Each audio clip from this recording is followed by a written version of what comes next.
Hello and welcome to the Blue Tweezer channel. Myself, Alan, of the channel as usual, and a star of the wargaming internet is with us today.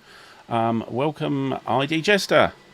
Hello, how you doing? Hey, what's going on, everybody? Good to see you. Thanks Yeah, for having me, Blue Tweezers. Appreciate it. no problem. Yeah, the host of the War Room, and with many live streams, vastly more than I do. So yeah, check out his channel if you haven't, and of course you have. You all subscribe to him anyway, don't you? Right, we'll be. Let me just send out the old notices that we're live onto Consim World and Sure, Twitter and everything things. shows up here. So, right, that's that bit done. And we seem to be coming through. And as I usually ask for anybody in the chat to just let me know that you can see and hear us, because of my usual technical woes that appear. I've still got the annoying server disconnect in Vassal coming up occasionally. I really don't know why it's doing that. I might have to reinstall Vassal at some point, but yeah, it's a little minor inconvenience, but yeah. So anyway, we'll be playing Atlantic Chase here. So your first time, Jester, yeah? Timer. I Absolutely am right. Yeah. I have been watching by far. I haven't really gone into this game. Just I hear a lot of things, and it Mm-hmm. just inspired me to get the new edition that just was released, the second edition. Yeah. So after I got it, I did the punch out, and it looks really good. So I Yeah. wanted to give it a whirl. Excellent. And I think the second printing has gone out of stock as well now. I think You're kidding they've run out already? again. Wow, I think so. I checked. wow, I think I checked a couple of days ago and just happened to come across it, and I went, "Oh yeah, the second printing. How's that?" And, oh, out of stock. I'm like, "Oh, really? Gosh." wow! So That's very, awesome. very That's good. popular. Very popular. Can't wait I really do for like your this. little spinning Twizzlers, by the way. Yes, yeah. I was. Thank you for mentioning it. It was a few hours on Saturday morning when I got up early, and I was just messing about. So rather than the usual standard logo, I've got some animated tweezers in the corner, doing little revolutions. I think it's useful in case everything freezes. You can tell that things have frozen if those tweezers get stuck. Actually, a So really good there is a point. little, yeah, it's a People little, can go, oh, something's wrong. These yeah. tweezers aren't Or I can moving. go, or I can see that something's wrong. Indeed, that's right. But yes, it's just again just a little silly little thing for me. I thought it was quite cute. It took me bloody ages to do it. On my video editing software. I was trying to get him to tumble, but it's not a 3D picture, so I couldn't work out a way of getting it to do that. But revolving is it. Anyway, on with the game. So yeah, so this is a teaching game we're doing here. So Jester hasn't played it before, so we just need to cover sort of the basic rules of the game to get going. So yeah, as I said off air, I think this is it's almost a unique game. I think it's very odd in the way it plays, but very good, very clever. So you can see the map in front of you. So the obvious area is the hexagonal sea areas, which is where you're going to be mostly playing.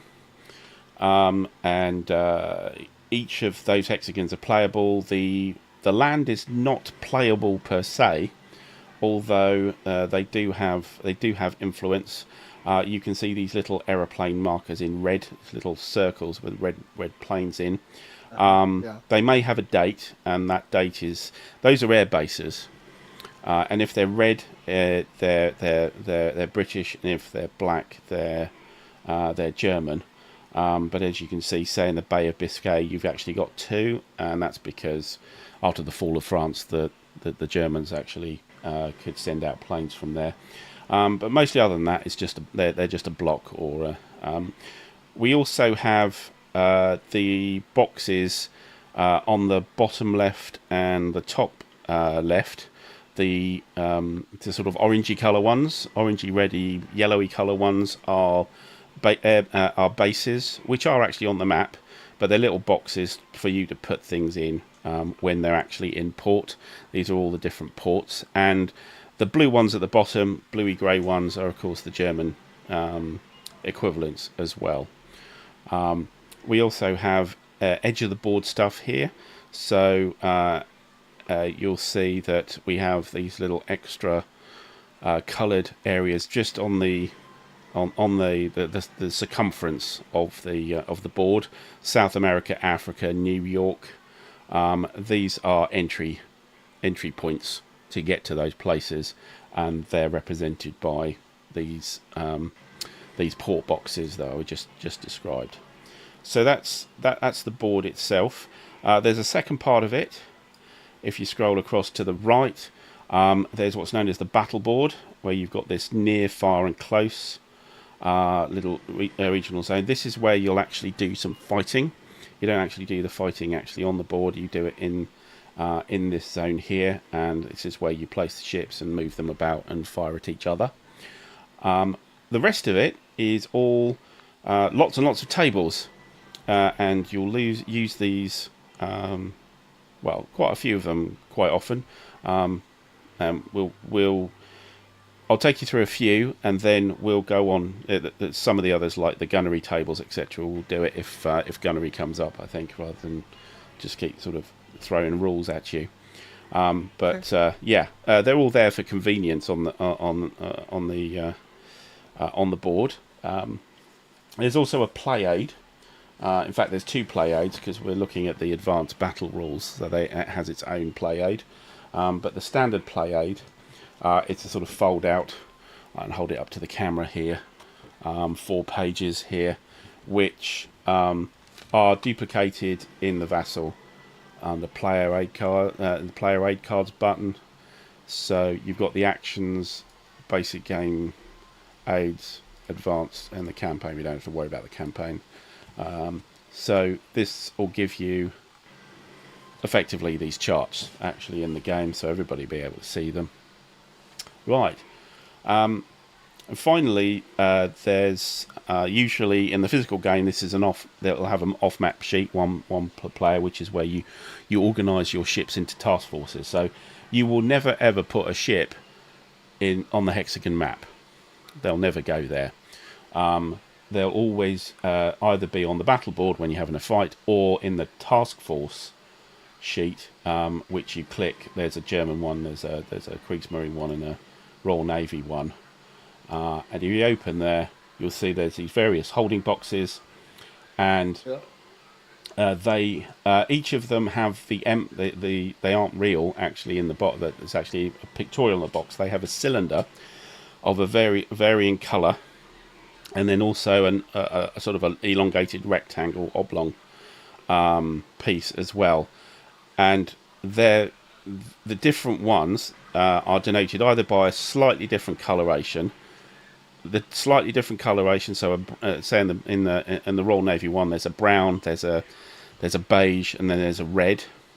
That's not really relevant. There's no grouping on that colour. It's just allow you to have more boxes. Okay, so each of them are the boxes are actually delineated by these stripes, which are if you look at the Royal Navy, the first one has no stripes on it, the first box. Yep. Second one has one stripe, and it's the same stripe on the oblong piece as on the cylinder, and then 2 stripes, and then you go across to so each of those, so you can describe that task force in either the cylinder or the oblong. Okay, and you can tell which one it is because of if they have a stripe or not, and how many stripes you have. All right. Yes, sir. Okay, so if you refer back to the map, you'll see that there are actually some cylinders and some rectangles on there already. Okay. There is. Okay.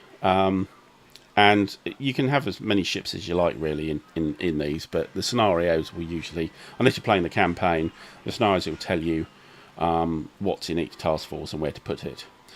You'll see tan ships on the Royal Navy side, but you'll also see green ones. The greens are actually French. There's a sort of tricolour on them as well. They're in the red double stripe task force. If we look at the ships themselves, so I'm going to look at Warspite here because that's one of my favourite ships. So the Warspite here, which is in the top right corner third, so that's the brown double stripe task force. So the Warspite, you've got the name and you've got the nationality, of course. Then you've got a BB. BB is battleship, stands for battleship. It has below it, it's got a black box with a yellow number in it. That is how tough it is and how many hits it can take before it is damaged. When you damage a ship, you flip it over. I'll just do that. I'll flip it over, and it's a Warspite damaged, and it's got another 2 marker there. And if you damage it for 2 more hits, it'll sink. All right, and that's the same for practically everything we've got here, except some really small ships don't have a damage side. So if you won't be able to flip them in Vassal, and if you equal to or exceed the damage number, it'll actually be destroyed early. The other thing is convoys. We have a convoy mark here. I've got a couple here, and you see they don't have a box because convoys are more like targets. They're not really things that do any combat, and you put hits on them, and you can just keep putting hits on them. So there's lots of ships in there, and each hit is you're knocking out a ship in the convoy, but there's still lots of other ships in the convoy. So they're kind of moving victory point targets. Okay.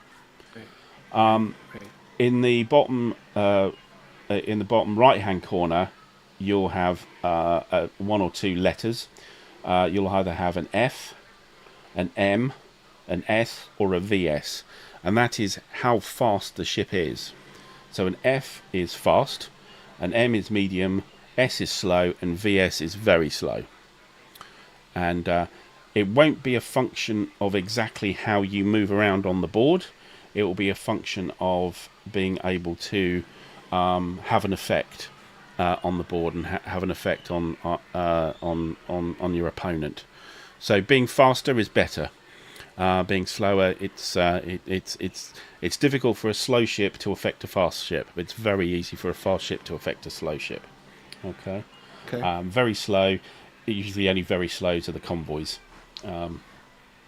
But generally, what you'll see on the Royal Navy side is that the cruisers are fast, the battleships are slow.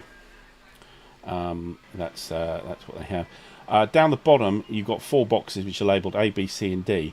These are reinforcement boxes. So reinforcements are possible ships you can get in, but you need to do a certain action to get a chance for them to appear.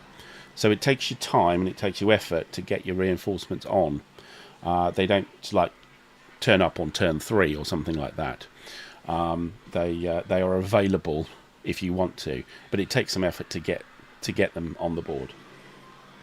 If you have a box with nothing in, then it's not in this scenario. So we look at the Kriegsmarine. The Kriegsmarine is much easier. You see their task force displays is a lot smaller. They've got the 5 boxes. We have a reinforcement box with 3 ships in: the Cologne, the Leipzig, and the Lutzow. PB is pocket battleship, or Panzerschiffe, as they think the Germans actually used. So it's the sister ship of the Graf Spee. There's 3 of them in that reinforcement. If they come in as a reinforcement, they'll come in as a group, not by one.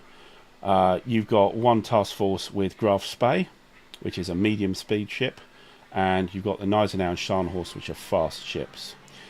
Just completing on the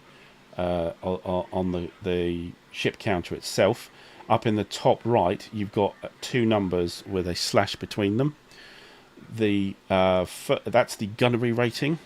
And the bigger number on the left is if you are at close range or short range, and the number on the right, which is usually smaller, is when you're at long or possibly extreme range.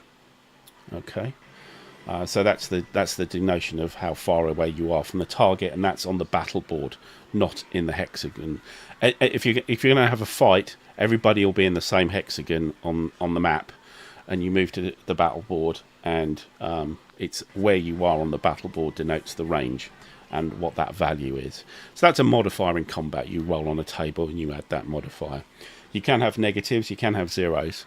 The only time you can't use it is if it says NA for non-applicable, in which case you can't fire at that range. But none of our can do that. I think the only one that does is of course the convoys at long and extreme range. They have an NA on my side. Okay. So that's the counters, that's the ships themselves, and that's the task force display and the map. Any questions at the moment? How you following all that? Oh yeah, that's easy stuff, man. Easy stuff. Okay. So how does the game work? So the scenario says somebody has initiative and they start the game. So they're able to do some actions. They may be able to do more than one. It's entirely dependent on what action you do, and there is a chance, or possibly mandatory, that you will then hand the initiative across to your opponent. There are no turns in the game. All they are activations or initiatives. So when you start, it just goes backwards and forwards, flips backwards and forwards until the end of the scenario. All right? You work out who won. So what can you do in your initiative turn? So if we look at the player aid card, and if you've got... I can't really zoom out on this, which is unfortunate, but... there's the list of actions, the actions menu. Now this is most of the game. Literally most of the game. This actions menu. And this denotes what you can do. So there's a list, what is it, 10 of them? Yeah, I think it's 10. 9? 9 of them. Okay. I believe 9. Yeah, and that's the whole game. Now, some of these will be not relevant to us playing here. Probably the big one would be stealth, because that's all to do with U-boats, and we don't have any U-boats in the game. So we can ignore that one completely. The two most important actions, rather bizarrely, are pass and trajectory. So trajectory is really, really big in the game, and this is where if we refer back to the map, these oblongs are known as a trajectory. It's a set of those markers that are on the board, all interconnected, and what this represents is an intention of a task force to move, and it will move from one end to the other. Okay, but in the game, you don't know, and your opponent doesn't know at any particular point in time where the task force is on that line. Okay, it needs to be discovered so they can be pinned down. Now, what you'd like to do is for your task force, say it's a convoy, you'd like your convoy, you can see here we have the convoy, it's the 3-striped tan set of shift across set of trajectories, okay, that stretch from Halifax in Canada all the way across to Portsmouth in England. Okay, so this represents a convoy which is travelling from Halifax to Portsmouth. Okay, and what you'd like to do is I'd like to do, because I'm being the British here, I would like to complete that trajectory. Now, complete is a term in the game, and what that represents is that effectively that trajectory gets removed, and you declare that you're in Portsmouth. Okay, or you can attempt to be in Portsmouth. Now, what you don't do is just have this all in a line and just leave it there. These trajectories may change, they will shorten, they will lengthen. They can be between 1 and 15 trajectories in length. Okay, so the maximum is 15. All right. Now, even naval forces, never mind a convoy, will have trajectories as well, and that's why these oblong ones these oblong counters are available. That's the only way you can move in the game. Okay, so you move by creating a trajectory, from where you actually are to somewhere, hopefully where you'd like to be. So in general, you've got a cylinder in keel, or in the keel hex. It's not actually in keel port. Okay, and that represents the Gneisenau and the Scharnhorst task force. Okay. Now, the cylinder represents what's known as a station, and a station is exactly where the task force is. So a trajectory is where the task force is somewhere along that trajectory, and when you turn it into a station, as in you turn it into a cylinder, that's a declaration that is in that exact hex. Okay, but as you can see, these hexes in real life would be huge areas. So it doesn't. I mean, you are there, but it doesn't mean that you've been tracked down. Okay, you are just in that area. Okay, so if you wanted to move the Scharnhorst and Gneisenau task force, you would do a trajectory action. You would remove that station marker, just take it off the board, and then you would replace it with a trajectory piece. And then you would add another trajectory piece and add another to build your trajectory to where you want to go. And that just shows an intention. It doesn't mean that you've got there, of course. Yeah.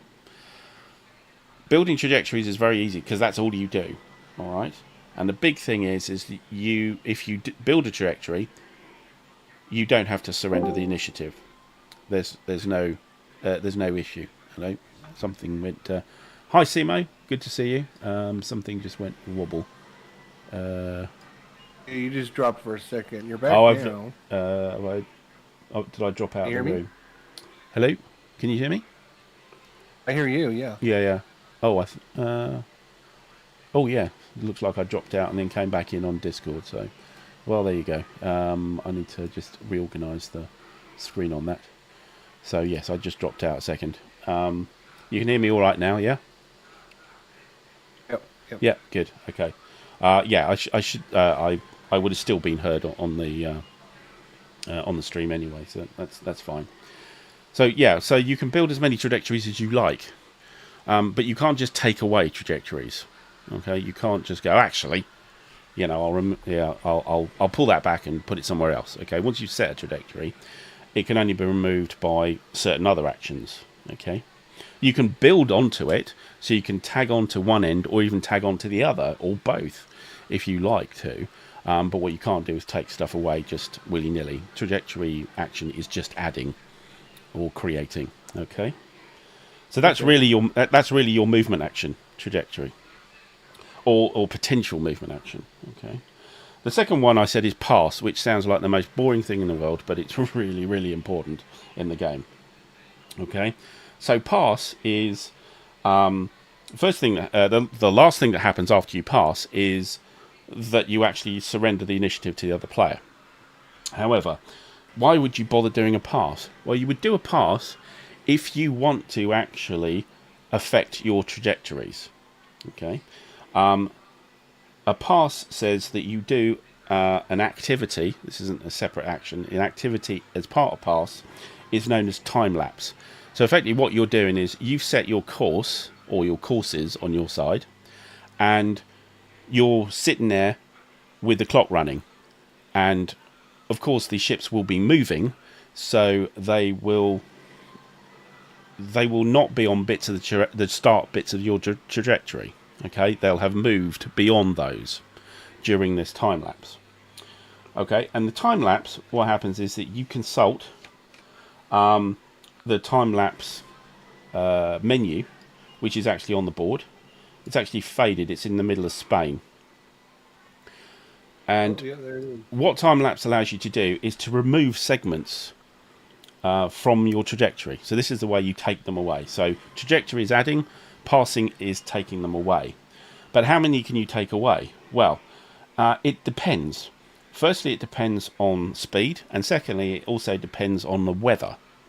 So there are two weathers in the game. There is good and there is bad, and it affects the entire board. Okay. When does the weather change? Every time the initiative changes between each player, there's a dice roll to see if the weather changes. It either goes from good to bad or bad to good. Okay. When it's good, it only changes to bad on a 6. It's a d6, yeah. When it's bad, it only changes back to good on a 5 or a 6. Otherwise, it continues. So back to time lapse. If it's good weather, and if we look at the let me zoom in for everybody here. If it's good weather, then you look down the column for good weather, and you've got a set of numbers in circles: 2, 2, 3, and 4. And then you compare it with the speed of your ships. So, of course, in your task force, the speed is the speed of your slowest ship. So if you've got 2 fasts and a slow, you're a slow. If you've got 2 fasts, then you're fast. Okay? So, and what this means is that number is the number of segments you can remove. Okay? So if you're very slow or slow, you can remove 2 segments of your trajectory. 2 of the oblongs. If you're medium, you can do 3. And if you're fast, you can do 4. If you're bad weather, though, you don't know how many. You have to dice roll. So it doesn't matter how fast you are. It's just on a dice roll. It could be between 1 and 6 segments can be removed. Now, 6 is good. 1's pretty bad. Because you want to get where you're going to. Okay, you don't want your trajectory to just kind of hang about. You want to get your ships moving and get to where you want them to be. All right? So, if we look at, say, this convoy, if I did a pass and it was good weather, I could remove 2 segments. So, removing the 2 segments, let's just get rid of the player card for a minute. So, I can remove them from either end. So, I could remove them from Portsmouth and, there's a sort of Cornwall, Wales hex next to it. But that means I'm no longer going to Portsmouth. It's probably a pretty silly thing to do. Or you could remove it from Halifax and St. John's over in Canada. That's probably what I want to do, because I'm trying to get the convoy from Halifax to Portsmouth. So if I remove the 2 segments, these 2 segments away, my trajectory is suddenly shorter. Okay? So there is still doubt in exactly where you are, but you definitely aren't in Halifax and St. John's anymore. So you were getting closer to your destination. Yeah? Right. So that's a good thing about pass. The bad thing about pass is then you had the initiative over to the other player. And you can only do this on 1 task force. With an exception. And the exception, and you have this capability, special Superman capability. You have, it's not in your force. If we look across to Kiel, there's a little square counter called Raider there. Now that's Grand Admiral Raider. And he has an ability, which if I flip over, it comes... Okay. He has an ability called All Pass. So, twice in the game, for the whole game, you can only do this twice. You can do, instead of a pass, you can do a super pass called an All Pass. And what that means is that every single one of your task forces can do a time lapse, rather than just the one. Okay? Now that's stupendously useful in the game.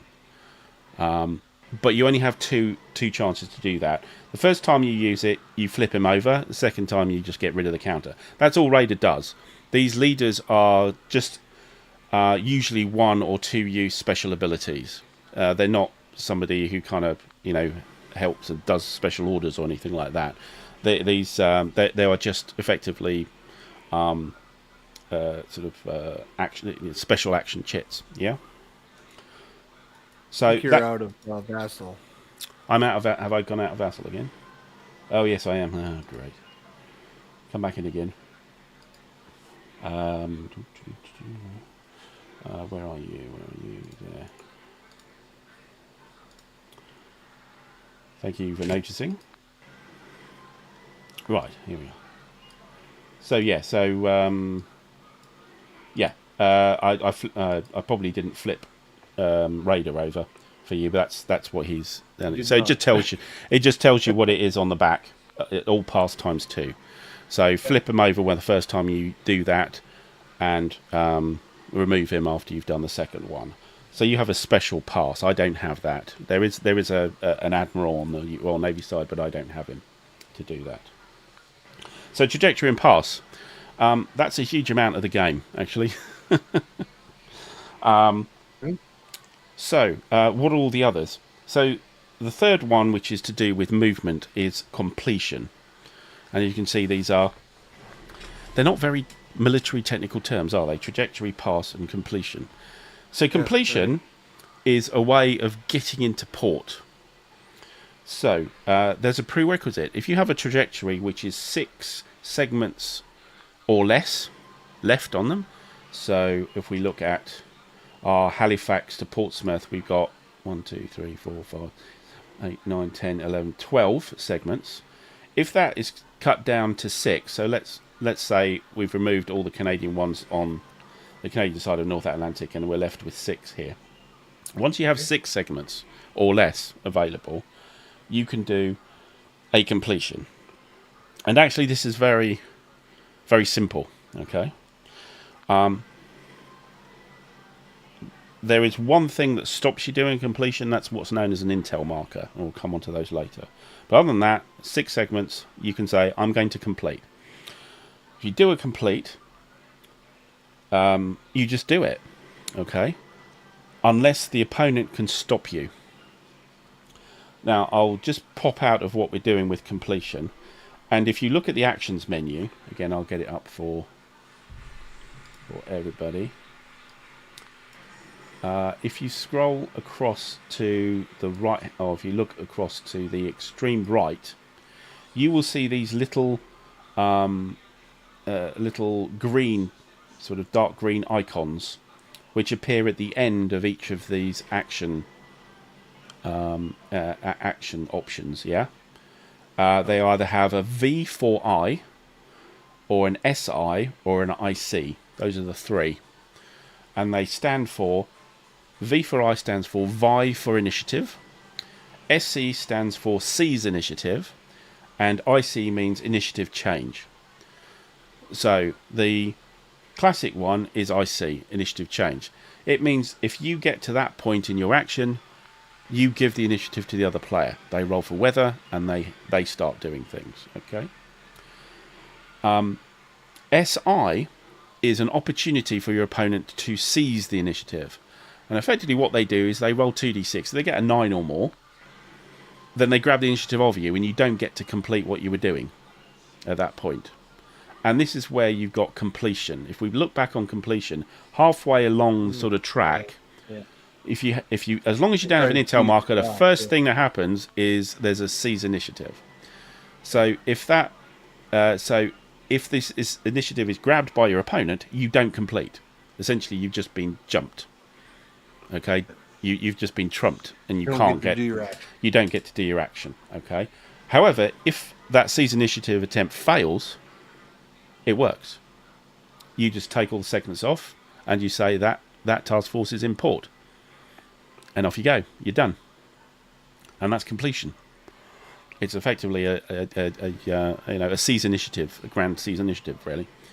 So, as you can see, these 3 things you can do are fairly straightforward in activity. Trajectory, just put the markers out.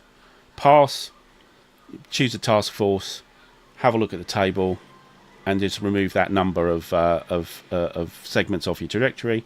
And completion, 6 or less, you just say I'm completing. The other guy gets to try and seize initiative. If he fails, you take the segments off, you're in port. Done. Okay. So, okay. And I'm going through these because it is important to go through these actions, because this is really the game, is these actions. The other thing the next one to show you is a thing called naval search. So, how do you find each other? So on the in the ocean, hi Brun, hi Jeff, hi Crossing. Like the animated tweets, is excellent, excellent. So, how do you find each other? The way you find each other is you cross trajectories. Okay, so we've got our convoy here, and we've got your Gneisenau and Scharnhorst sitting in the keel hex here. If we turn him into a trajectory, so we'll get the right marker here. Let's just take him off the board here, and we build a trajectory here. Let's not worry about, you wouldn't normally do this, but I'll just, for the example, oops.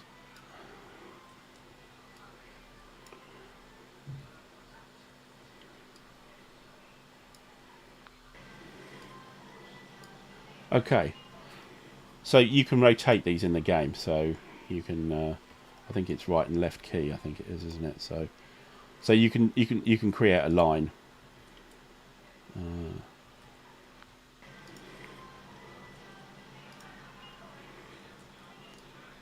Try and have something that's at least right. Yeah, you want to make it look pretty. Yeah, exactly. You don't have to, but I mean.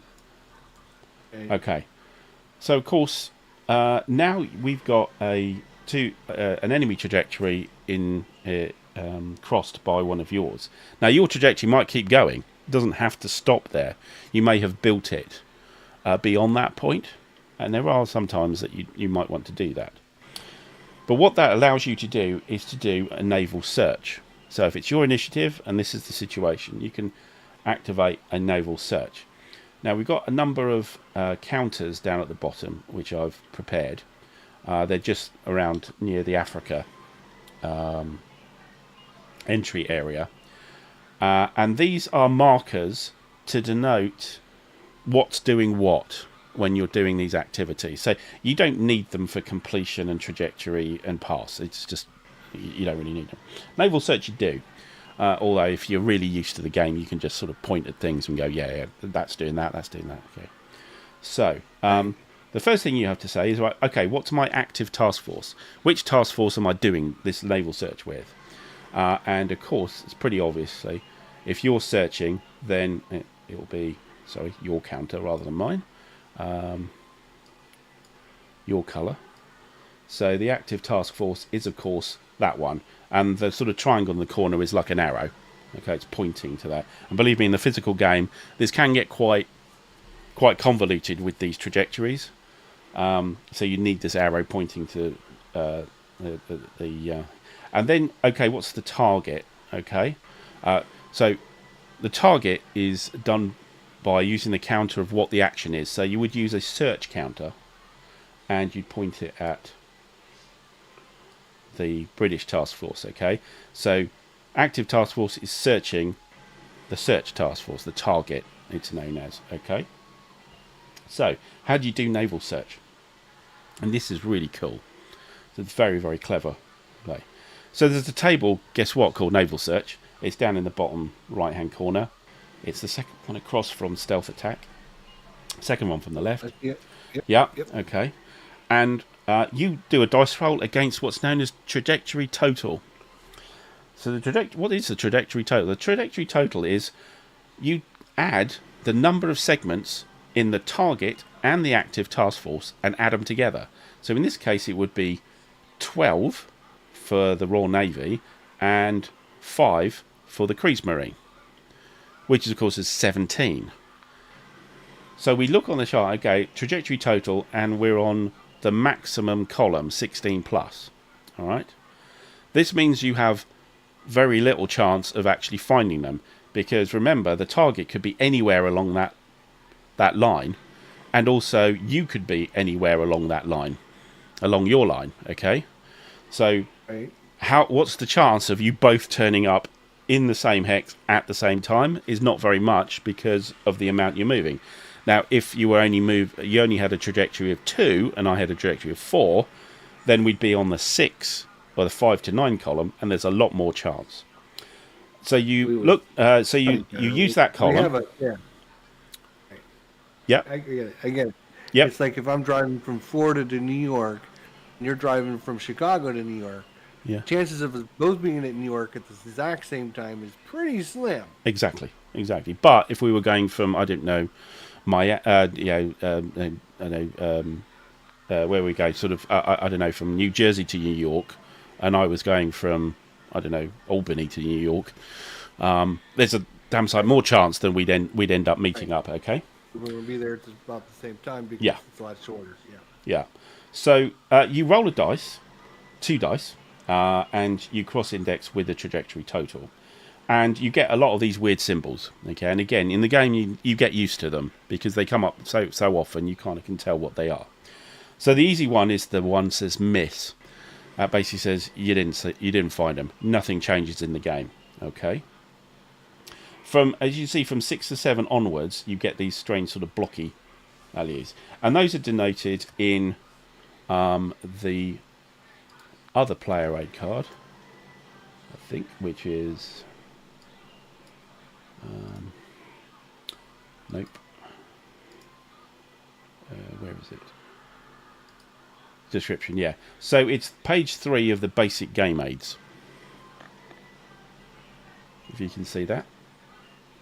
Unfortunately, it doesn't show this on the board. I don't think it does. Okay, and this gives you a ready reckoner of all the different results. So a few interesting ones. That's where page 3 is. I got you. Yeah, basic game aids, page 3. But now I see it. Yeah, I see it. it. Yeah. So the interesting one is the one underneath miss, the 6 or 7 result, and the 8 of 9 result, and the 10 and 11 result. So that means early or late, which means you're in the vicinity, but you got there too early to find me, or you got there too late and missed me, but only just. Okay, and it tells you what you do. It says you remove the target's trajectory segment from the space. Okay. If this creates a hole in the target's trajectory, select the line of segments on one side or the other and remove those segments. So essentially, this is probably a bad example. Let's say I was there. I was searching. I know we've gone through the middle of England, but let's say we were there. If we got an early or late, we remove that segment, and then we look at the other segments. Oh, I've lost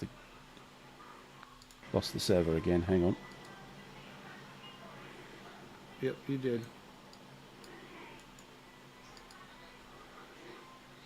Back. Yeah. Okay. Sorry about that. Select the line of segments on one side or the other. The active player makes the selection. Okay. So you, as the searcher, gets to decide. 16 column. We rolled, say, a 7. Yeah. That's the symbol you're talking about? Yeah, so this will be early or late, yes. So either from the 6 or 7, the 8 or 9, and the 10 or 11 results are all the same, early or late. So first thing you do is you take that marker away. If we look at the UK at the moment, if you look at the situation on the board. Now you get the choice. Do you remove the one on Portsmouth, or do you remove all the other ones all the way back to Halifax? You would probably want to remove the one going to Portsmouth because that's the destination port, and this is a convoy, and you want to intercept it. Yeah, you get to only remove one, but it's kind of more important. Exactly. So effectively, my journey gets stuck in the western approaches south of Ireland. So I'm going to have to build more trajectory to trying to get to where I am. So yes, you definitely want to get rid of them all. So you arrived early. So you arrived before I did. So you're definitely not where I'm searching, but you're somewhere before, okay? And that's a naval search result, okay? And as you can see, that changes how trajectories work. So pass is a way for you to reduce trajectories, but this is a way for the opponent to reduce trajectories. Another example of a result, if we look down, is the three red rectangles, which is the 12 result. Yeah. and that's called Shadow. If we get the player aid cards back. 3 red. Yep. Okay. Yeah. Where's the player aid card? Sorry, hang on a minute. I seem to have lost my player aid card somewhere.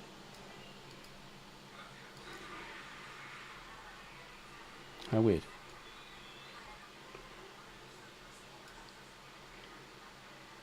Sorry. I seem to have lost somewhere, but I'm just going to take it off.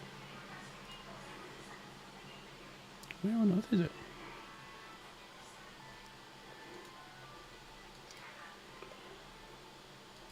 I can't find my player aid cards. I don't know where they've just disappeared off the board.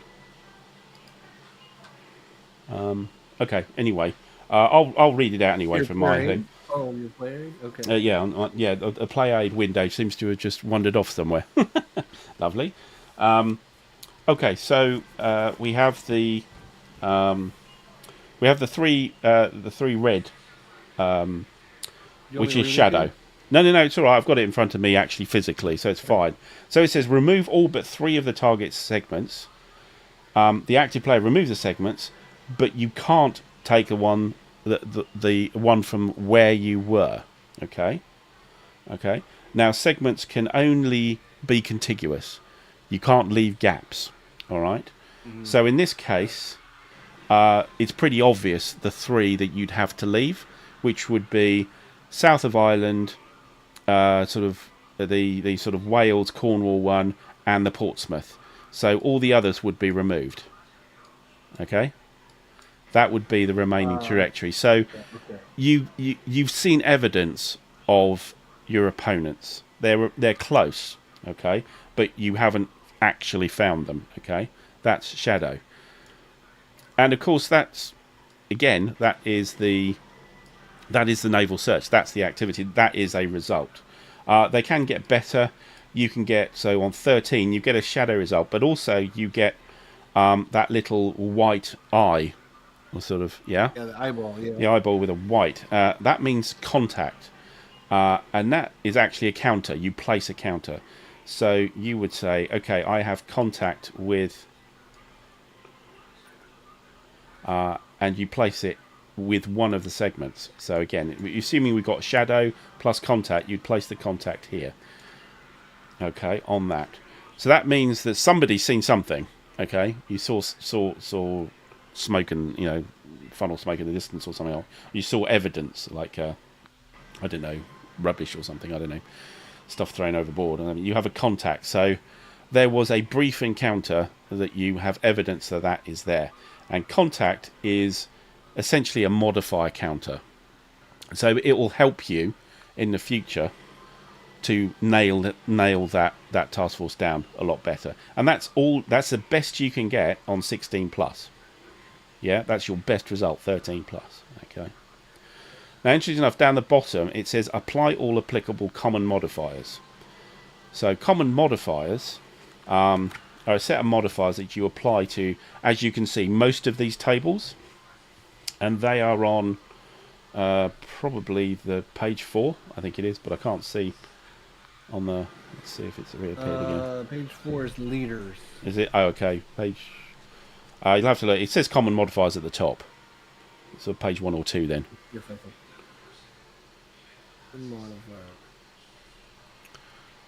Common modifiers, you got that page? No, I'm still looking. Oh, there it is. Page 2, yeah. Yeah, okay. So common modifiers. So applies to airstrike, naval search, engage, and stealth. So stealth we can ignore. Naval search is what we're talking about here. Okay. So the actual modifiers are actually in green on that page. So you have air support, contact marker, evasive manoeuvres, and coordination. That's it. There's only 4 of them. All right. What does air support mean? So air support means that check that the hex is close to one of your air bases, and the air bases are marked on the map. So in this case, if we're talking about the hex with the contact in at the moment, if we were doing a naval search and this was the situation, you can see there's a British air base there, but there isn't a German one. Okay, so the air support actually works for both sides. because, of course, the convoy needs to get away from you. Yeah? But you want to get to the convoy. Your aircraft will help you find the convoy. My aircraft will help me find your warships and stay the hell away from them. Okay? Away from, yeah. So they provide a modifier for that. Okay? Now, depending on whether the active player, the person who's doing the search, or the target player, the people who has the stuff that you're trying to find, and it depends how far away you are. So in that hex, you're actually in the hex of the target player's airbase. So there will be a -2 on the dice. Okay. Also, I'd mention that this actually applies to airstrikes as well. And this is why getting close to Britain, in particular, is bad news. Hanging around there is bad news for the Kriegsmarine, because the aircraft will find you, and they may even attack you there. But anyway, we're on to naval search here, so it was just a point. Then there's a contact marker. So I have a contact marker on me, and I'm a very slow task force because it's the convoy. So that's a +4. Yeah, because you know in which direction I am, and I don't move very fast, so it's much easier to grab a hold of it. Then there's a thing called evasive manoeuvres. So evasive manoeuvres is like it's like a get out of jail free card, or get out of jail free chit. You earn those by certain results in the game, and you can use those to try and get the hell out. Okay. When you earn them, they are applied to a particular task force. It's not like you own and you can do whatever you like around the board. It's actually a particular task force has an evasive manoeuvres marker. What that basically means is they've been spooked and you've rerouted them or something, and they've been, there's a better chance they'll be able to get away. All right. And finally, coordination. So coordination is a really interesting one. Lost the server again. Come on.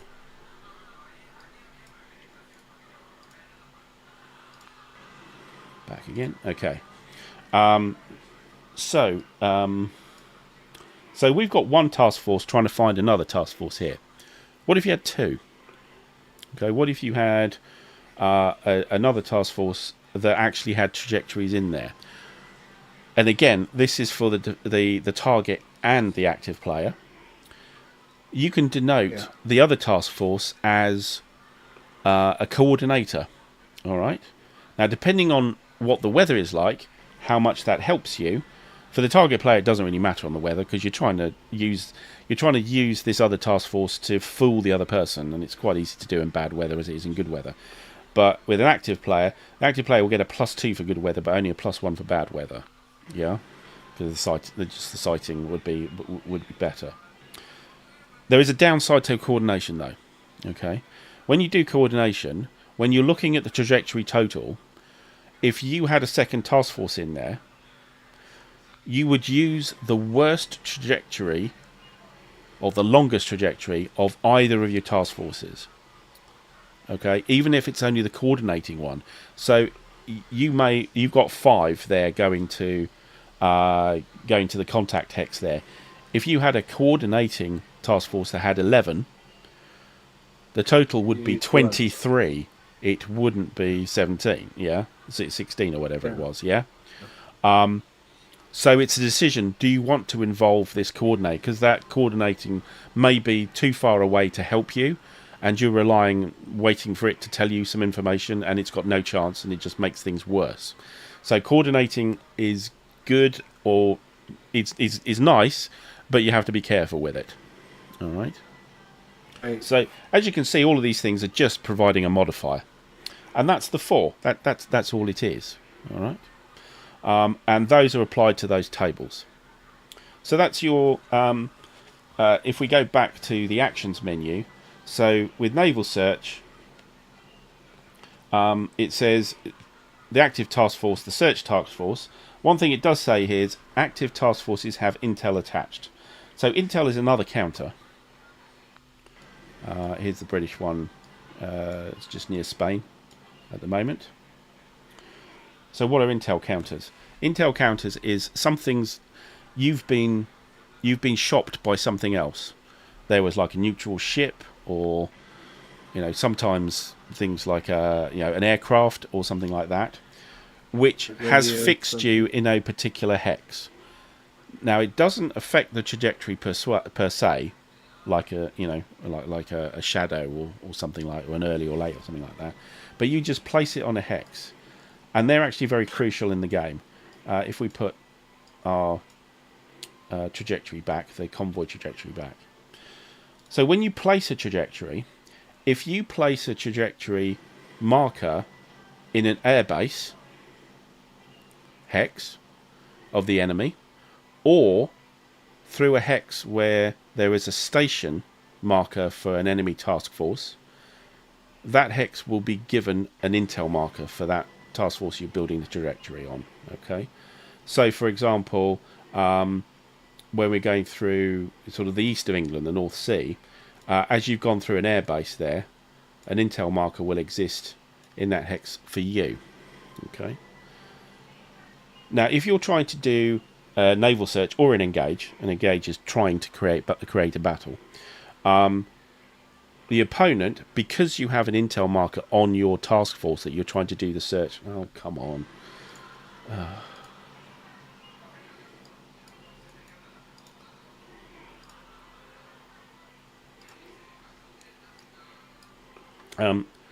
Because you have an intel marker, people know you're coming.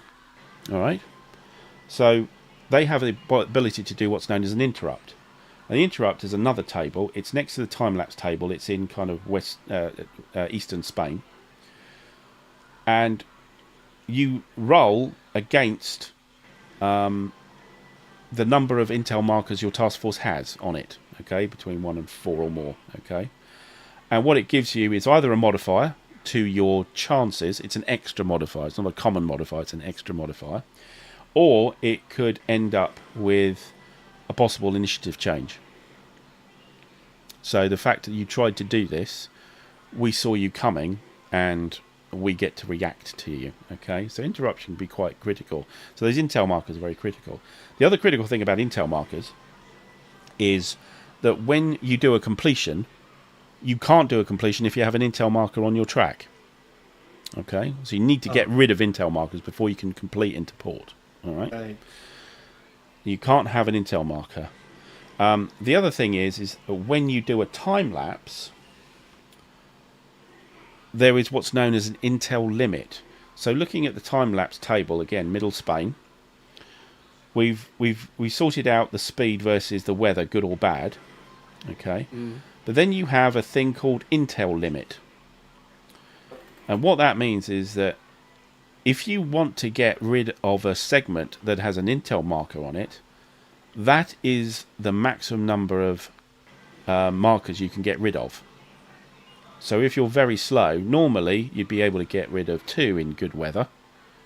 But if one of them is an intel marker hex, you can only get rid of that hex, and that's it.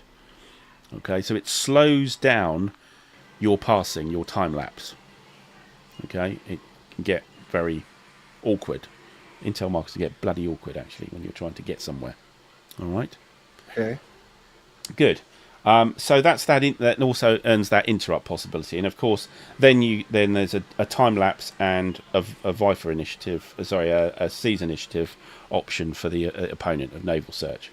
Engage is very similar. It's just that the target has to be a station in the same hex. So you could still be a trajectory. But if I'm fixed, as in, if you're coming here, you can, let's just say that works. You can get through Denmark, okay? You could do an engage versus that marker in Brest. Well, it's not in Brest, it's just outside Brest, yeah?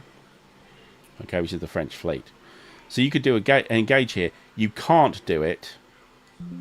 Oh, God. This is getting ridiculous now.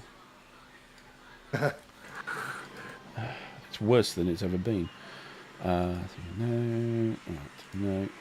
back again.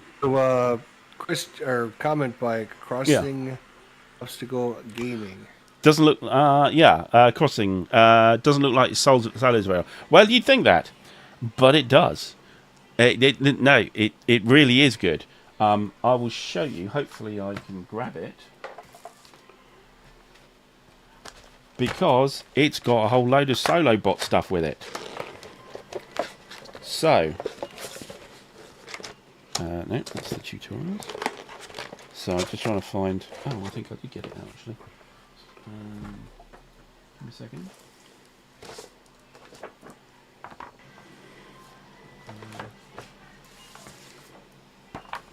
Here we go. Here is.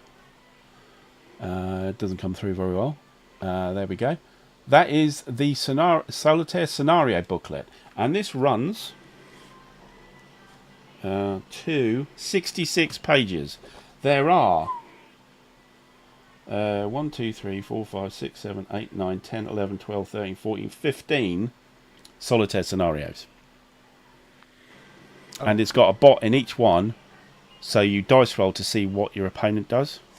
And believe me, it's not simple. You know, it's not it's difficult to fool. It's really difficult to fool. Yeah, loads of it, and that's the problem Ruff had when when the game first came out. He didn't P500 it because they actually didn't say it had a solo bit to it. Actually, the initial solo rating was quite low. It looks like they might have added it afterwards, this booklet. So he didn't go for it. But then, while it was still available, he found out that they had this solo stuff. Because I think I might have told him, actually. I said, no, solo's brilliant. There's loads and loads of scenarios. That he went out and grabbed a copy just before it went out of print. Solo is not a problem. Absolutely not a problem, really. And it's actually quite fiendish as well. It's not straightforward to play. And you can get some quite big scenarios as well. They don't muck about. You get things like task forces just appearing on a particular dice roll for your opponent. They may just create a task force, and it's called unidentified. You don't know what's in it until you encounter it. You don't know what's in the task force. It's just there, and it does stuff. And it could be nothing, or it could be like a load of battleships. You just don't know. It's very, very good. Where were we? Right. Yes, engage. So the difference between naval search and engage is the target is a station, not a trajectory. So you could do a naval search in the B hex, the hex sort of Wales, Cornwall sort of area, against the convoy, but you could do an engage against the French fleet outside Brest. Okay, that's the difference. All right. But other than that, it's the same thing. It's just a different table. It's the table one way across. Common modifiers apply, as before. And trajectory total versus 2d6. So you'll see this over and over again. And as you can see... Oh, good heavens. It's really terrible today. What the hell is going on? I think I really need to reinstall my... It's just Vassal too. It's Vassal, yeah. It's just the Vassal server disconnecting from me. It's not my Vassal hasn't done anything. It's just that the server is just disconnected. So I really don't know what's going on. And I'll show you for free. Airstrike is basically the same thing again. It's a table of trajectory total versus dice rolls. Okay, so all these tables are pretty much the same. It's just for different results. For doing a different action. Okay. So beyond that, what's got left? We've got airstrike. So airstrike, you either have to have a task force with a CV, which in the game I do have one, or within range of an airbase. Okay, to launch an airstrike. Okay, can be only 2 hexes away, maximum. Again. Hint-tail can get in the way of your task force to try and do this. There's an interrupt possible. And there's that table that you roll on. I won't go through all the results, but it's about hits and things like that. So, we've done most of them now. So we've got airstrike, completion, engage, naval search, pass. Stealth we don't have to worry about, and we've done trajectory. All we've got left is reorganize and signals. Okay, reorganize allows you to split and combine task forces. So you have two stations in a particular hex, and you can combine them, or you have one station in a particular hex, and you can divide them into 2. That's reorganize. But there's also another thing. This is the activity to try and bring in a reinforcement group. Remember, you've got that group of 3 ships there in Kiel, which you could particularly bring out. Yeah. Okay. So you don't worry about task forces. All you do is you look on the attempt reinforcement chart, which is at the end of the organise, and you roll 2d6, and it either succeeds and you carry on with your turn, or it fails and you hand the initiative across. So there you see the risk about trying to get a reinforcement in. You may fail and give the other side a go. All right. So it is always... It's not an automatic thing to bring a reinforcement in. But that's how you do it with reorganise. Okay. Finally, signals. Okay. So what signals is about is to convert a trajectory to a station. Okay.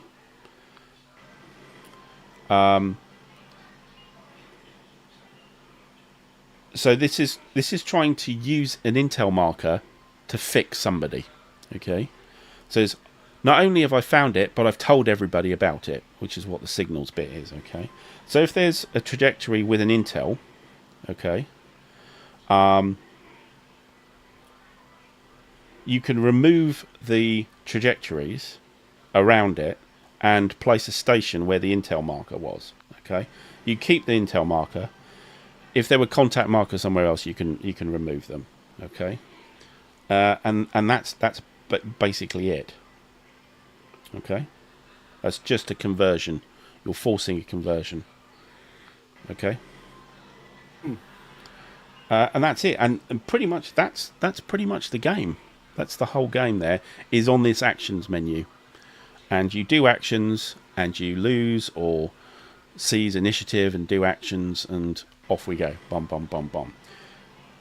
On the engage, if you succeed with an engage, there'll be different types of results on the engage table, but some of them are battle, in which case that's when we stop everything and we start using the battle board and the advanced battle rules, but I won't go through that until we get to there. Okay, shall we give it a try? So that is how to play the game. That is how to play the game. Now let's talk about how to play the game. Okay. I understand the basic concepts and yes. the rules now. All right, so I have basically two task force. I have some reinforcements that I'm going to be bringing in somewhere along the lines. So, my two task force. Let me read the scenario out. Let me read the scenario out first. So, there's a reason why this is set up as it is. Okay, OP2. So, the Graf Spee is on its way home. It's in South America at the moment. Okay, that's the blank cylinder in South America. Okay, in order to occupy the Royal Navy and to test the newly formed blockade, that's a blockade of Germany by the Royal Navy, the Scharnhorst and Gneisenau are ordered to sortie into the North Sea and hunt merchant ships, drawing enough attention to allow the Graf Spee to slip through the blockade. So, you start with the initiative. Special instruction about convoys. Convoys can't be part of a task force. They have to be a task force on their own. They can't be destroyed, but they may be dispersed. Okay, so you can't wipe them out. You can hit them, and they can disperse. Disperse is, a scatter of the ships, which is just a state that the convoy is in. Okay. The scenario ends when the Germans no longer have a task force in play. They've either all completed or they're all sunk, or a combination. When two convoys have completed, the Germans are only allowed to perform air attack, completion, pass, and trajectory actions. Okay.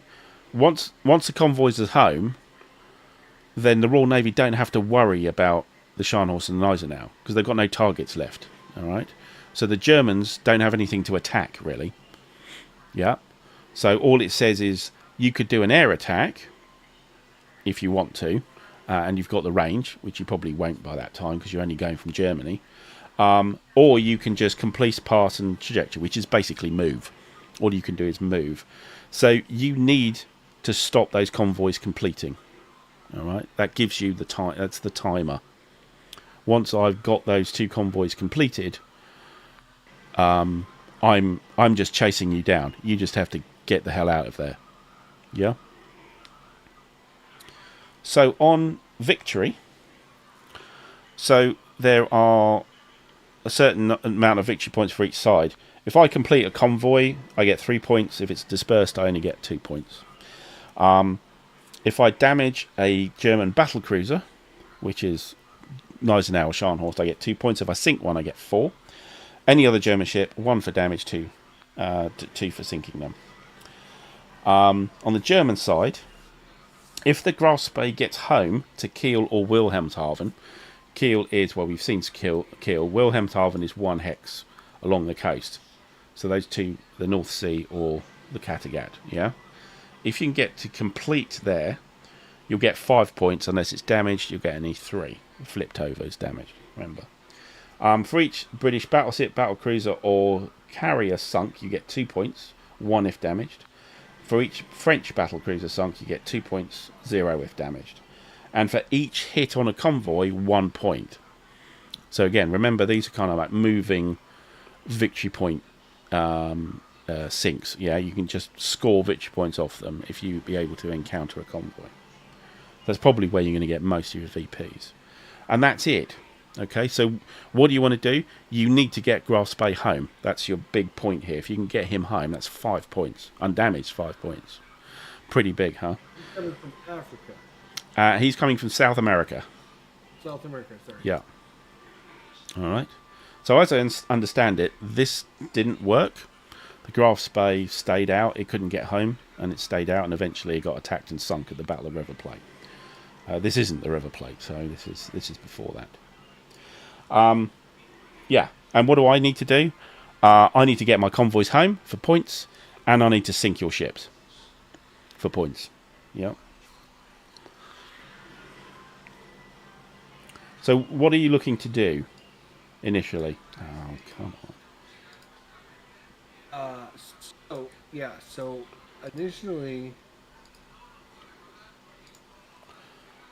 I want to take my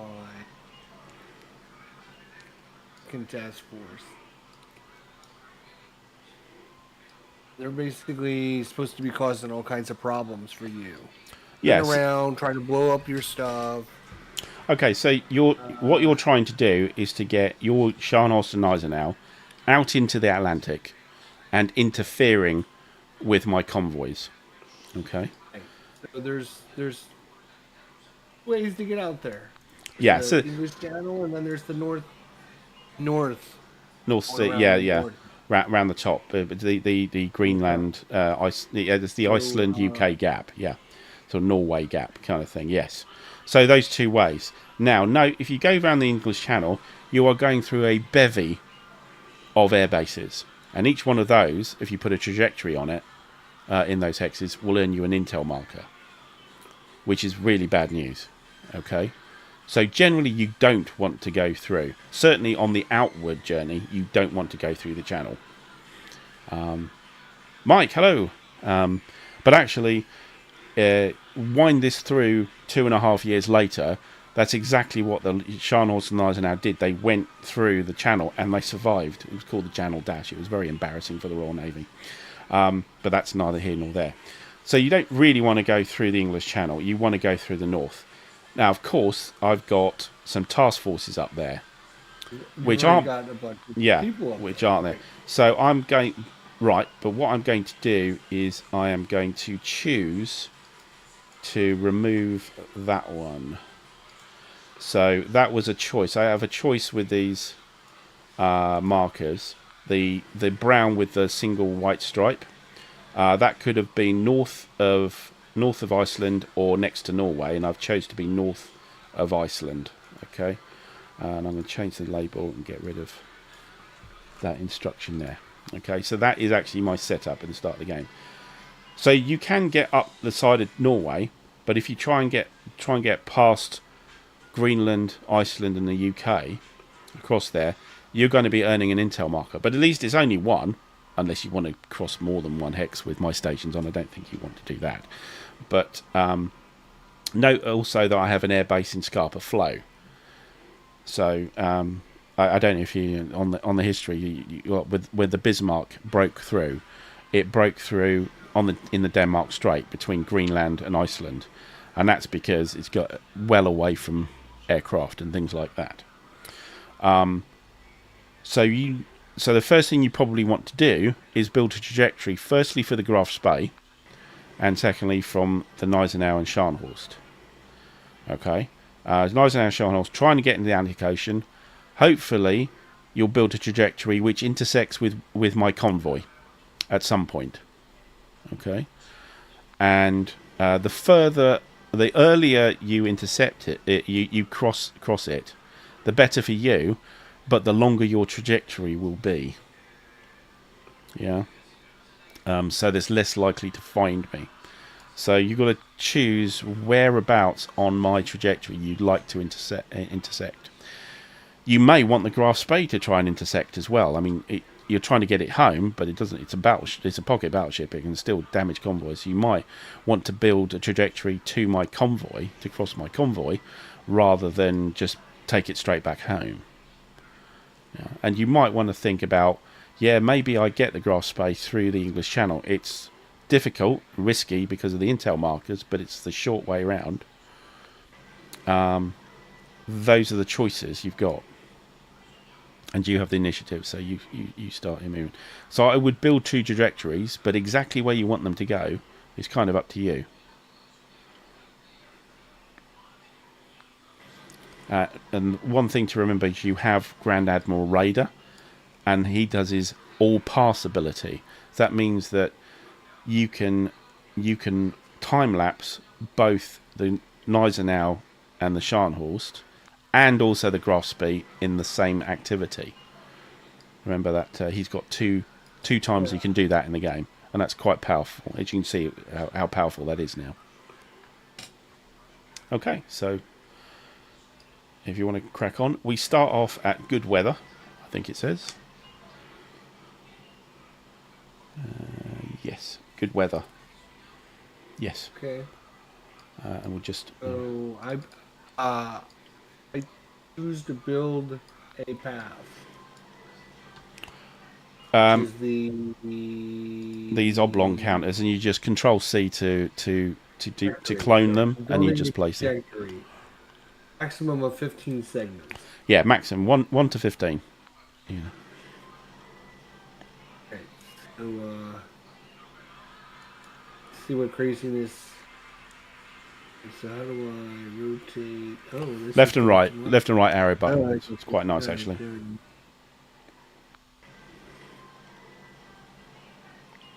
Just having it in the chat, everybody. If I've said something wrong, do let us know. Don't think I've got anything wrong yet. Hopefully. Just one other thing to note: if there's a initiative roll where you try to seize the initiative or you vie for initiative with the other player, and you lose and you weren't the initiative player, you get what's known as a tally. You get a +1 modifier each time that happens. Oh, so it gets more likely that you will get the initiative over time. Okay. We're already at 1, 2, 3, 4. Yeah, you're on 4. So you take the station marker off because that's just put that's right. You're on 4 at the moment. Don't worry. This will initially be very long indeed. Right, well, so do you want to go all the way around Iceland, or do we just get in cut it short? So there's no there's no air base on Iceland. It doesn't exist yet. This is 1939, and Scarpa Flow has a range of 2. All air bases have a range of 2. So the hex south of Iceland will be in range of my aircraft, although extreme range. Going through the Denmark Strait will be out of my air range, but it's a lot longer. Mike says make it long. There you go. I'll give you some advice. Yeah. So I can copy it. I paste it. Yeah, Control C clones it, and then you just pick it up. Yeah, they just layer on top of each other, so you just drag them off. Yeah. Oh, they put it. That's just not very smart, is it? Gonna have so many copies. Okay, you're going the short way. Okay, nice. Yeah, I'm going the short way. Ah. I have all day. Some intestinal fortitude there. I have all day. Got to get down here and kill some Brits. Ah, okay. So the one thing that will do, that will earn an intel marker. Let's see. I don't want to be within 2 of this though. So, Yeah, you want to. You ideally, you'd like to do it as close to Canada. Well, not too close to Canada because of the air bases again, but mid-Atlantic. But again, it's the distance that's the problem here. Yeah. I don't like that.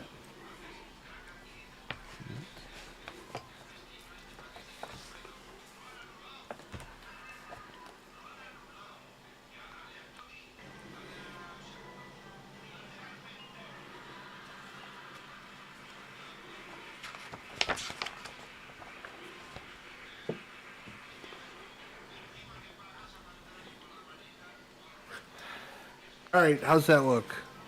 Okay.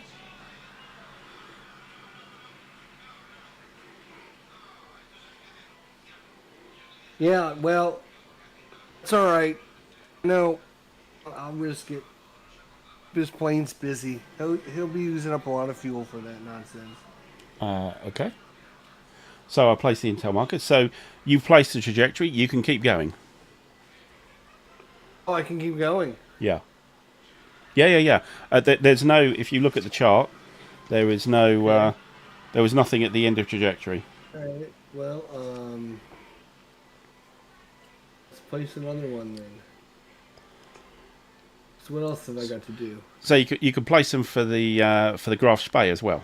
Yeah. Where do I get the little? Did I? Yeah, they're just off to the left. I've got them sitting just near New York. Yeah. All right. So either of those hexes with the blue entry. We're going to.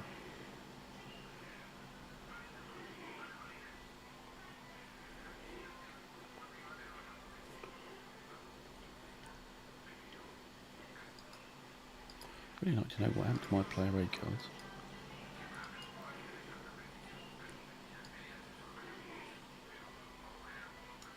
Look at that copy and paste. That is awesome. Can't see it anyway. It's really annoying because I wanted to show people the player aids. Why aren't you letting me?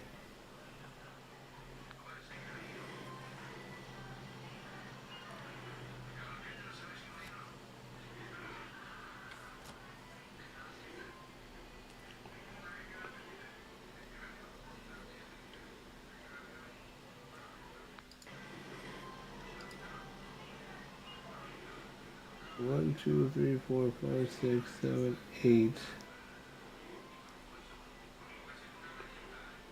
9.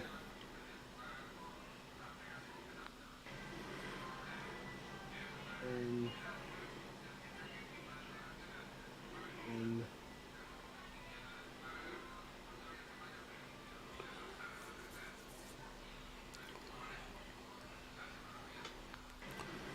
Yeah, if the path is going to be bigger than 15, do the 15, and then you're going to have to place trajectories at a later date when you've got some of the markers back. 8, 9, 10, 11, 12, 13, 14, 1, 2, 7, 8, 9, 10, 11, 12, 13, 14. Oh, That's yeah, but if you add the 15th, then you'll get an intel marker. Right So let's go right there. Boom, we're going right on top of you. okay, so got another intel marker there. Okay, because I've got a station there. All right, cool. Okay. Yeah, so I get to go again. Yes, you can keep going. So you may want to do something like an all pass from radar, which will mean you can remove segments. It's good weather. You're both fast, so you can get rid of 4 of those markers on each. Or you could do just a normal pass, which is 1 of them. But at the end of that, either one, I get to have a go. Okay, well, let's get to see what you get to do. Right. So, I will Or, pass. or what Or, you could do or. is you could do a naval search for my convoy. It's just going to be very, very unlikely because the length of the Look at combined mine. Put trajectories is the, huge. But you can do that well, anyway because you might be able to keep the initiative and try and do another one or pass then. Okay, the passing will definitely give me the initiative. A naval search, maybe not. Okay, you might still be able to continue. It will be a siege initiative for me, so I right. need to No, roll a I think 9 what on I'm it. going to do is I'm just going to pass. You're going to do are you going to do an all pass? Oh, just a regular pass. Just a regular pass? Okay, which task force? I'm going to use the Task Force 1. Okay, so that's Graf Spee, yeah? The blank. Oh, I'm sorry. Task Force 2. Okay. One with the one line on it, sorry. Yeah, I say yeah, so the Isn't that one yeah. Task Force 1? It's So you crazy. can remove 4 segments from either end. Right, so Or a 1, combination actually, if you wanted to. 2, 3. I'm just going to move them right there Yeah. for now. Okay. So Okay, and I'm done. you're definitely not on the North Sea anymore. Okay. I am you've definitely not in Kiel anymore. okay. You know that. Yeah. So I have the initiative now because that's what happens at the end of a pass. There's an IC initiative change. Okay. So what am I going to do? Well, I've been explaining everything. I haven't even thought. Okay. Where is everybody? Right. I could try and do a signals, but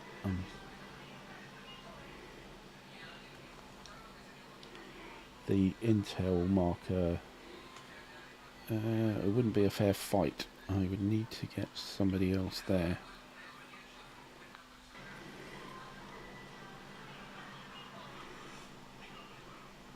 Until I see each of these moves and maneuvers, I have no idea what's good, what's bad. So Yeah, I mean, this is learning, so I'll help you through it. Don't worry.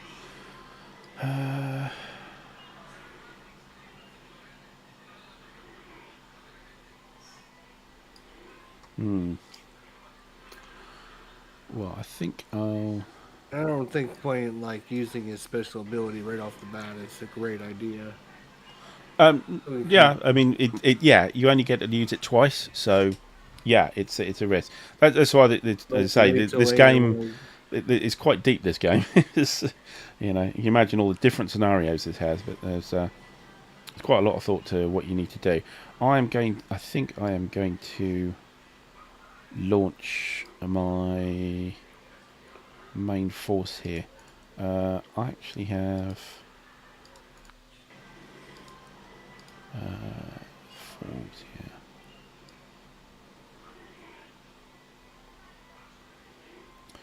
Yeah, I think I'll certainly bring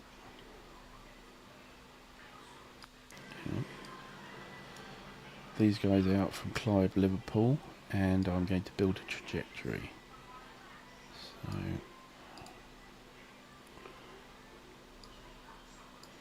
uh, 10 blank.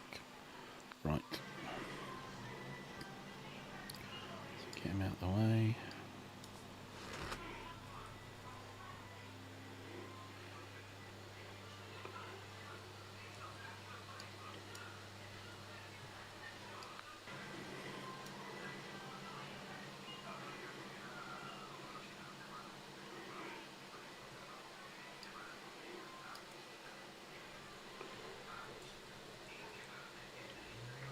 So what am I trying to do here?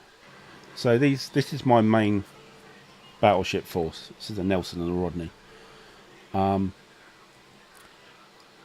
What I'm trying to do here is get myself in a situation where I can use that intel by using a signals action. So with a signals action, I can fix you in that space, okay, and prevent you from going anywhere else on your trajectory. And remove your trajectory, stick a station there because the intel marker is there. I've already got a task force there, but it's a single cruiser. It would be pointless for me to fix you there and then have a single cruiser facing your 2 battle cruisers. So what I'm trying to do is I'm going to try and get my battleships up there and then fix you in that hex. Okay, by doing signals and then have a fight. You understand? No. No. I mean, I understand the words. Okay. I don't understand what your So strategy behind what's going on. Okay, so what I need to do is I need to fix you in that hex and be able to fight you with stuff that will win. Okay, at the moment, that red station marker there. Red guy is your Frenchies? No, the red guy is just a single cruiser.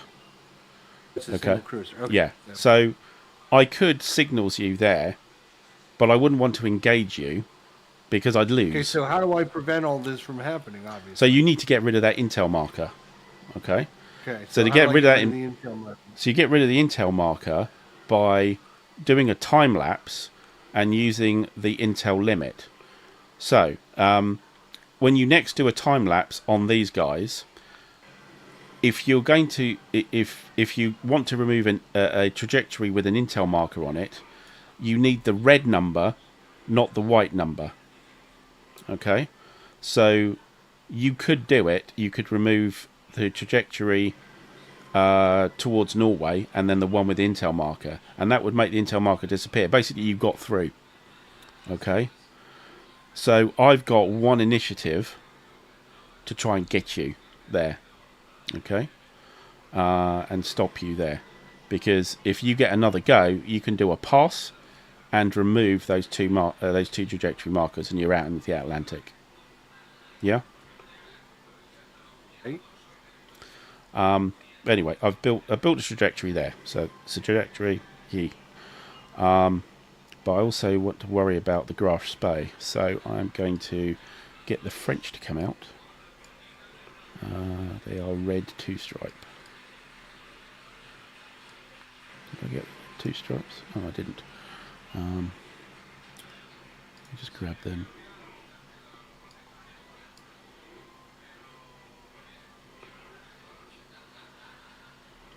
Oh. What's happened with the... Something's happened with the get. Oh. Oh, I've lost you. Me? You're there. I'm not there now. Okay. It's doing silly things again for me. Yeah, you're disappeared again. This is getting ridiculous now. Right, yeah. I click on the room. Yes. So I want to get the French going. And so I drag that out. Get rid of that. I think if you disconnect, I should auto win. Yeah. Well, that don't take very long. Just saying.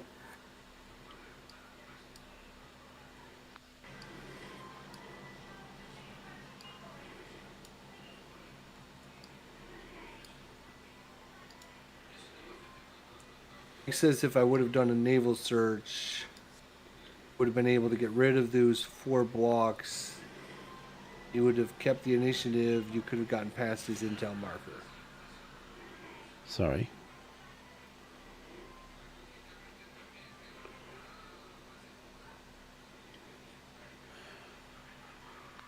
Yeah. No. Yeah. So yeah, he's right. So if you do a naval search, you can do a time lapse for that, but then there's a seize initiative, so I could have a chance of getting initiative, whereas just doing a pass gave me the initiative.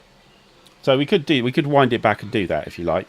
It's a good point. No, that's fine. That's sort of optimal play would have been try that and see how that would have affected things, but I think we should run it back. Actually, no, it's a good example.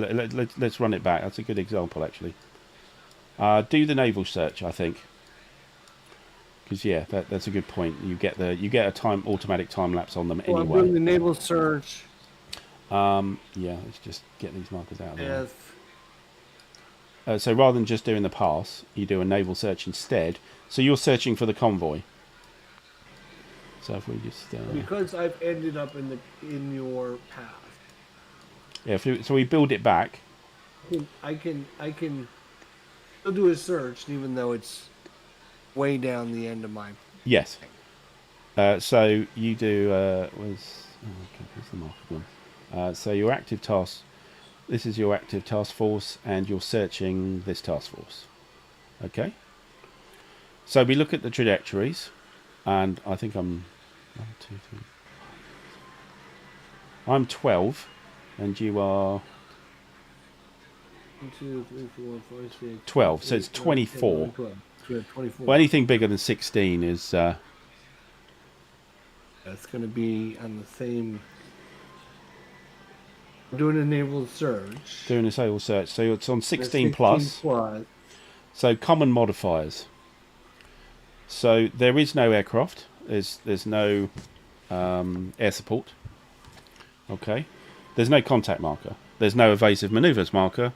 And there's no coordination. It's just 2 task forces. So there's no modifier to worry about. So you just roll 2d6 on the 16 plus chart.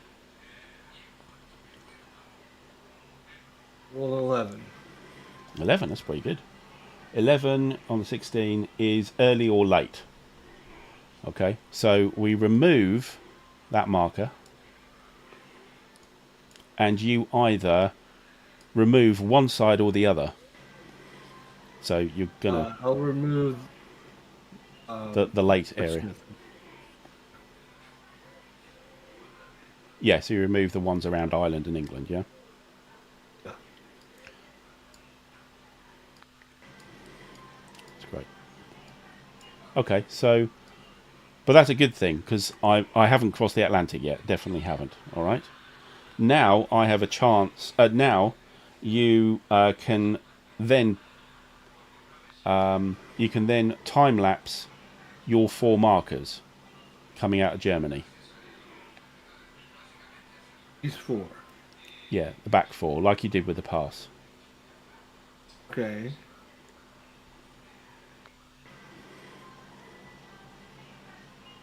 Okay. Okay. And now I have the opportunity to seize initiative. Okay, so I need a 9 on 2 dice. That's a standard thing for seize initiative.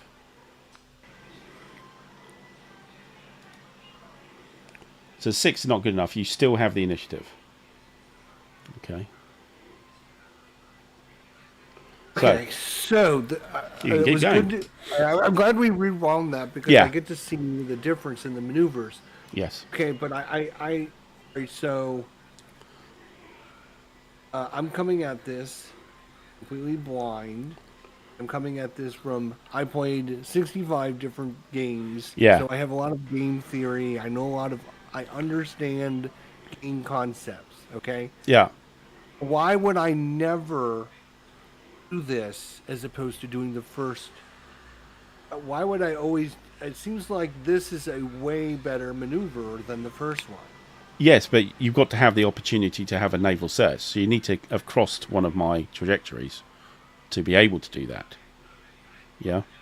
Okay, but I mean, aren't you always going to be having your trajectories on the map like me?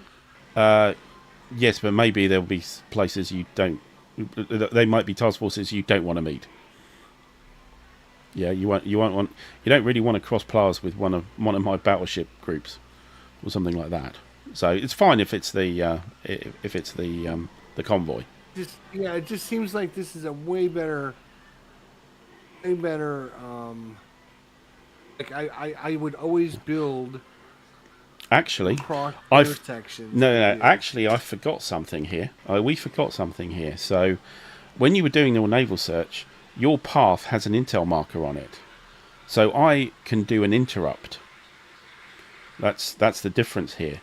So on the interruption, I could actually grab the initiative anyway, or attempt to, or put a modifier on your search anyway, which wasn't really a big deal. So yeah, we could have actually done an interrupt. So let me just do that roll, because because you've got an intel on your trajectory. I know something about. Let's hang on a second. So, intel is from your air base.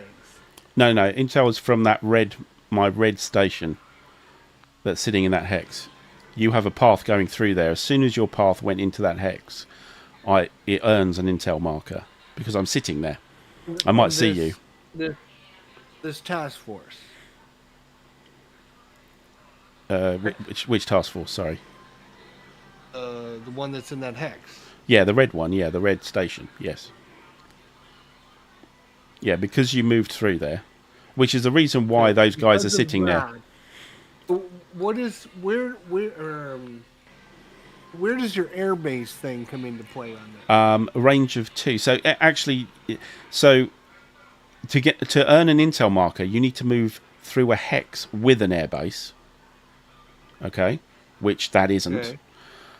An airbase has a range of 2 for providing air support or doing an airstrike. Okay, which is an action. Air support is a modifier. Airstrike is an activity. Okay. If you'd moved through Scarpa Flow, that would have given you an intel marker as well, because that's an airbase hex.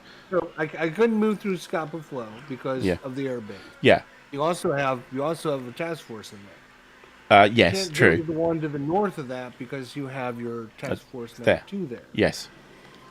Then I can't go into the one you'll all west of that. Yeah. Because you have another task force in that one. Yeah, so I'm basically patrolling that whole zone. I have Iceland, and then I have another box that has another one of your task force. Yes. Basically, have blockaded me. Yes. No matter where I go, I'm going through one of your guys. If you try and get... I'm patrolling to try and stop you getting into the Atlantic and doing nasty things. So, I'm not saying you're doing anything wrong in that. Well, it's set up that way. I'm trying to understand the concept of why what you're doing and why you're doing it. Yeah. You basically blockaded the whole north. So you're saying either go south, the Strait of English Channel, rest down there, and or we're gonna know where you're at. We're gonna have an idea where you're at. Yeah. So looking at the English Channel, you would automatically go through 3 hexes with either a station or an airbase. So you would earn 3 intel markers. Okay. Whereas so north, you'll only ever get 1 to the north. Then Portsmouth hex, and then the one with your task force. Yeah. So all those red B air bases. So however you skin it there, you can't actually cross through the middle of England. You have to go down the channel. So there'll be 3 hexes. You either have the French fleet sitting there, or with their station, or the air bases. So you get 3 intel markers going through there. Whereas in the north, you'd only get 1. So it's better. It's much better to go through the north. Absolutely. So, the difference between going through the Denmark Strait in the between Greenland and Iceland is that if I find you there, I can't get air support to help me. Yeah. Because you don't have a base within 2. No. The base on Iceland doesn't exist yet. Okay. So that's why when you cut the corner down there, you're within 2 or your intel marker. What does that give you as a bonus for that being able to do an airplane? So that gives me the air support modifier. As a common modifier. Common modifiers. Yeah, which would be, if I'm the active player, that would be a +1 and any dice roll I wanted to have. Okay, so you're 2 hexes away. It's +1 to your monitor. So basically, an intel chit is going to give you... The intel chit slows you down and allows me to possibly pin you in the hex if I choose a signals action on my initiative. Okay, that's what the intel actually does. Yeah, and it allows me to do interrupts as well with that task force. So while you're doing the naval search, I have the ability to interrupt you because you've got an intel marker on your trajectories.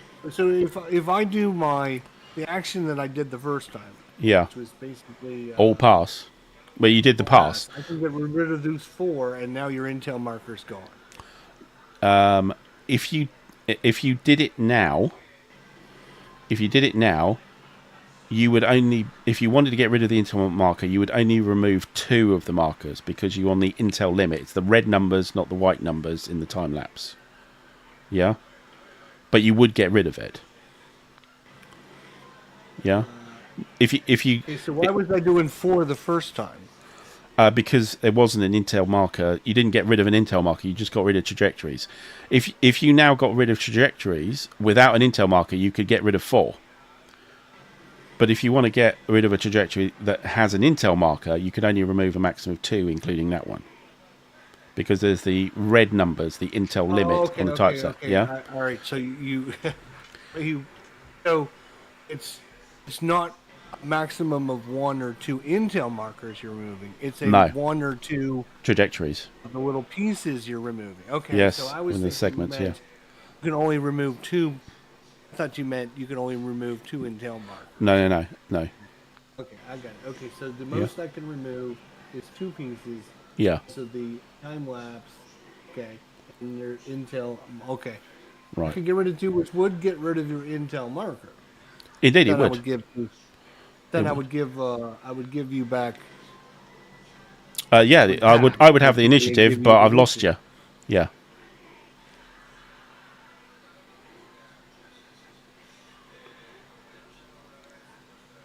Now, interestingly enough, with the Graf Spee, I've got an intel marker on him now.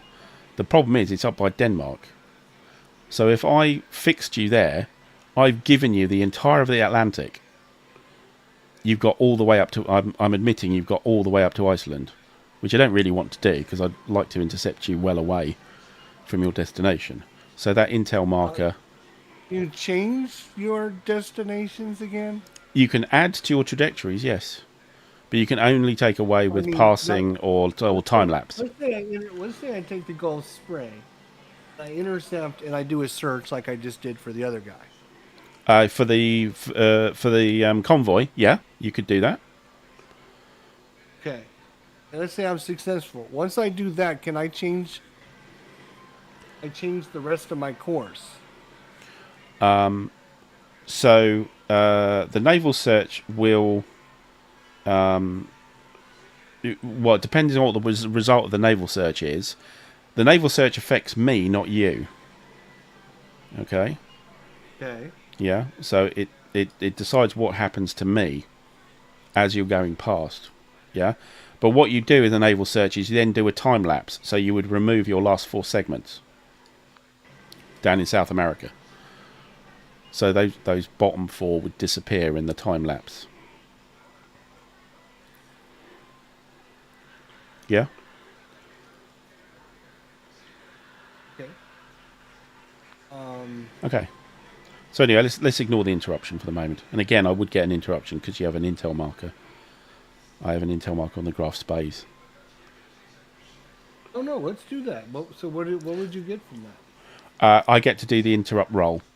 So in I get a modifier on your set. I can make it worse, or I could also possibly force a dice roll off for initiative, but that's unlikely.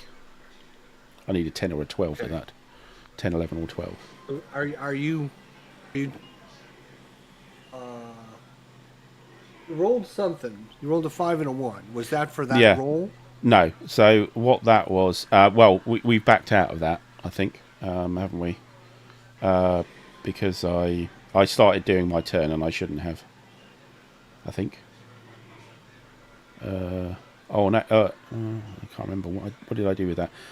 Oh yes, that was an interruption roll, wasn't it? That was the interruption roll I rolled. Just I sort of backpedaled to do that, and that's a 6. Yeah, I remember you backpedaled to do 6. something. I don't remember. Yeah, so I'm still getting used to the terminology here. Sorry. Yeah, no, it's all right. Sorry, I'm confusing you a bit here. Mean to do. Okay, so sorry, I'm back in the we game. backpedaled for me. I wanted the backpedal for you as well. Because, Yeah, okay. I mean, so yeah, I forgot the interruption. So on the interruption roll, the interruption is on the table is in sort of eastern Spain.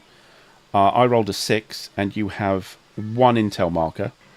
So the result is a -1. So your naval search roll had a modifier of -1 because of my interruption. Okay, which I don't think changed anything. 10, Yeah, 11. yeah, So yeah, it went down to 10.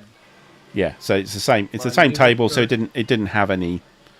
It didn't have Okay. any effect, practical effect anyway. Yeah. So now So practically,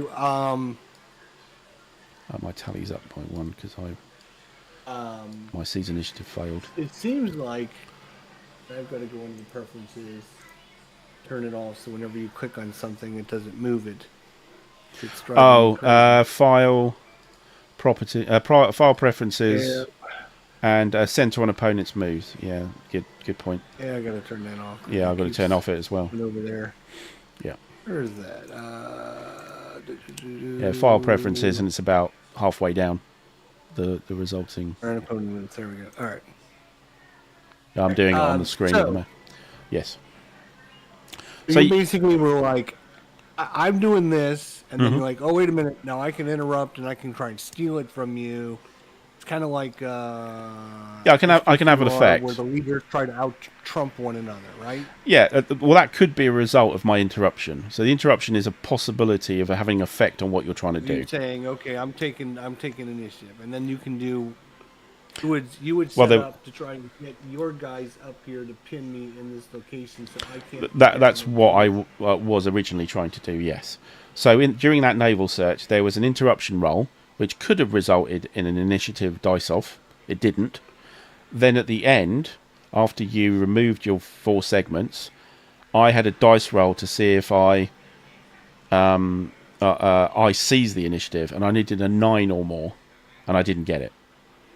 So you still have the initiative. So Is it more important for me to narrow down where you are, or is it more important for me to get away from you knowing where I'm at? you want to get into the Atlantic, certainly, and that does shorten yours. It would be great if you can fix the convoy. Yeah, better. Yeah, I mean, both are good things, but I think you're a bit vulnerable with these intel. Well, certainly with the intel marker in just south of. You'd like to get rid of that, certainly. But what you can do with this task force is you can build another trajectory into the hex with my convoy next door, and you can try and do another naval search. And at the end of the naval search, you can remove the 2 trajectories. I can Do the same trick again, basically. So add, yeah. Yeah, I'm gonna this. Yeah. Change my yeah, my and thing, now and instead of ending here, I'm gonna end over here. yeah. So and now I can do another search, but then if I do that, I get another you can interrupt. also interrupt me again and try to steal. Well, cause a dice off. Yeah, again. yeah. There is a risk to it. It's not obvious, particularly because of the intel marker. Yeah, I get two chances. Then, to possibly get. The other thing is because I failed on my seize initiative at the end of your last air search, I get a +1 on the dice now because I've failed. For every failure you have in a row, you get a +1. That's the modifier, the red tally on the 1 chart there on the right. Okay, so that affects. I think initiative rolls. What I want to do is I do want to do this. I think I am going to. Yeah, we're just gonna do this. Mike has a good point here. Is you could actually put in another marker, and if you like, end up with a hex where the Graf Spee is as well. And you could use them to coordinate, to give you a coordination bonus. However, you then use the Graf Spee's long 15 segment trajectory as the trajectory total. So you get kind of swings and roundabouts there.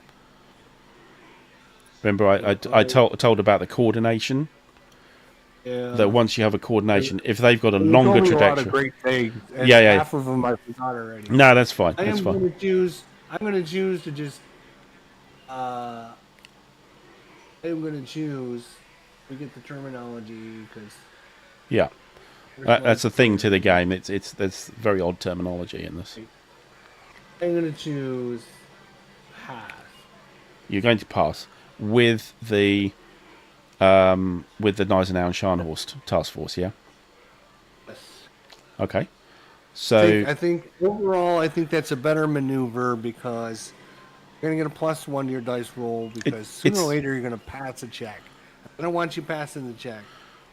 Yeah, but this will give me the initiative, but at least you don't have the intel marker anymore. At least this way, I won't have the intel marker. Yeah. Okay. So you do a pass on that task force, and you'd use intel limit, so you can remove the trajectory with the intel marker on, and the intel marker goes as well, Okay. and the one behind it, because you can only go from each end. On the ends, you can only remove from the ends. You can't remove from the middle. Okay. So that's a pass. So I now have the initiative. Okay, the first thing I do is I roll for weather. Okay. Oh, okay. D6. A 4, it stays Let's just good. start- So a 6 will only turn a into 6 bad. that goes bad, right? Yeah, Yeah, only a 6 turns into bad weather. Yeah. Gotcha. Okay, so what am I going to do now?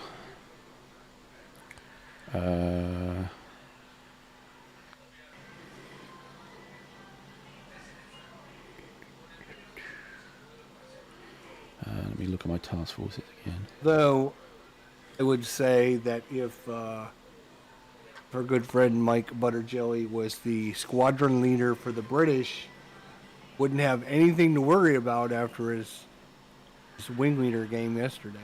Oof. Yes. Yes, some good. Yes. Some terrible rolls there. And if I do say so myself. Okay, I'm going to bring the French out, I think.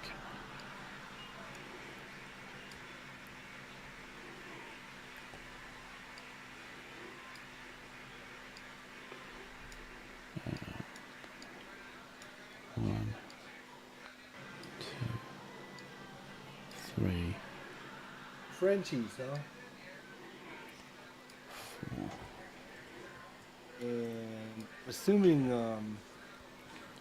Now you get an intel on me. Oh no, you're not a station. Sorry, like ignore me. Sorry. So yeah, I'll build that to there, and you are 1, 2, 3, 4, 5, 6, 2 cruisers and a battle carrier, huh? Yeah. The leader in there as well. Yes. Yeah. Jean Soul. Yeah. Can't remember what he does. Oh, he has a special ability to lose intel. Can't remember.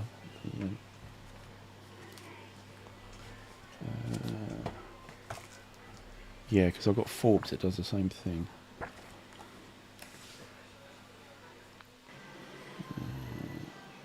Can you cross Here we go. an replace enemy? replace a dice with a 6. Oh no, lose intel. Jansil can lose an intel. That's it. Yeah, sorry, I found it. Yep, you're right. Can I? Sorry. Can you put multiple of your path into somebody else's path? Can you only cross the path? Of Can I literally just right along your path? yeah. You can go along. Yes, absolutely. Yes. Yeah, there's nothing wrong with that. So effectively, you're searching up the path to see if you can find it, but you still pick a hex to do the naval search in. You don't search across the whole lot. Okay. But of course, you're extending your trajectory, so again, it makes the roll more difficult. So I'm going to I'm going to do a naval search here. Actually, no, I'm not going to do a naval search here. What I'm going to do is I'm going to build. That's good. Mike says that's a good point. Good thing he's giving advice to the Germans.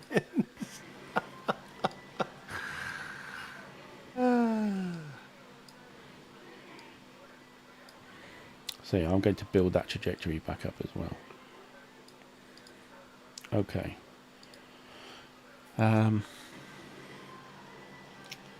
In which case, what I actually might do is I might extend my trajectory here. So now you're just building your other. I'm just building trajectories at the moment, so there's nothing to do. Now I will try and do a search here. So this is the active task force, and the target, search target is, oops, search target is here. This probably isn't optimal, but okay. So your trajectory is 1, 2, 3, 4, 5, 6, and mine is 1, 2, 3, 4, 5. So that's 11. So trajectory of 11. Trajectory total of 11 on naval search. So that's the 10 to 15 common modifiers. So running through those quickly, there is no air support, it's too far out. There's no contact marker. None of the task forces don't have evasive manoeuvres, and there's no coordination in that hex. So it's a straight roll. So I roll 2d6. 3 is terrible, and that's probably, oh no, it is an early or late, so that's at least something. So early or late, I would say that so we remove that segment, and then I'm going to remove that segment as well. Okay. Oh, come on.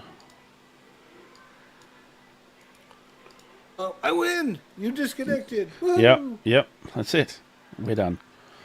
Okay, so just so I'm removing that segment for the early or late, and I am early, so I remove that one as well. So that's your trajectory of 4. You didn't get interruption from that because there's no intel marker on my side, and now you have the ability to seize initiative. So you roll 2d6 and you'll get initiative on a 9. Okay. Seize initiative is always a 9. 8, close. Oh, 8. Close. But you gain a tally. You gain a +1 next time. Okay. Right. Yeah.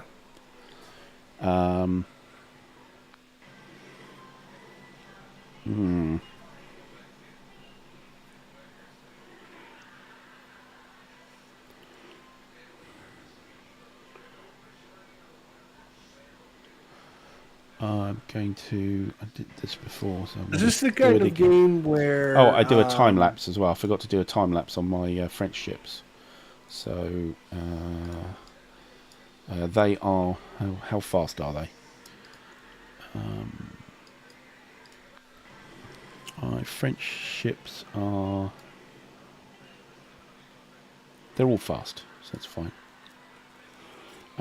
So I can get rid of 4. So 1, 2, 3, 4. Okay. Your season initiative failed. So what am I going to do now? So I don't need to have those markers there anymore. You still can't see your task force box? Oh, there it is. Yeah, I've got this.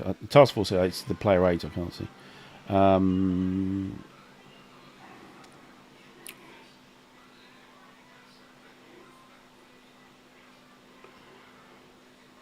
those You are way behind now in the video. Yes, it does. Does take a while. Drop. Yeah. It's like 3 seconds behind now. Yeah. Yeah, there's a delay in it. Yeah, absolutely. Oops. So I am going to launch these guys.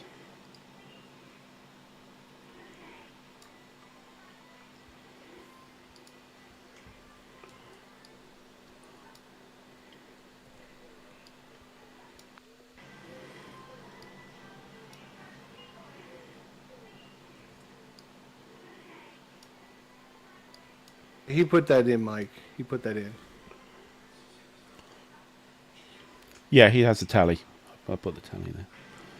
1, 2, 3, 4, 5, and then I will extend my trajectory here.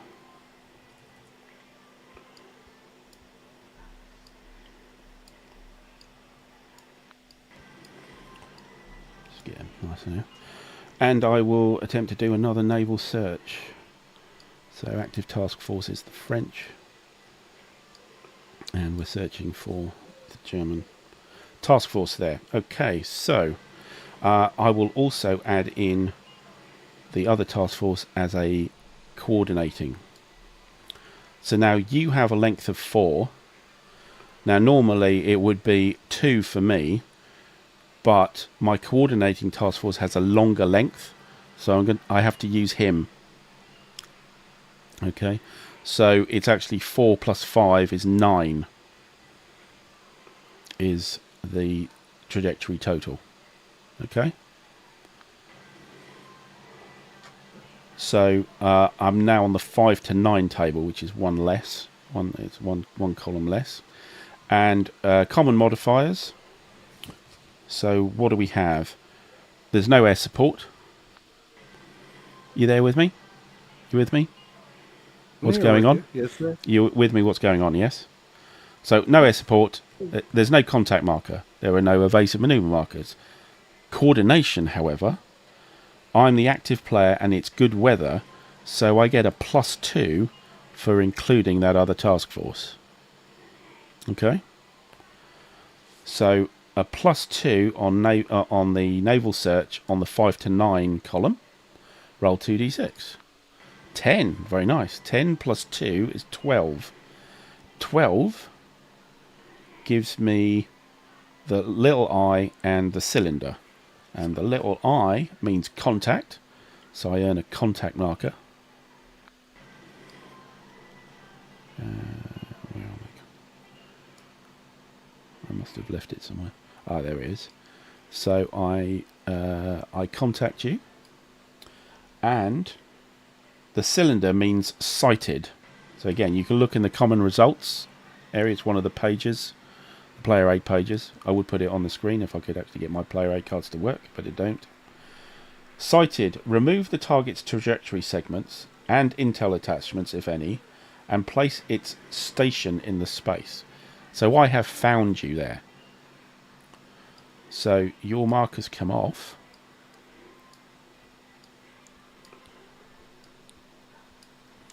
And you are there. Okay, and I have made contact as well. Those markers come off. And we can do a... this was a naval search. So the time lapse is all designated task forces. So that's both of these guys get their time lapse. Yeah, Mike says you need to win the initiative. Absolutely, you need. So that gets pulled. And that gets pulled. And I become a station as well, because of the time lapse. And 4 of these come off as well, because they're fast ships. Okay. Right, so there we are. And you have a contact marker on you. Now you have the ability to seize initiative. So it's again, you need a 9, but you have a +1 this time because of your failure last time. Okay. 8 or higher? 8 plus 1 is 9. You got it. Okay. So it's over to you now.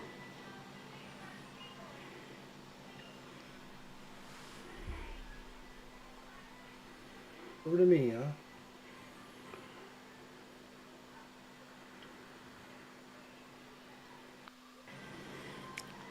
So getting the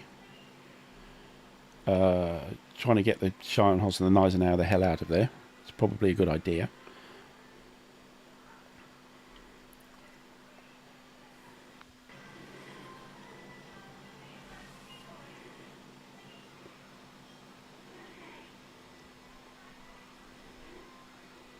Okay, so I'm just looking at...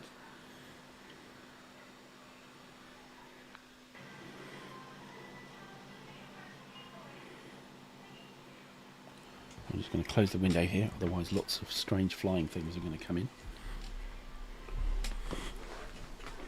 You have 1, 2, 3, 4, 5, 6, 7, 8.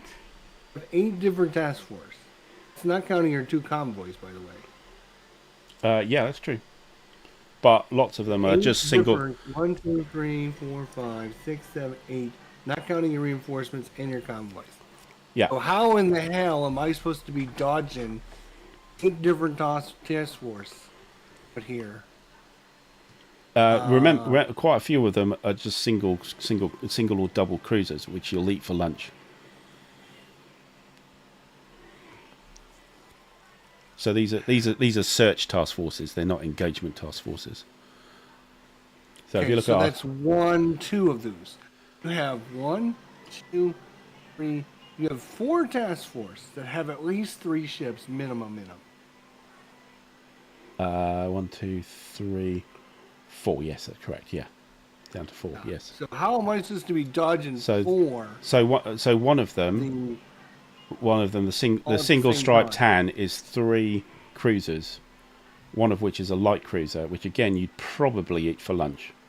It'd be an interesting battle, but you would be able to do them. The ones you have to worry about are the Nelson Rodney, the Warspite, Repulse and Furious, and the Dunkirk and Montcalm. Even though the Dunkirk, Montcalm and Lake, that's not a completely impossible fight either.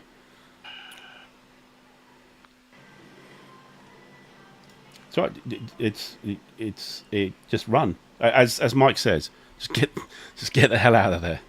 Well, I mean, that's all I'm going to be doing. That's all I'm going to be doing. Well, you can go off. You can go off to the convoy as well. Every time I move, you're just going to intersect me with 2 of your guys, and you're just going to plow me over every single time. And I'm not going to get lucky enough to roll a 9 every single time. There's no way. I mean, you can build your things for free. You can build your paths for free, correct? Yeah. Which means you get a minimum of 2 guys intersecting me every time. Well, I mean, only one. Yeah, only one. One is the active task force. Yes, but as I say, it's possible. But with the exception of the battleship and aircraft carrier force and the double battleship force, the others will either be a fair fight or will lose to you. Yeah. But you could use those to support your other guys. So it's not like I'm taking these on one-on-one. There's never a time I'm going to be one-on-one with anybody. Yeah, right now, I have two. I have 2 different guys in my squad in my area right now. If we have a battle in that hex, you will fight either the French or the British. You can't fight both. They can't both be in a battle. I would have to amalgamate them into one task force for them to fight together. So you only ever fight one task force at a time. So if right now I did an engage. I'm not saying this isn't the way it was designed. Maybe yes, you're supposed to be running ass away and cat and mouse, and yes, that's all great. It's just and maybe that's what this scenario is designed for. And I'm not saying there's anything wrong with that. I'm just saying it kind of forces the German player, myself, into one thing: run and just try to stay out of trouble. Well, and get the convoy, because if you manage to get the convoy, you just score points off it. You score 1. Yeah, and remember, 1 victory point if I hit it if I do for any each hit. Damage to it. I do 1 victory. I do per hit. Get 1 victory. Yeah, it doesn't disappear. It stays there, and you can get more victory points off it. You can do multiple hits. You can do more than 1 hit at a time, and particularly in a battle, you can do several hits on it.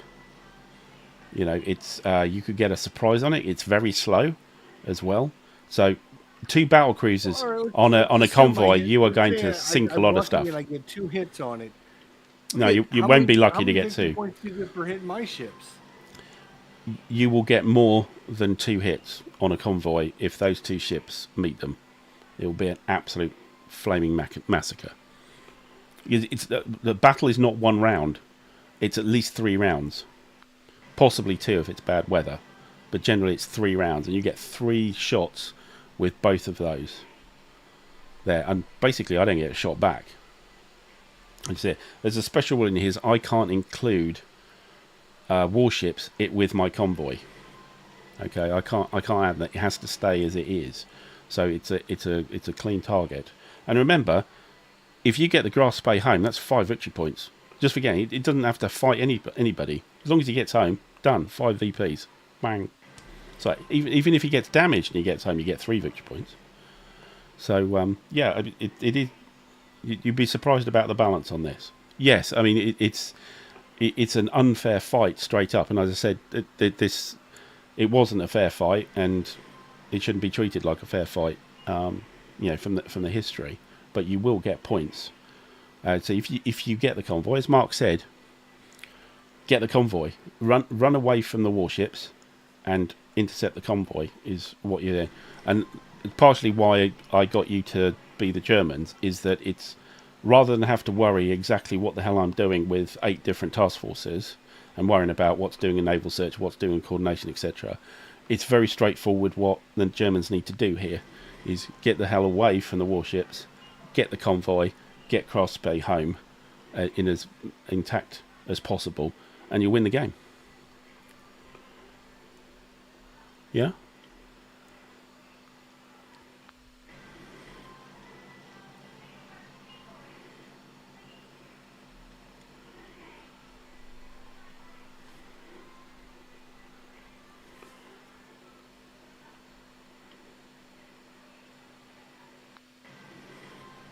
Okay. Yeah. So I will build more tracks. Yeah. Mean absolutely nothing, but I'm going to build them anyways. You'll be surprised how well you can do this bit. You think it's futile. It really isn't. So we're going to see on your next turn how futile it is. Well, we'll see on your turn. I move down here to attack the convoy, and then all you do is move those 2 that are there with me now down on top of me, and we do the same thing over again until I don't roll a 9 or higher. And okay, if I don't roll a 9, if you intercept that convoy and I don't roll a 9, you get the convoy. You get to fight it, and my guys are still stuck where you used to be. That's it. That's the thing. You danced around me. Yes, I pinned you in a place and you got away. You disappeared into the fog. I didn't get you, and then you come across a convoy and start sinking merchant ships. And I'm still sitting in the fog going, where the bloody hell are you? At this point, yes, I'll chase after you, but it may get exactly the same result, in which case you dance off. You can dance off again. I understand all that. I'm just saying, my 2 goals are get the Graf Spee home, which I can't do. I can't spend actions to move him, because if I do, then my turn's over, and you'll just line up all your fleets on top of my other ships and blow them up. Yeah. So how am I ever supposed to activate them to do anything when I have to spend all my time running away from you? Okay. Well, remember, if you do a pass, you can do an all pass twice. So that means you can effectively move the Graf Spee while you're still mucking about with the Gneisenau and Scharnhorst, because you've got Raider to use twice. So you can get to the North Atlantic with the Graf Spee. I can move it free 2 spots. I can Sorry? only move it 2 spots because you have an intel marker on it. Well, no, you wouldn't want to remove you wouldn't want to remove the trajectory where the intel marker is. That's what the intel marker limit comes from. You will move 4 from the bottom. Here. Yeah, you'll remove 4 from the bottom. I'm removing 2. I'm using my special power to move 2. No, you won't move 2. You will move 4. Unless there's an intel marker. I thought I could only remove 2 if there's an intel marker. If you remove the trajectory where the intel marker is, not if you remove trajectories where the intel marker isn't. I've got this chain that's 15 just to get to here, and I can only remove 4 of them. I can only do this special ability twice. Yeah, so that's 8. And you haven't even done anything. 8. I'm not even halfway. I'm barely halfway home to getting it to where I need to get it. And then I've got another 1, 2, 3, 4, 5, 6, 7 spaces after Yeah. that. Well, it's not easy. I mean, if Raider was just there to get you home, then it wouldn't be much of a game, would it? When you go, okay, all pass, all pass. Oh, look, I'm home. 5 victory points. Thanks very much. Yeah, I you wouldn't do. understand. I'm just Yeah, saying, yeah. It's gonna. You're you can going to only do have to. certain actions on your turn, Yeah. right? So I can either move my guy out from where you guys are at, or I can move the Gulf Spree, or I can use my special ability. These are my three No, you basic can move. choices I have. You can move your guy out of there. Okay. You can cross with the convoy.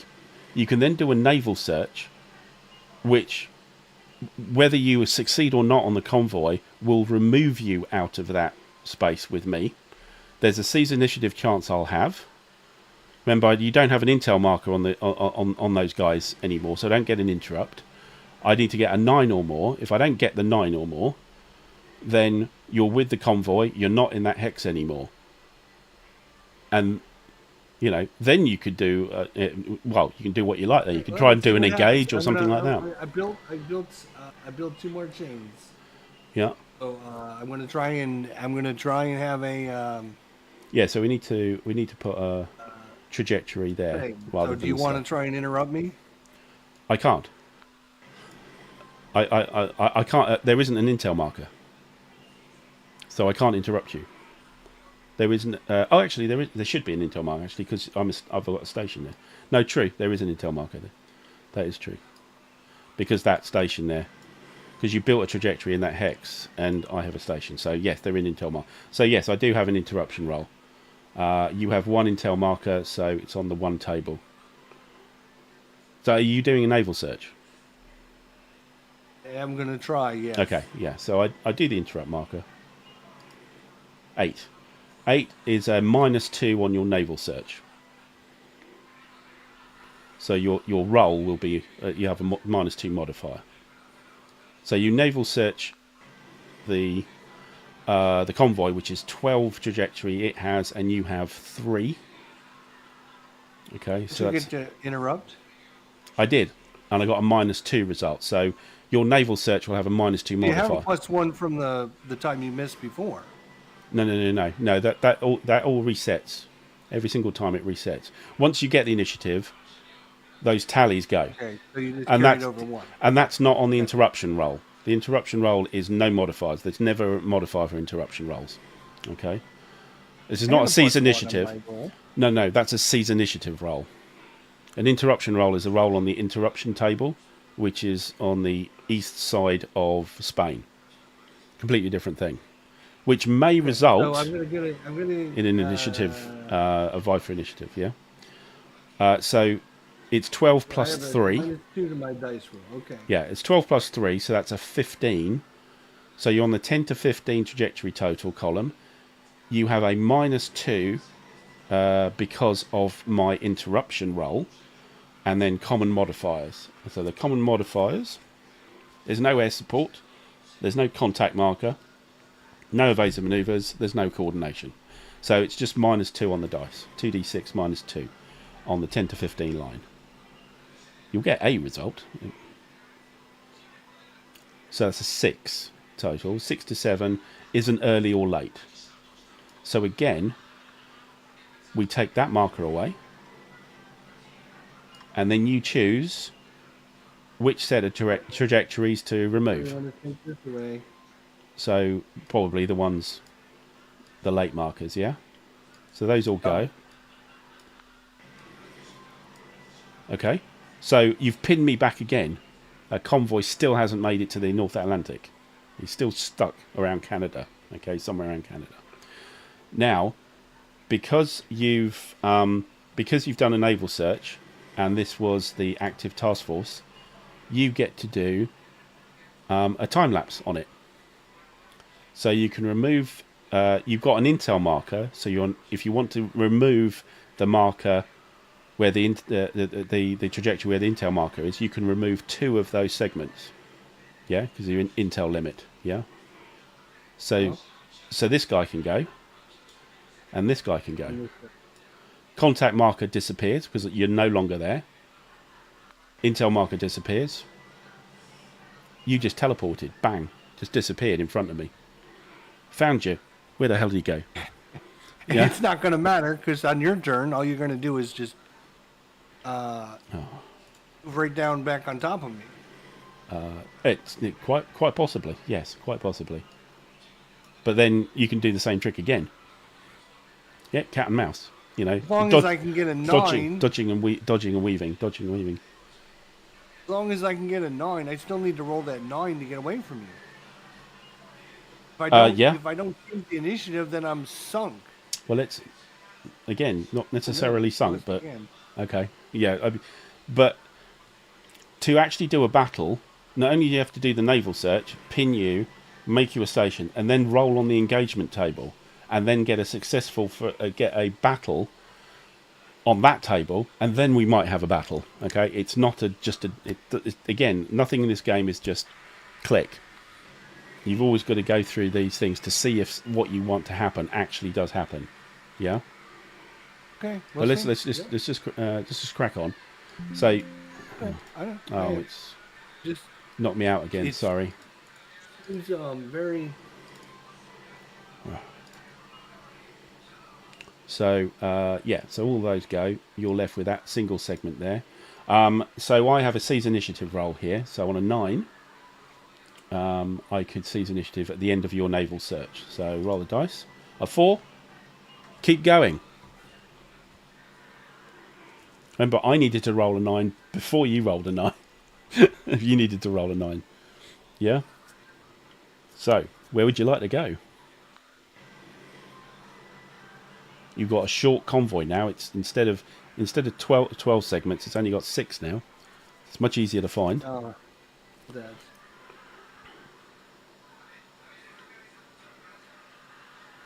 And I don't know if I want to end up in the same space as the other ship because you can tally both of them.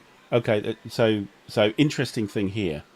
You could try and find the convoy with the Graf Spee helping you. The problem with it is that you'd use the Graf Spee's trajectory to run the total, which will be big. I mean, it's 15 in its own right. However, at the end of that search, you get to time lapse all designated task forces. So that will allow you to time lapse the Graf Spee. So you can kind of use the coordination. It kind of ruins your ability to find the convoy, but it helps to shove the Graf Spee forward. You could do that. And again, there's only a seize initiative at the end of that. That's a possibility. However, if you really want the Gneisenau and Scharnhorst to spot that convoy and pin it down and possibly start having some fun, I wouldn't involve the Graf Spee because it'll spoil your chances because it's got such a long trajectory. It will spoil the table. As it is, you've got 1. You could move. You could be in the same hex as the trajectory with Graf Spee and just ignore it. You don't have to use him. Or you could come up a little bit up the line. Now, what's interesting in this game is that the naval search table, the columns have a range.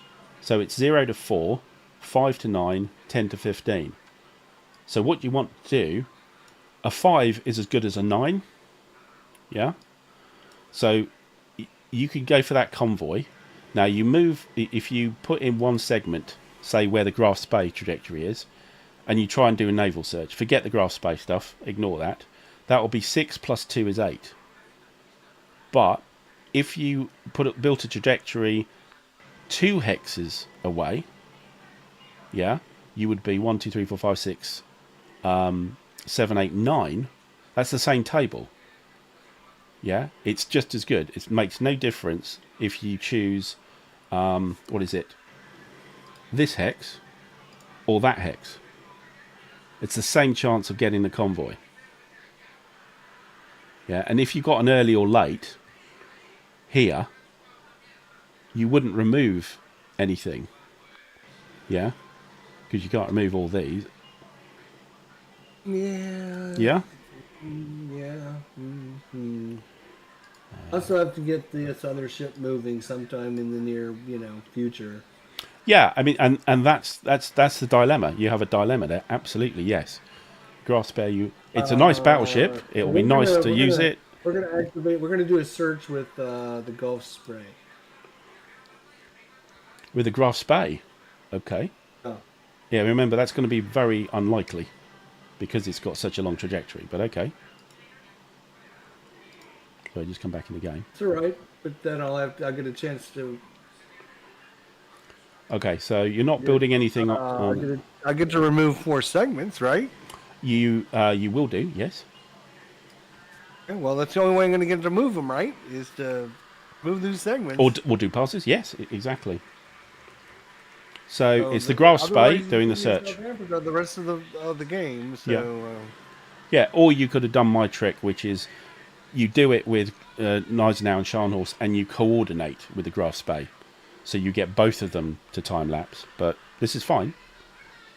Okay, so active task force is the Graf Spee, and the search for the convoy. Okay, so that's 6 plus 15.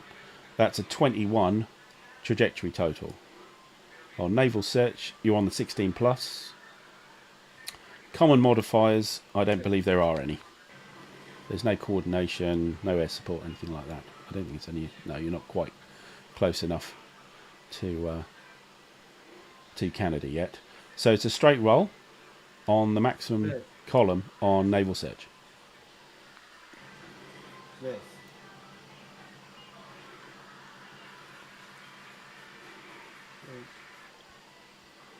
Missed. Yeah, have you got a... Did you roll? I didn't see it. I got a 5. Oh, okay. Sorry, it's obviously... It's not updating me.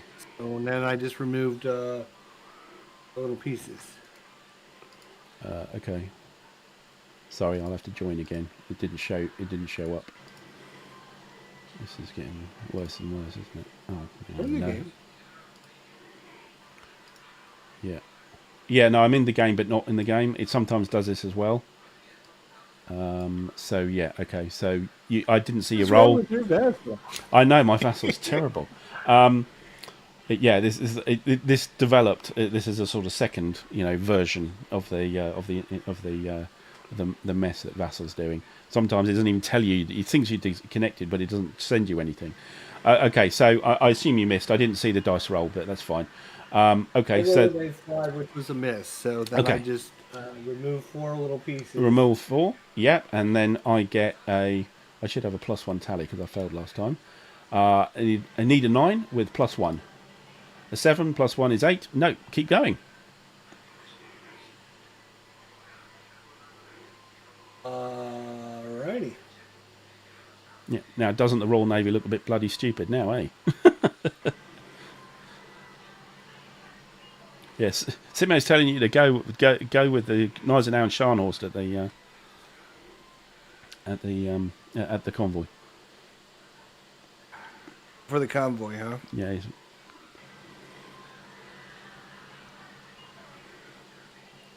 Yeah. One thing I'd point out is going too near to Canada. There's the task force near Halifax, that's my carrier task force. So a little careful there. That's basically like a moving airbase with 2 hex range. So, but anyway. What year is this serial? 1939. So it's very, very early on. They have the 1940 base? No, not the 1940 base. So St. John's is the closest at the moment, but that brown station with 2 stripes, that's a carrier task force. So effectively that task force is a movable airbase. So just a fair warning there. Yeah, Canada's a nasty place as well. It's lovely. Okay. All right. Well, I'm gonna build a chain again here. Yep. And put it over there. Yep. 1, 2, 3, 4, 5, 6, 7, 8, 9. Yeah, you're on the 5 to 9 table. Brilliant. 5 to 9. I mean, it's got 6 segments, so you'll never be on the 0 to 4 table anyway. So 5 to 9 is the best table you'll have. So It'll be at least 6. Any modifiers on that? You want to do a search? Now I want to do search. Okay. So active task force on search. Sounds surprised. That's all I've done so far. Is search No. and Well, search. you haven't found anything yet, so you keep searching until you found something. Oh, Okay, so Um, naval search. I don't think there's any modifiers. No. right, here we go. Ready? So straight roll on the 5 to 9. 5's not brilliant. So 5 early is or late? early or late again. So you remove Oh, that segment. Result like that every other time. Yeah. Remove that segment, and yeah. I already did. All right. So you're gonna try and And steal now it it's back? seize initiative. I should have 2 now, shouldn't I? Should have a +2. Yeah, I get the initiative. Okay, so first thing I do is roll for weather. 5, oh, close, but it's still good weather. Right. Get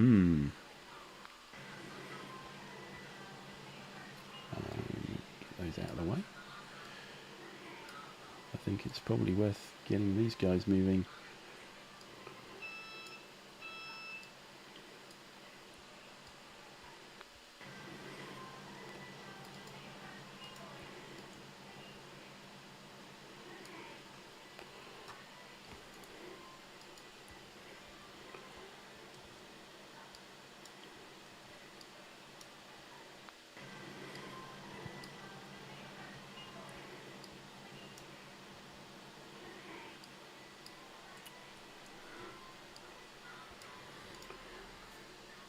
Actually, no, I don't need to do that. Yeah, delete that. Actually, no, that's a good idea. It's there.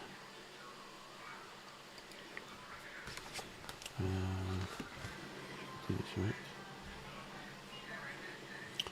Okay, so that's the trajectory there. Do I want to do any other trajectories here?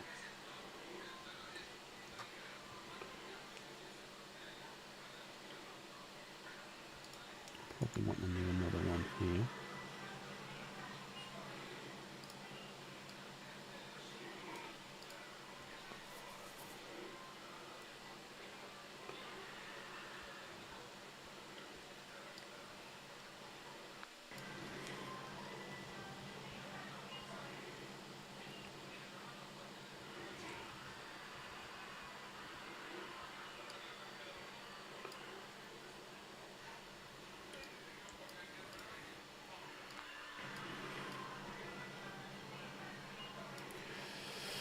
All right.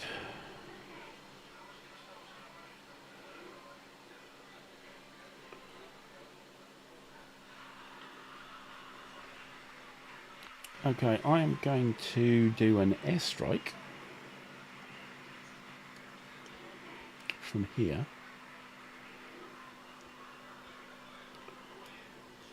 Against that hex there. Okay.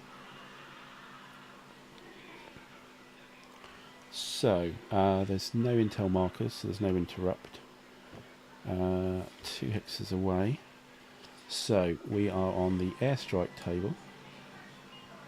Trajectory total. You have 3, I have 4. So that's on the 7 on airstrike. And common modifiers are added. So air support, you're in the adjacent hex to me, so I get a +2. No contact marker, no evasive, no coordination. So it's on the airstrike table, 5 to 9 with +2.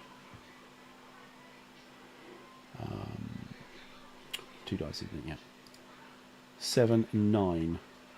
A 9 on 5 to 9 is a contact marker,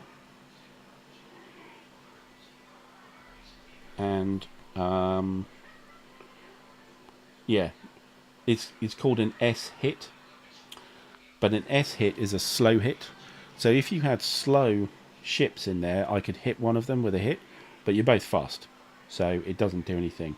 The only thing I get is a contact marker, which is nice. I'll take it. But, okay, that's my airstrike. Now, at the end of an airstrike... I am medium, by the way. Oh, you're medium. Yeah, it's still not slow. No. I'm sorry. No. I think you are. At, yeah. Graf Spee is medium, but I think these two guys are fast. Yeah. So the airstrike. The two ships are all fast. So the planes saw evidence of you, but that's all that happened. They didn't find you. Okay, at the end of a airstrike, all designated task force get a time lapse. So these guys are slow, I think.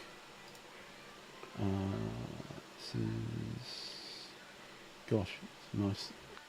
Different speeds. So they're slow, so it's 2.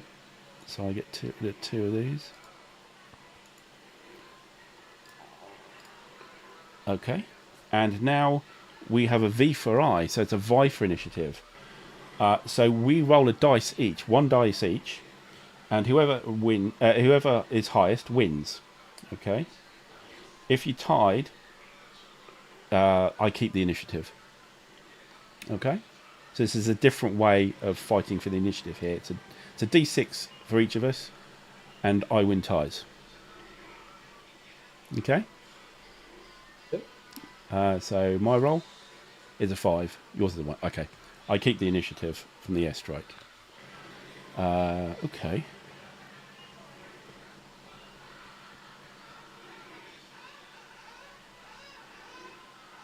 I might do that again. You get a +1 anyway for your tally, because you failed. I might do it again, actually. I might do the airstrike again. Yes, because the contact will help me now. Contact gives me a bonus in the common modifier. So yes, I'm going to do another airstrike from the Furious.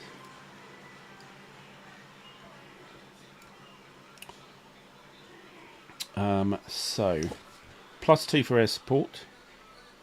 Contact marker, you are fast, is another +2. So I've got +4 on the dice on an airstrike, and has the table changed? I'm 2, you're 3, so it's 5 now. It's still the same table. So 5 to 9 +4 now. 9. 9 is, well, contact marker and a slow hit, so no difference. So I take those away. I get to time lapse. So these guys go. Let me get my station back.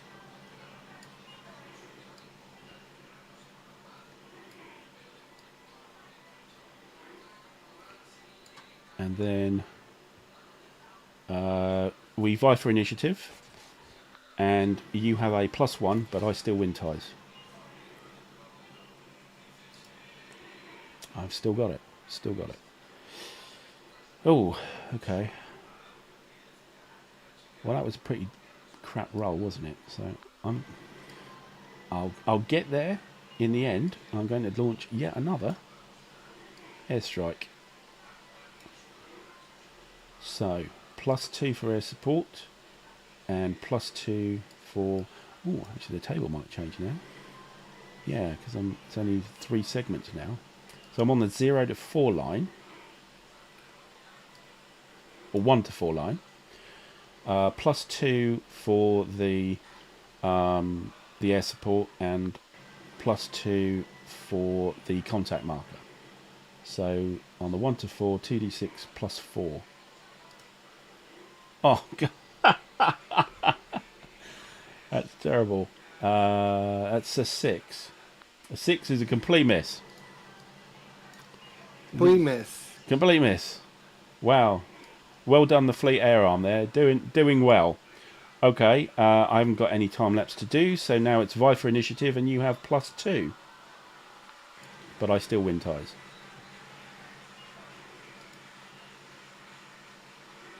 Still got it. You'll be running terrible for these vie for initiatives. Mind you, my airstrikes have been pretty bloody poor as well. You know what? In for a penny, in for a pound. I've got to improve. I've got to get better rolls. Let's get the swordfish out again. You get +3 on the dice now, if you will tally.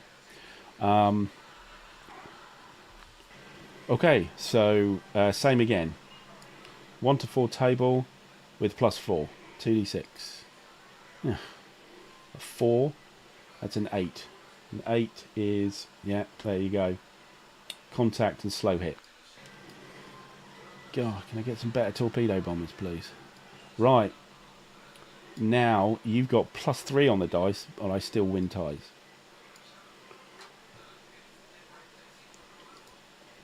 Yeah, you got it. Oops. Okay, roll for weather.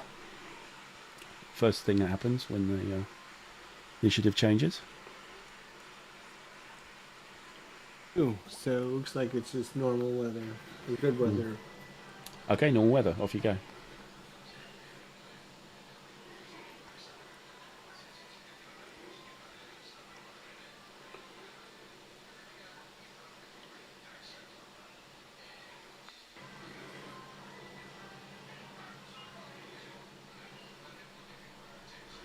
So I think the aircraft carrier is bad news, even though its aircraft seem to be really crap. So you want to get away from that.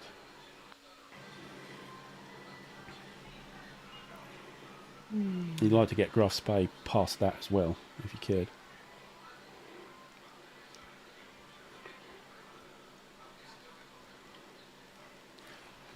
So one thing you could do is you could add segments now to the Graf Spee out in the Norwegian Sea and down to the North Sea, which makes you more difficult to find because your trajectory is longer. We missed when I did my search. I should have been able to remove several of my segments. Yes, sorry, yes, you're right.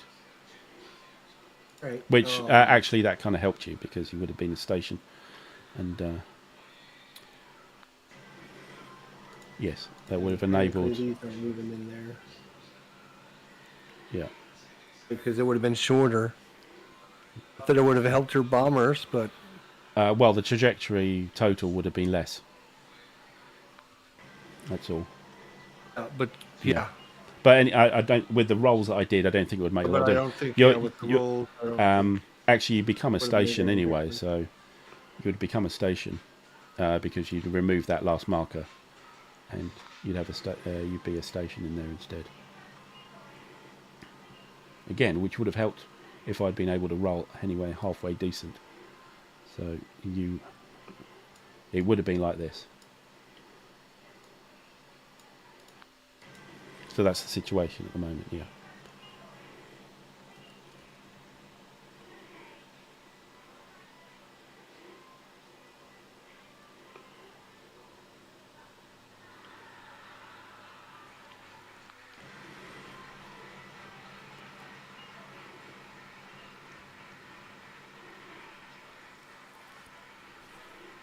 So I'd say I think they certainly need to back off,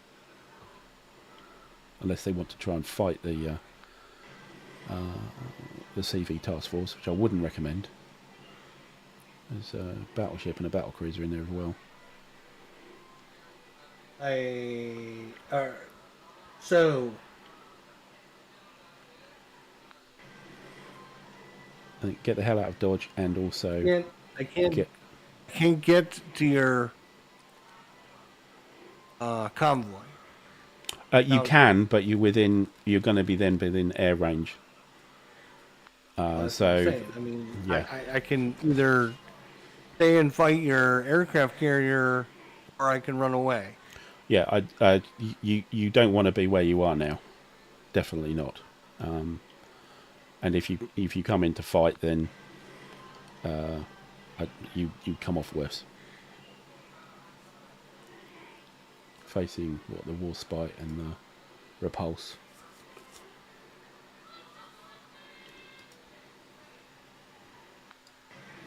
With air support, of course, as well. So remember, you try and engage me. there'll be negatives because of the air support, because it will be on my side. So you don't want to be places where there is air support for my side. You want to clear out, engage some, come back and fight a better day. Yeah, again, it's a boxing, weaving, jumping around. I tried to land a few blows and couldn't quite.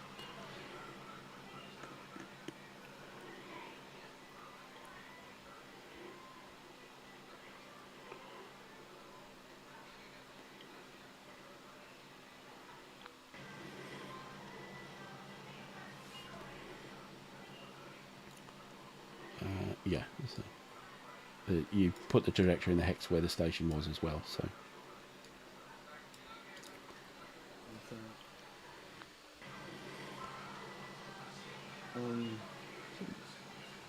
it's.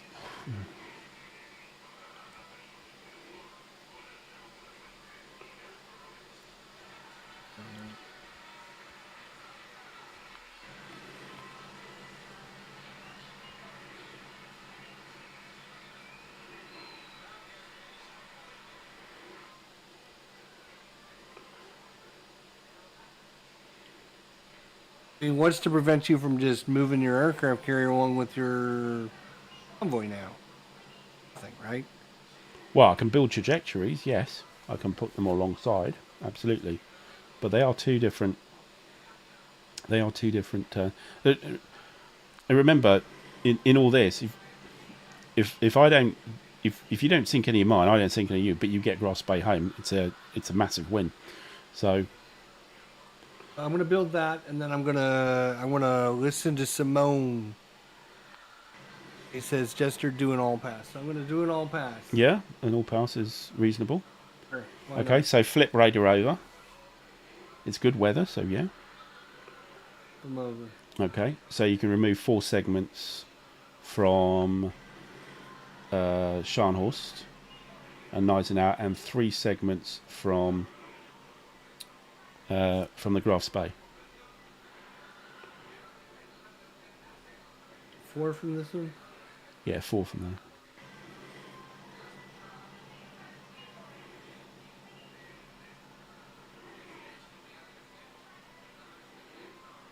Hey, there you go.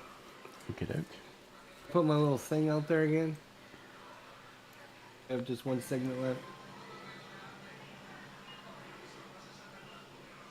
Okay, so that contact marker goes.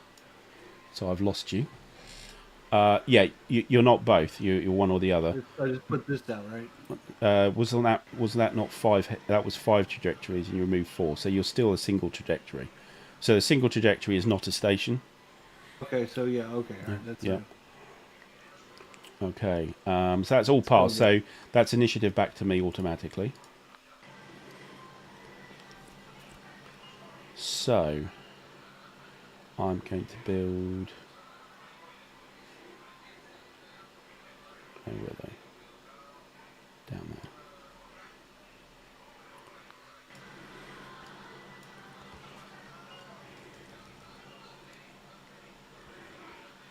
One.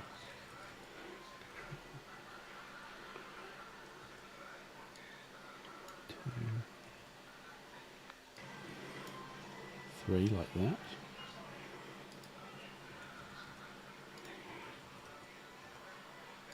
Take him away. I'm going to put a whole load of segments back on.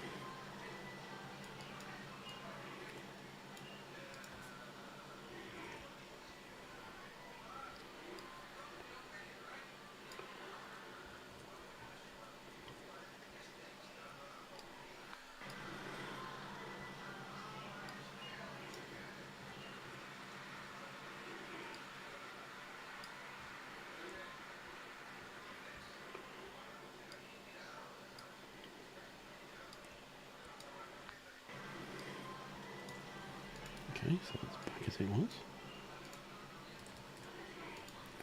Right.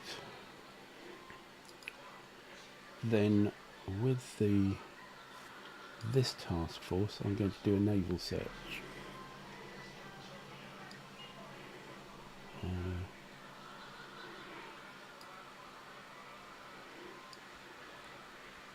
for the Graf Spee.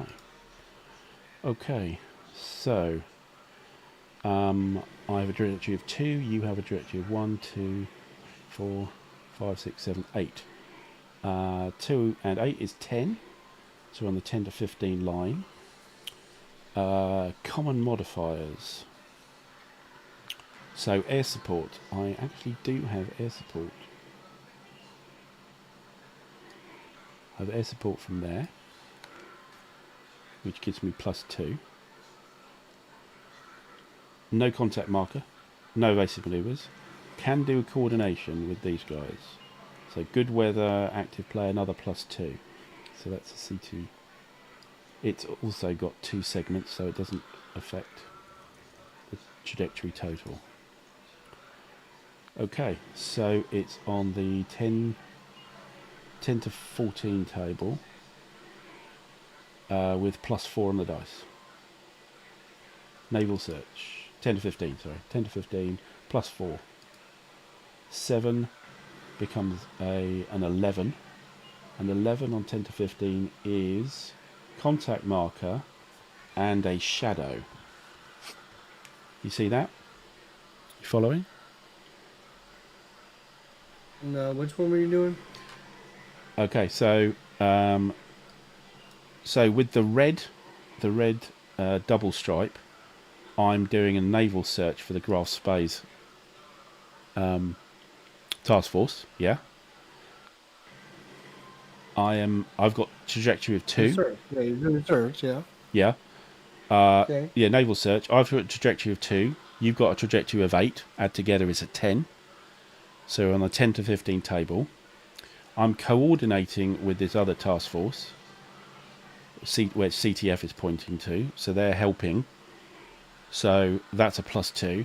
And I've also got search planes out from the Furious, which gives me another +2. So it's +4 on the dice on the 10 to 15. I rolled a 7, which becomes an 11. And if we look on the 10 to 15 column in Naval Search, for an 11, we get that little white eye symbol, which is a contact marker, and then the three red rectangles, which is a shadow.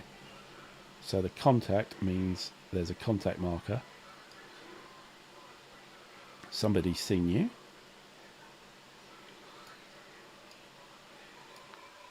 And we do a shadow. So a shadow is we remove all but 3 of the target's trajectory segment. The active player removes the segments. But the segment in the target space can't be removed. So what I end up doing is I end up removing these segments here.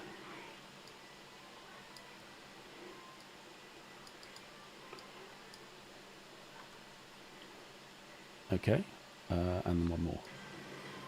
So I've shortened your trajectory because you're in the vicinity here. I'm shadowing, so something's watching you, maybe a plane or something like that. Yeah. Yeah. Okay. So that's the naval search over. We then do a time lapse for all the task forces.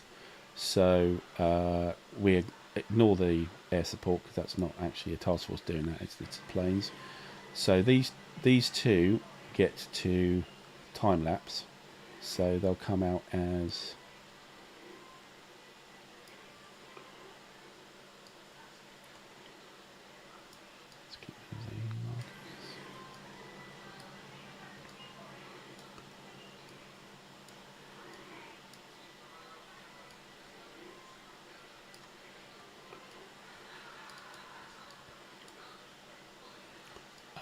and we're there. Okay, so at the end of the naval search, we have a seize initiative roll. So you need a 9 or more.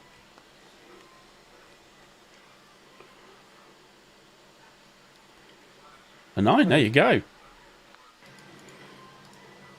Over to your initiative. Roll for weather. Nope. Still good. Yeah. Still boring weather.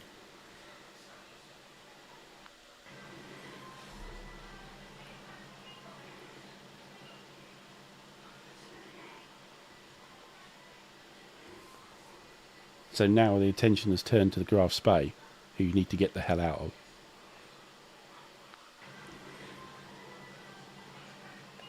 of. Intel marker. No, I don't think so, because I've become a station. The trajectory was already there.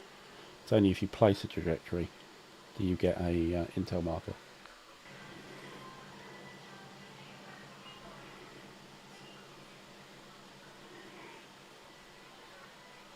Yeah, Give him an well, intel. let's see. I guess we're gonna have to Actually, try to that move. intel marker goes.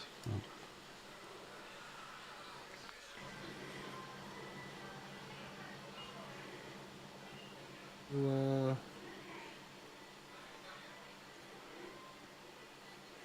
And by all this activity, I haven't laid a glove on you yet. It's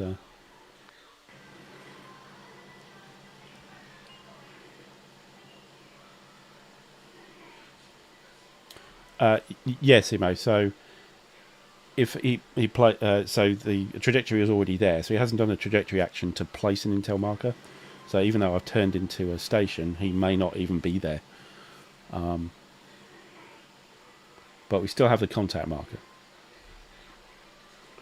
But it's unlikely to remain there because of the likely pass or.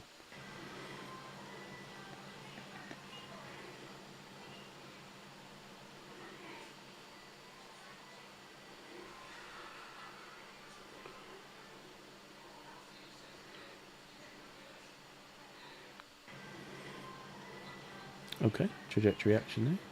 I want to put in. Probably not worth putting an extra one on because of the you'll gain an intel marker. And I'll just stop it there. Yeah. Yeah. Anything else? Do you want to do anything with? Um. Presumably, the Graf Spee doesn't want to do a search, Do, or do an engage. So Sharnos and Nizer now, if they want to do something. yeah, probably.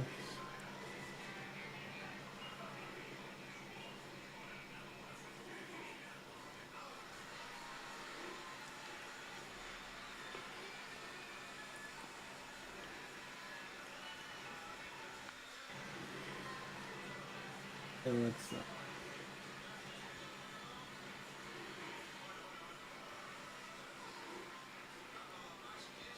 Oh, there you go. Oh, another hack at the convoy.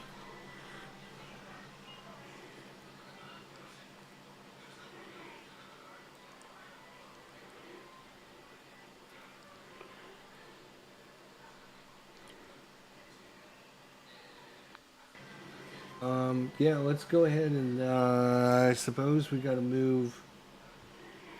Let's see if I let's do a search first. Okay.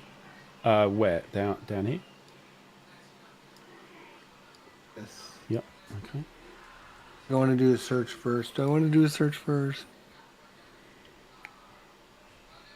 Well, you yeah. Yeah, the Graf Spee won't be a designated task force, so it's not part of the search. So you don't get to time lapse him, but.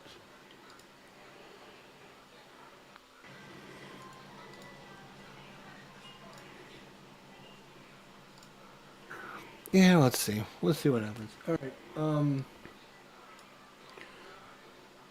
Okay. So I'm 12. Again. So 10 to 15 table. 10 to 15. And I don't think there's any modifiers.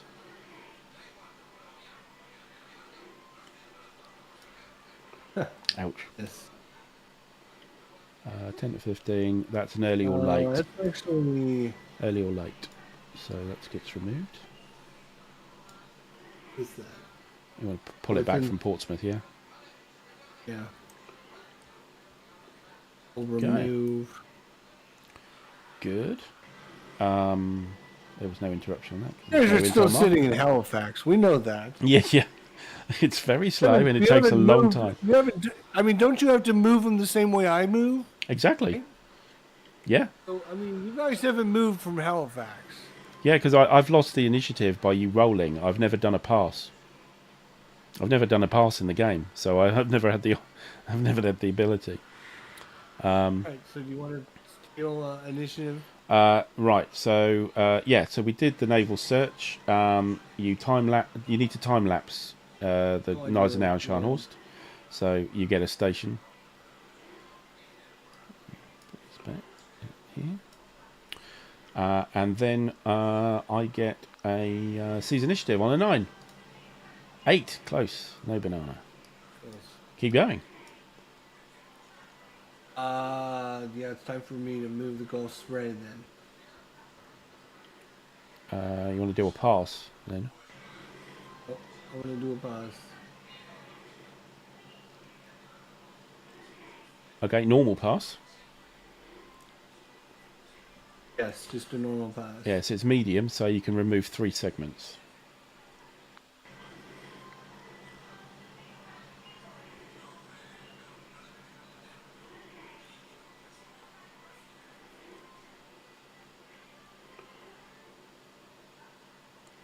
Contact marker goes.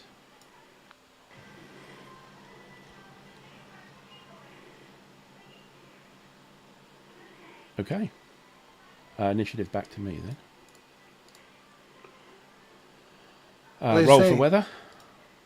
There's a 1. It's still good.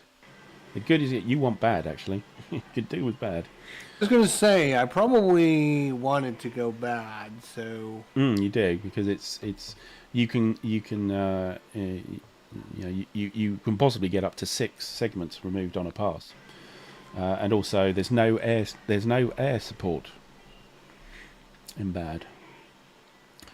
Okay, what do we want to do here? Oh, we really want to stop the Graf Spee, so we will.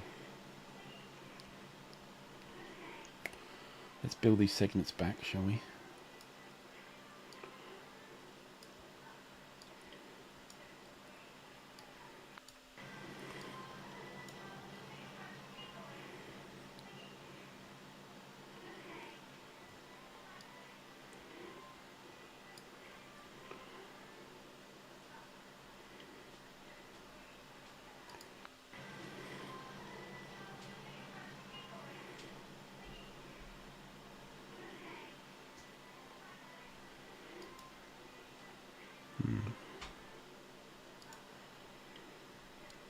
So put this guy here.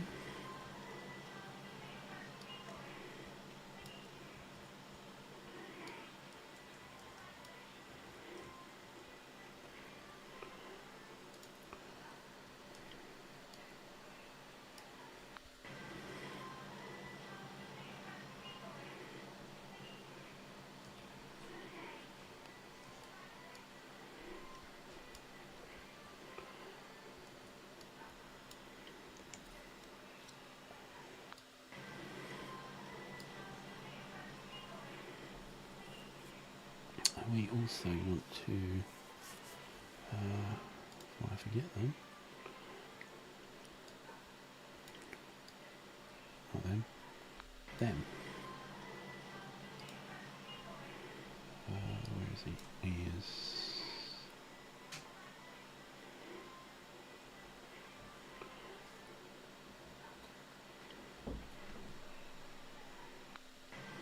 Smith? No.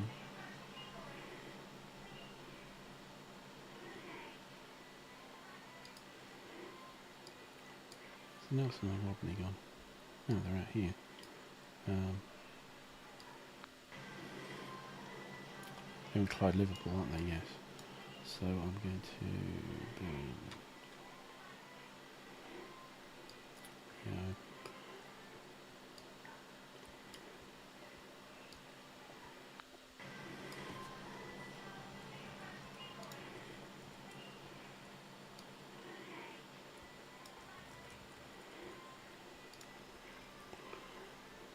And French.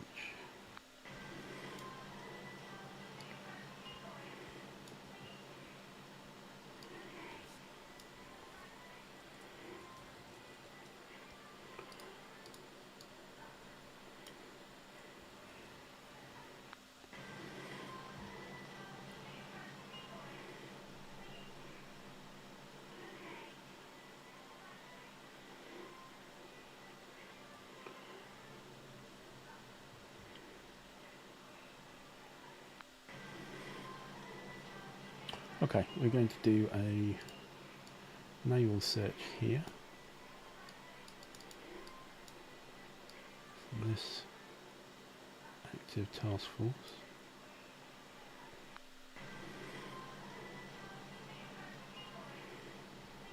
Yeah. Okay, so 1,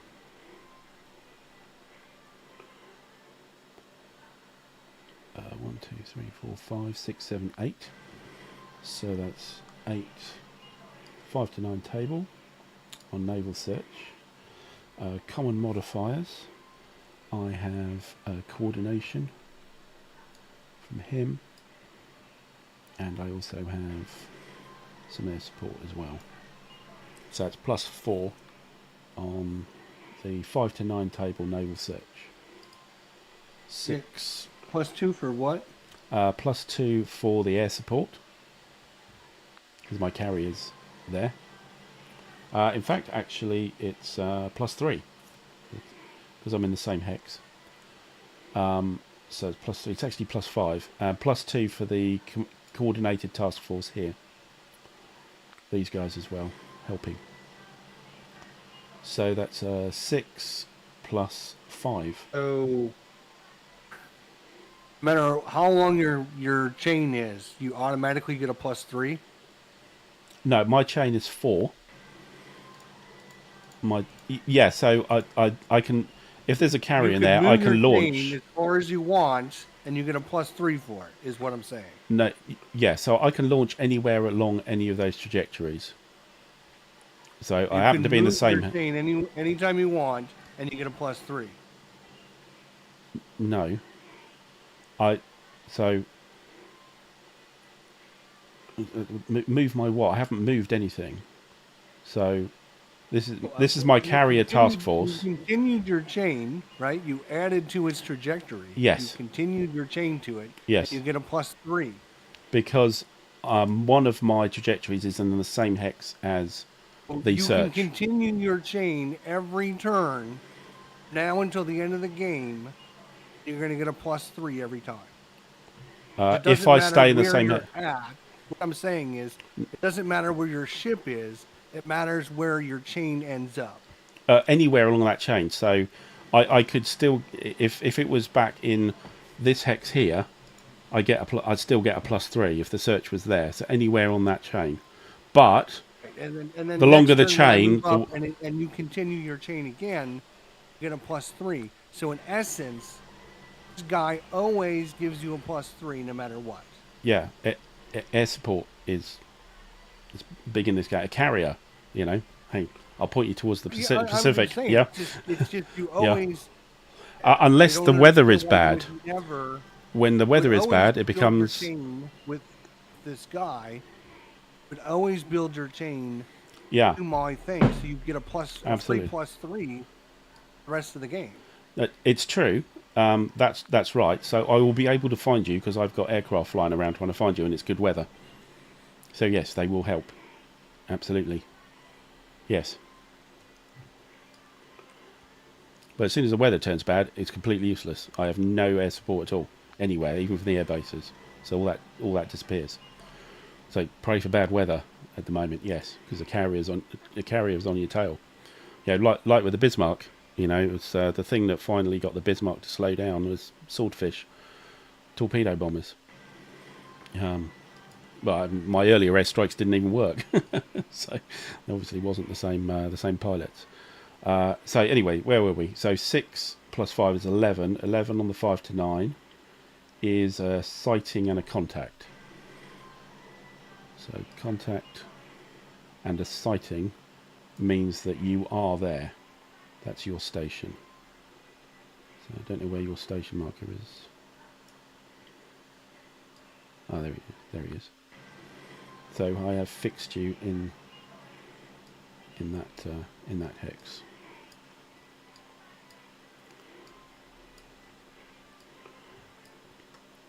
So take those away. I get a time-lapse designated, so it's a slow, so I only get 2 of those off. And this becomes a station.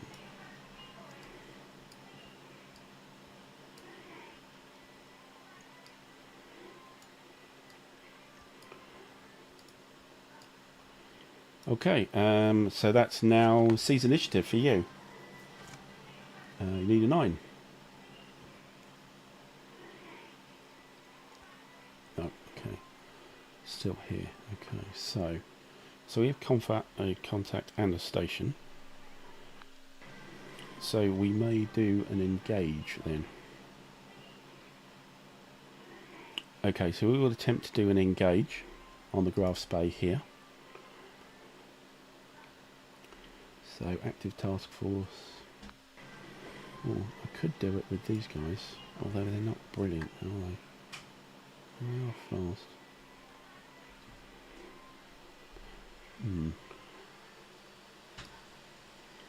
Got a better chance with these guys.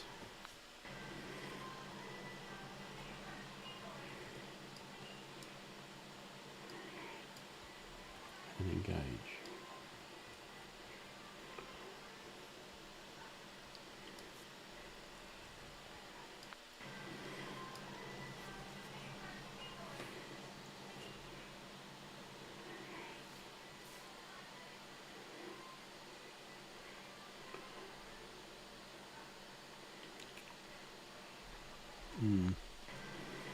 Debating which guys to do this with. No rush.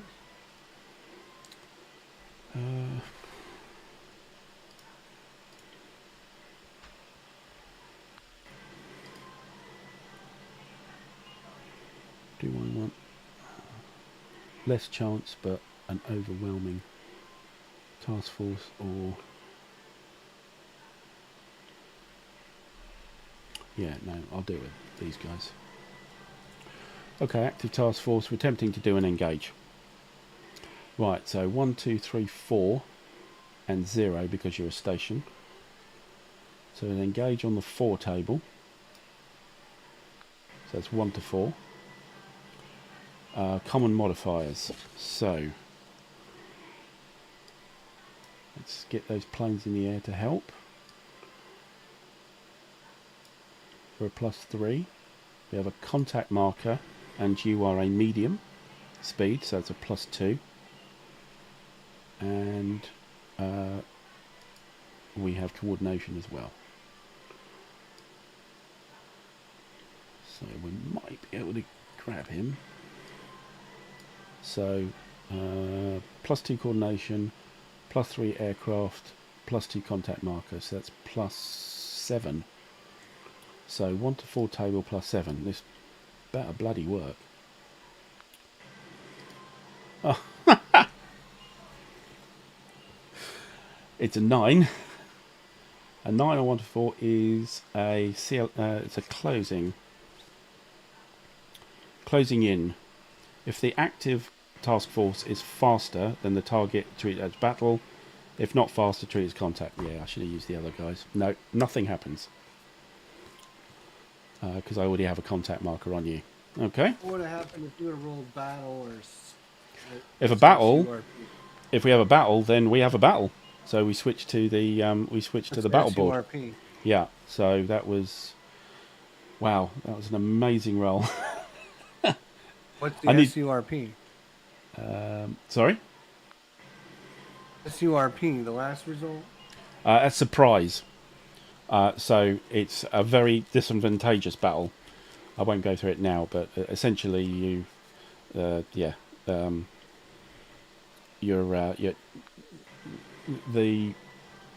you're effectively controlled for the first round. Your movement is controlled by your opponent for the first round.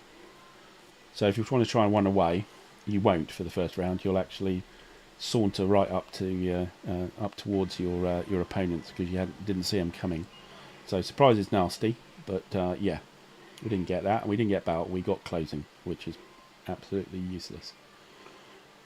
All right, okay, so that was an engage.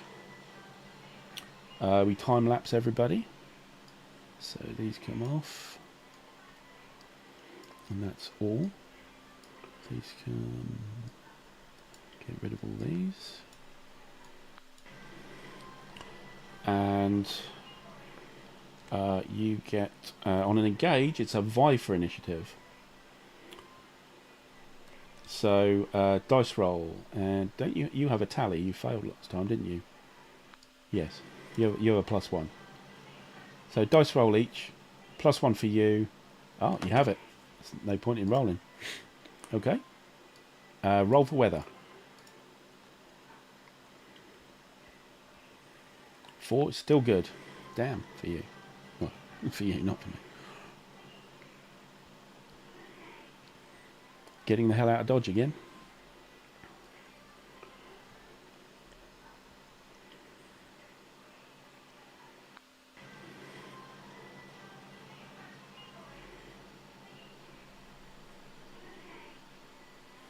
Simo just says, yeah.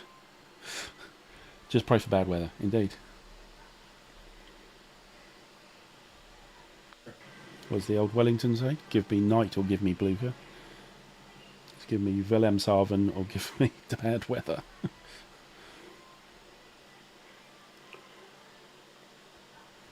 But you see how you've been able to dance about? And even though I have a lot of stuff here, still difficult to get to grips. It did dodge the bullet. That's about a +7 on the engage is a hell of a... Definitely a hell of a... I should have used the other task force. I thought I'd risk it, but should have used the other task force. It would have been...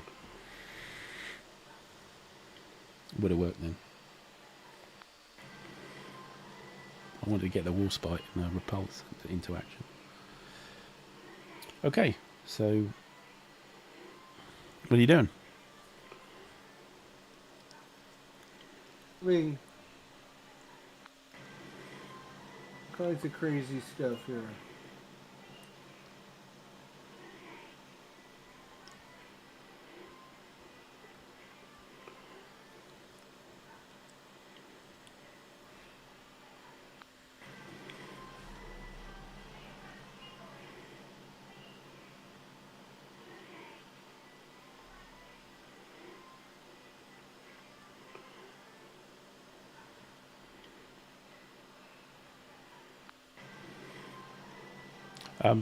Just to note, Jester, we Right. seem to have been going for 3 and almost 3.5 hours here. Do you want to go? No, I'm okay for the moment. Okay for the moment. No, it's fine. It's not, and It might be over here shortly, so it doesn't matter. yeah. 1, 2, 3, 4. Well, thanks everybody for sticking around. We still have some Thanks viewers. for coming by. We appreciate it. Yeah. Yeah. I'm gonna try and leave your area again. Yes, of course. So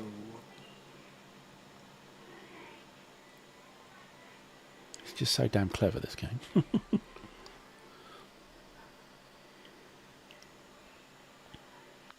But I certainly think you've got enough experience now. You can just crack your copy open and crack on, I think. you think? Yeah. I don't know about that. I still think there's a lot more I need to see with this game. Well, you can play with the solitaire scenarios, the simple ones, because the other side is just a series of dice rolls off a few tables in the scenario book. So you just focus on what you're doing. And quite a lot of them are like, on the German side, this kind of scenario as well. So you haven't got a lot of ships to worry about. Move 3, so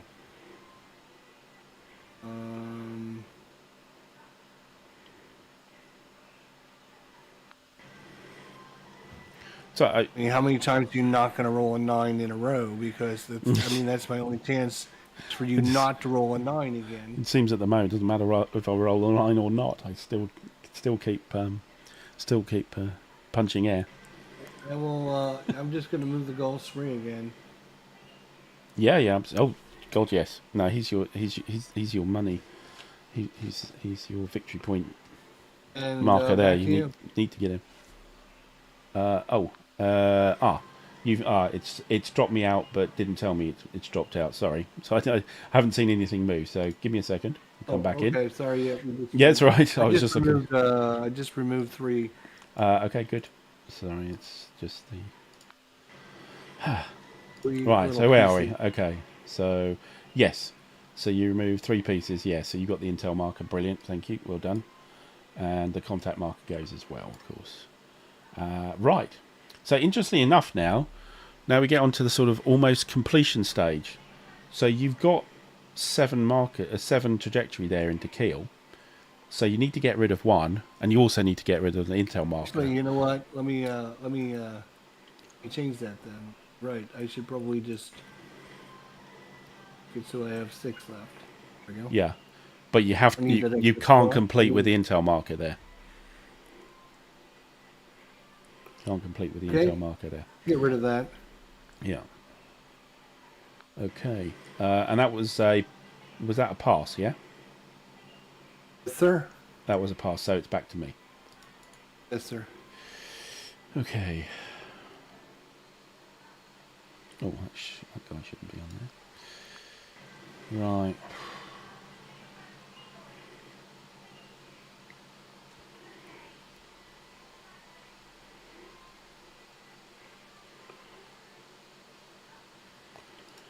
Okay, right, so we've got to keep going, even though we're abandoning the convoy here.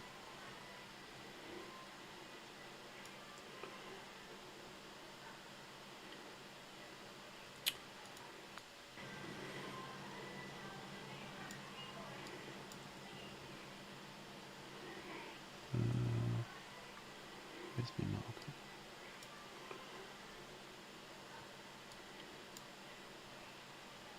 Don't forget to roll for weather. Oh, yeah. Thank you. Hey, it's bad. There you go. No air support now. Ooh. Okay, what was that? Oh, yes, I was looking for... Yeah, yes. Oh, I think there was anything... Yeah, we go. In which case...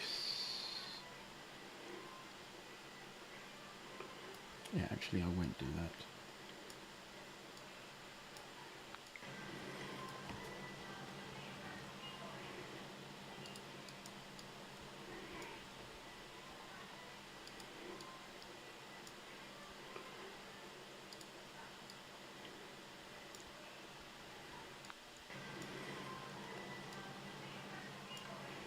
And from here, we will place...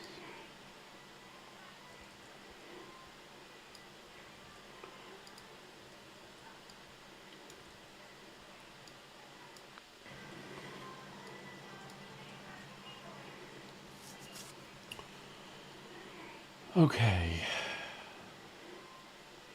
So we are going to search...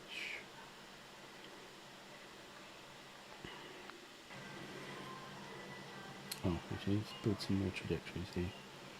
Let's,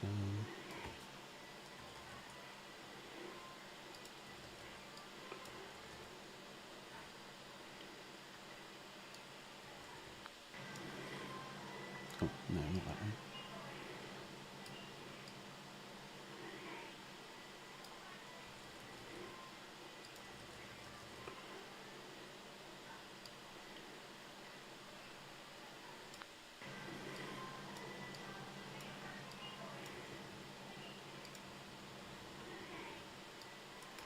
Couple of dog legs here.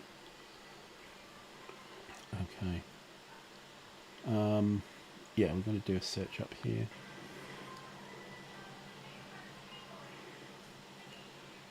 For you know who. We have... Oh, no, not a search. We are going to do a signals. Yes.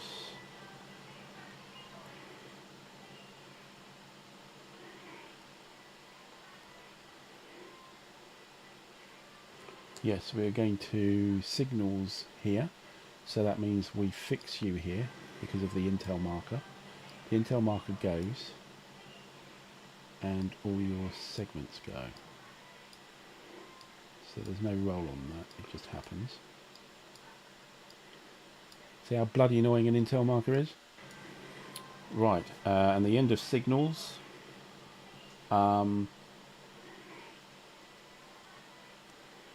You have a seize initiative. So on a 9.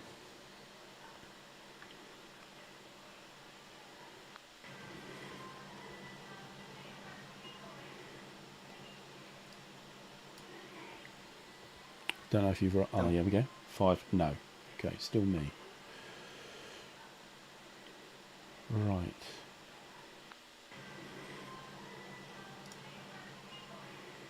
So we will try and engage, I think. So we're going to engage him with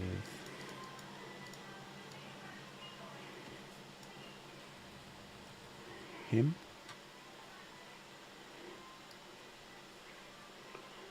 with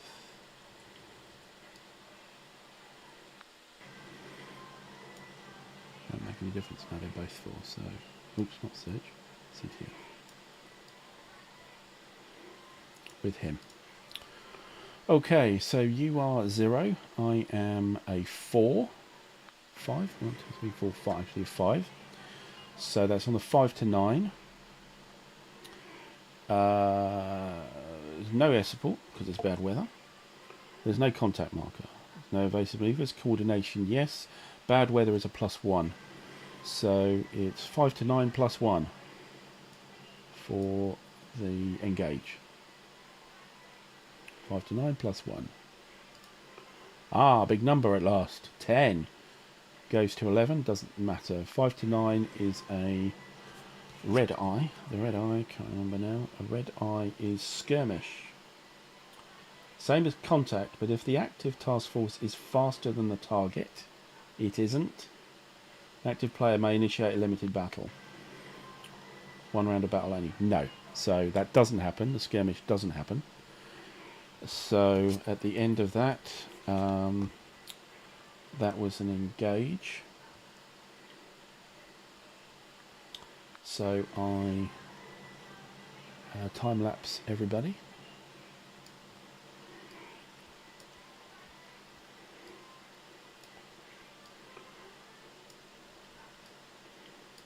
I need to learn my lesson with these engagements. I'm using the wrong task force to do this.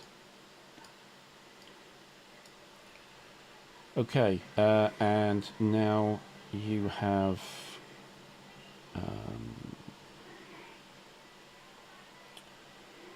that was engage. All task forces, then vie for initiative, and you have a +1. I win ties. 1 dice each. Oh, still got it. That's +2 for you now.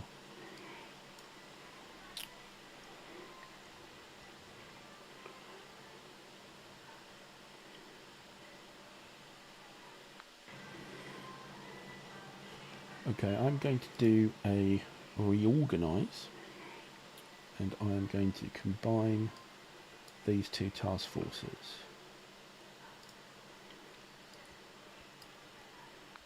So that just happens.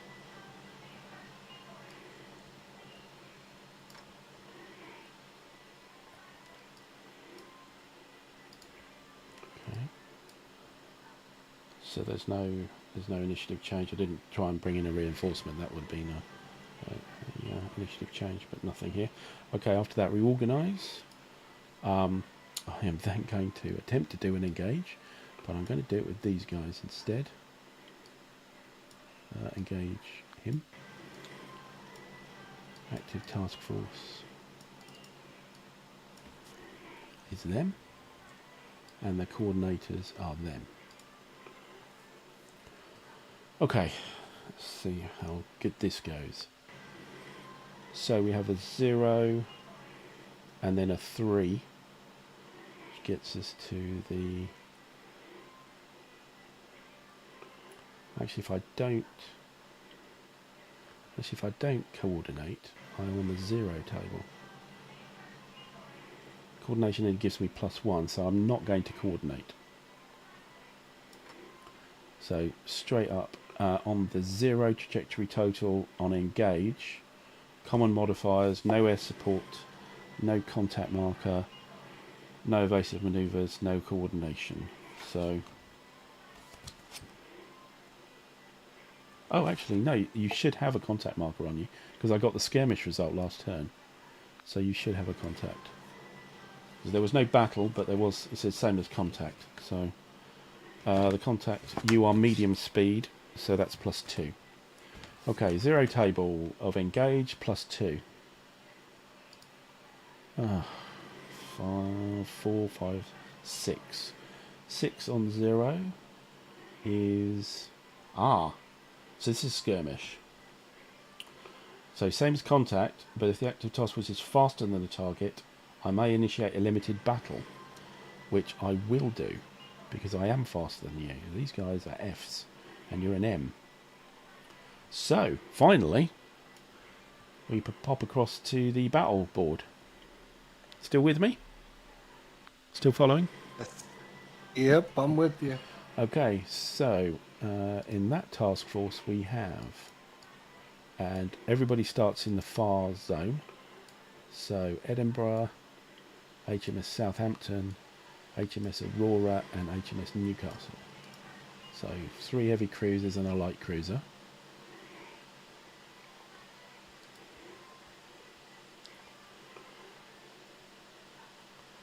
And your Graf Spee starts in far. So yeah, player ship starts in their respective far zones. 1 round of battle only, though.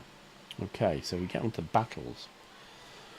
So using the advanced rules, and again, if you look on the, there should be an advanced player aid card, which I can't get up because whatever sickness has inhabited my vassal, I can't find it. So, sequence of play. So you're only doing one round. So there are, well, there are 7 phases in a round. In the first round, there's only 6 normally. But the first thing you do in the sequence of play is a snafu check in the first round. That's the only round you do it. So the snafu table, there's a good weather and a bad weather. And you basically just roll 2d6 and see what comes up. I'm really annoyed I can't show everybody, but if you have the game, grab out the Advanced Battle Rules Player Aid and you'll be able to see it. So, 2d6. Do you want to roll? On bad weather. Oh, go ahead.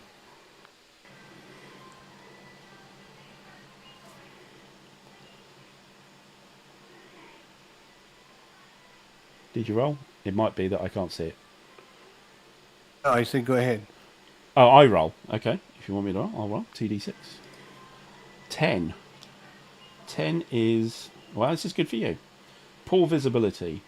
So apply a -1 modifier to gunnery at extreme long and short range. So everybody's got a gunnery -1 modifier, which is very good for you. Okay, so that's the snafu. Snafu is that visibility isn't brilliant. Not surprising with bad weather.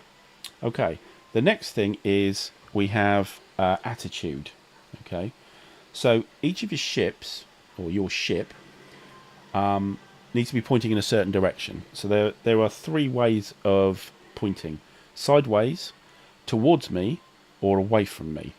And there's a little red arrow on the right hand side of the marker which shows you what you want to do. So because this is going to be 1 round, it's really not that relevant. So the three attitudes are closing, running, or acquiring. So closing is you're trying to decrease the distance. It's not going to be relevant here because we only got 1 round of battle, because you fight and then you move. Running is you're trying to go the other direction. Okay, you're trying to get further away. All right. Now again, it's not going to be relevant because it's only 1 round. You can't get away in this round. You can get away after this round, but you will anyway. So actually, both of us should be sitting in acquiring. Acquiring is basically trying to get all your guns to bear. you know, you're broadsiding. Okay.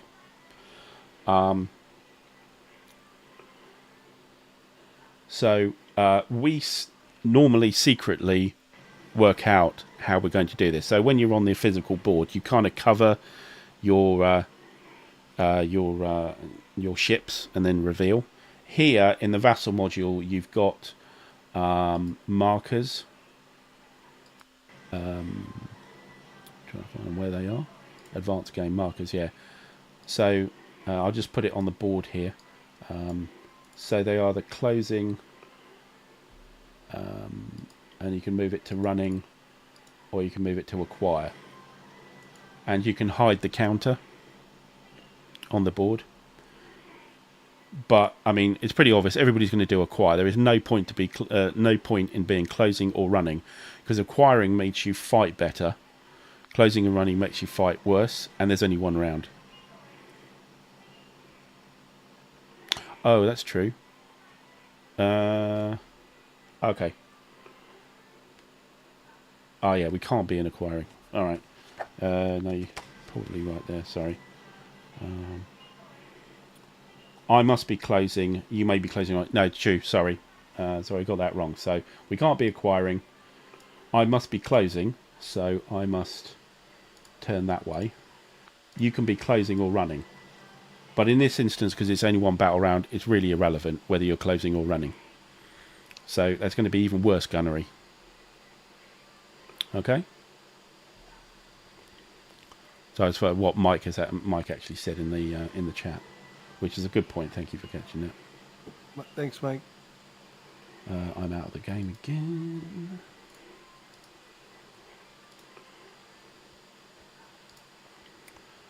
Okay, so yeah, you're running, but it doesn't matter. Okay, cool.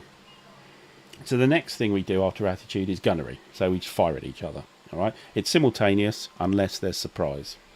Okay, but there isn't any surprise here. So with the gunnery, we look at the gunnery table, the advance. So there's two columns here. There's closing, running, and splitting one table, and acquiring the other table. So we're closing and running. So we use the first column on the gunnery table. All right. We are at extreme range because we're both in our far sections. Okay. So there's extreme, long, short, and point blank. Okay. Now normally you roll 2d6 on short and long range. On extreme range, you roll 3 dice, and you take the 2 lowest numbers. If you're at point blank, you roll 3 dice and you take the 2 highest numbers. So we're going to be rolling 3d6 each and taking the 2 lowest numbers. So you add to that your gunnery value at extreme range, which is the number after the slash. So I'm either zeros or -1s. And you are a 1. And we both have, we all roll a -1 because of the poor visibility. And there was something else, wasn't there? Something I missed.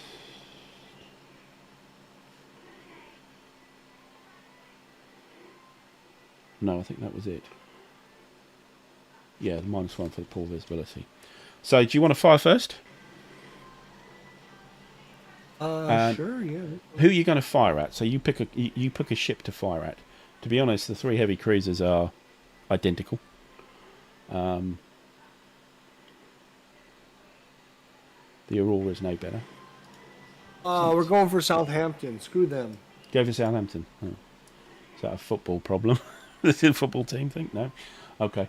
So, Southampton. You're firing at the Southampton. So you roll 2d6. 3d6. Sorry, 3d6. I rolled a 3d6. Okay, so I rolled a 3-3-1. 3. So that's 3 and a 1. You take the 3 worst. So that's a 4. Your gunnery value is 1. So that's a +1. It's a -1 for the visibility. So you end up with a 4. And on closing and running column, that's a splash. So you missed. Okay. So my fire back I have all zeros.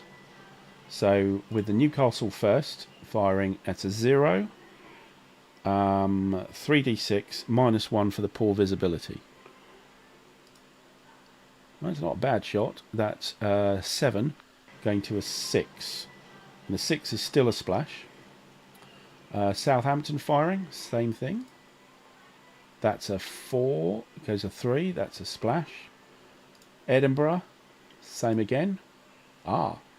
That's a 9, becoming an 8. And that is a splash. Needed a 9. And finally almost. Yeah, almost. Close. It was very close splashes, but still splashes. And finally the Aurora, which is at a -2, because its gunnery at extreme range is -1. 3d6 -2. Don't hold much hope here. That's a 7, a 5, which is a splash. So, well done, everybody. The next phase is torpedo. Next phase is torpedo, but you need to have a ship that has a torpedo function. You do, and so do mine, actually. They've all got a little torpedo symbol just under the name. But you need to be in the near or close zone, and the target must be in the near and close zone, and none of us are there. So the torpedo thing is irrelevant. Then we maneuver. I come in to absolutely no point. Check if there is lingering effects. So when there is damage, rather than in the standard game, you just get a number of hits. What happens in the advanced game is you actually roll to see what happened to the ship. So there are lots and lots of different things that can happen to you as a special effect, or it could just be a hit. And then there may be lingering effects, but I don't want to go through it because we don't need to here. But that's in the middle of the player aid. The special effects and the lingering effects can possibly happen rather than just hits. If you look on the gunnery table, as we saw, we saw the splashes. The red X in the black box is a hit. The SR is a special special result, and the CR is a critical result. Here we go. Yeah. Okay. And that's where you deal with the stuff in the middle of the player aid. But nothing happened. Everybody goes home effectively. There's a breakaway. You could try and break away, but you don't have to because that's the end of the battle. So we all go back to our task forces. And that was inconclusive.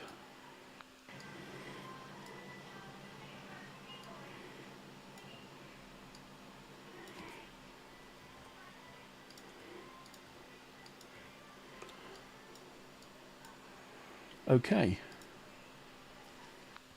So that was an engage action.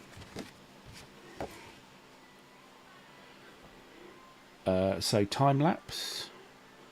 So there is no time lapse because they're both on a station anyway.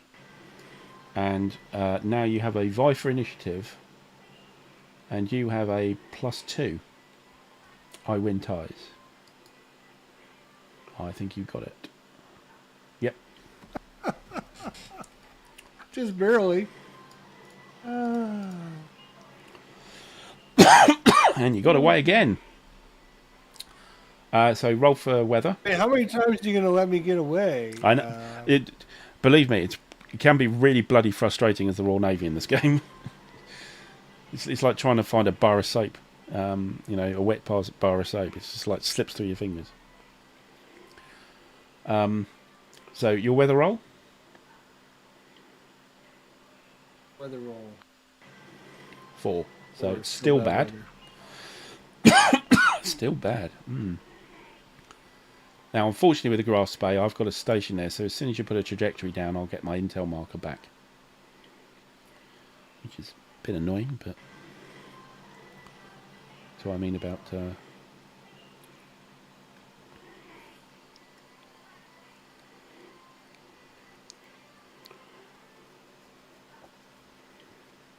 Okay, so what's going to happen is I'm going to put that down. You're going to get your intel marker again. Then I'm going to be able to move up another space, and we're going to get to do this all over again.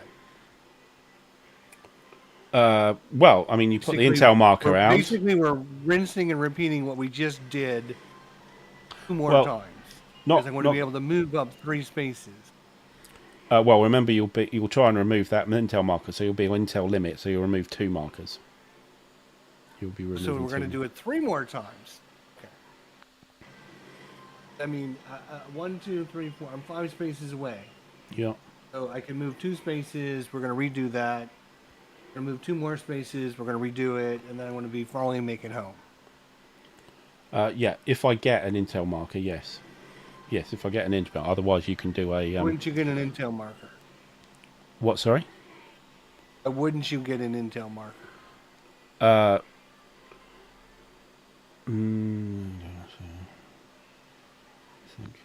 You're going to be in my hex every time.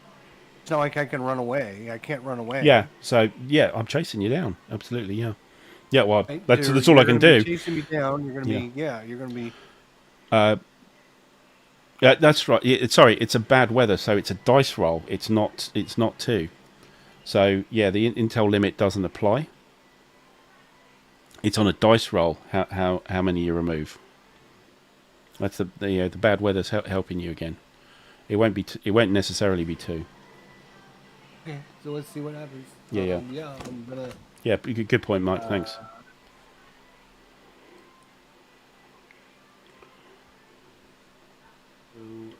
Move this. One, 2, 3, 4, 5, 6.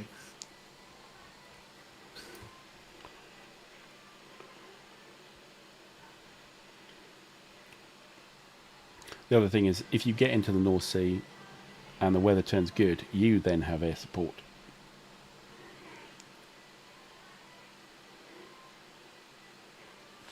Yeah, so we have the intel marker here.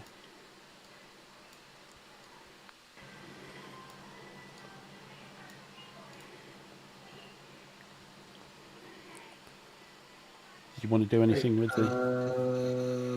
Yeah, that's all. Did you want to do anything with the Scharnhorst and Eisenhower?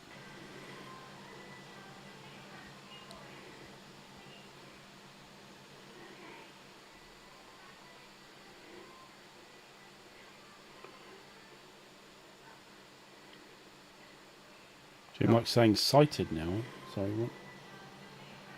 Sighted is a result of a search.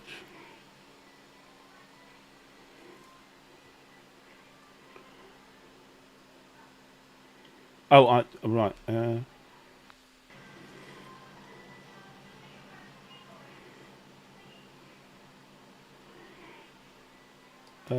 But I'm already. Sorry, I don't understand. Sorry, I don't understand, Mike. I'm already a station, so I have been sighted. The other task force wasn't involved, so I don't know what you're talking about, Mike. Who's sighted?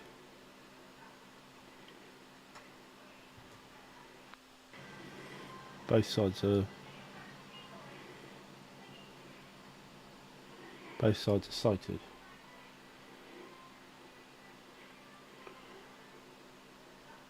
Yeah, well, they were both stations. After the battle, both sides are sighted. Yeah, but sighted means you become a station, but they were stations anyway.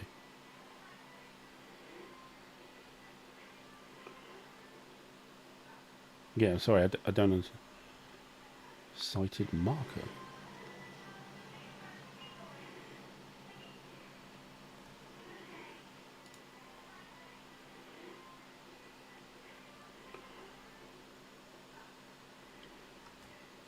Sighted marker.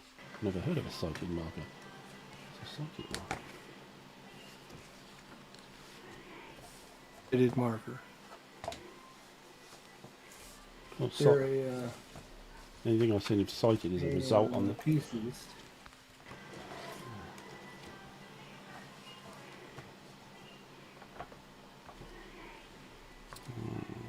It's my rule book somewhere now. There we go. Sighted marker.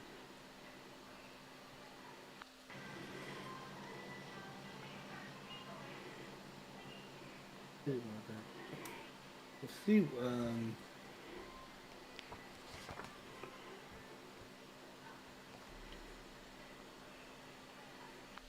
Bowings.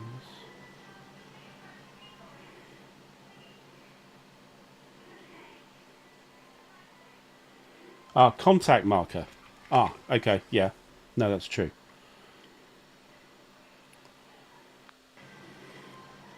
You mean the contact marker? It's 4 marker.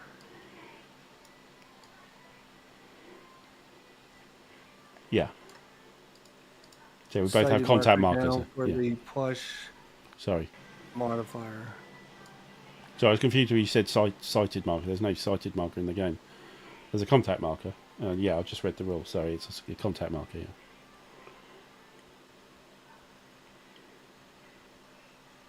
Unless I'm completely missing things, but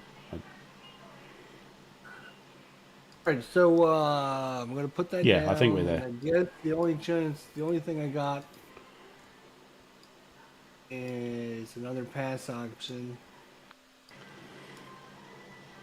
Let's see anything else that's gonna help me. Airstrike, completion, engage, naval strike, naval search, pass, reorganize, signal, stealth, and trajectory. Unless I can do stealth, I think I'm probably just gonna No, be doing stealth. another pass. Stealth is about U-boats, so ignore and mines. About what? U-boats and mines, which we don't have in this scenario. So Oh, U-boats. Right. So what do I do for bad weather and my? okay, so if you're doing a time lapse, you're doing a pass, which gives you a time lapse for the thing. So instead of a number of segments, you roll a dice, and that's how many segments you remove. That's based on your time lapse here.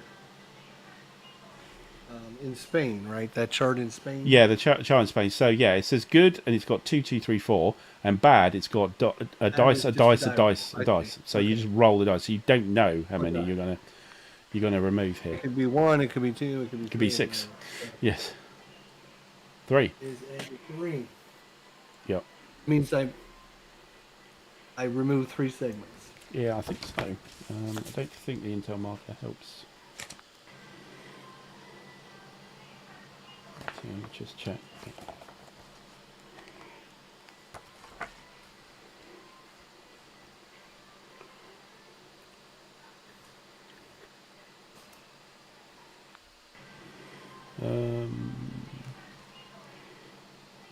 No, actually, sorry. The intel limit still applies. So you can remove 3, but if you remove the intel marker 1, it's still only 2 because you can't go beyond 2. So I put one of those. How did the intel get back there? No, the intel was there with your trajectory. So you removed 3 because you rolled a 3, but you can't remove more than 2. It got put back on there when I put the trajectory out. Yeah, so you put the trajectory, and I have a station, so I automatically get an intel on you because I have a station in that hex. I'm only going to be able to move 2 spaces. Yeah. Next. Yeah, for now. So that was a pass, yeah. Up. That was a pass action to do the time lapse, yeah. Yes. Yeah, my intel marker goes, contact goes because you've moved. Okay, round to me. Weather. I think this is just far too late. Weather roll 6 turns to good. I don't think that's going to help that much though.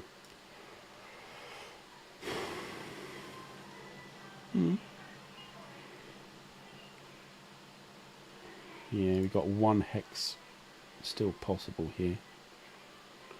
So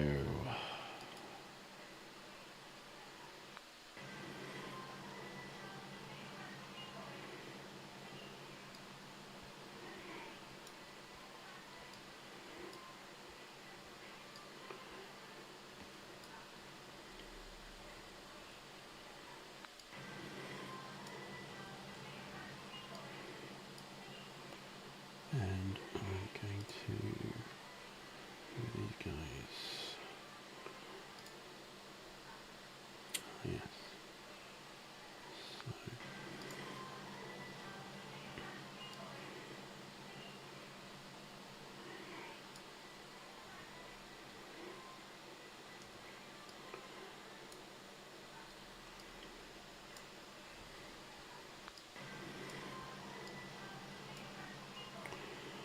Okay.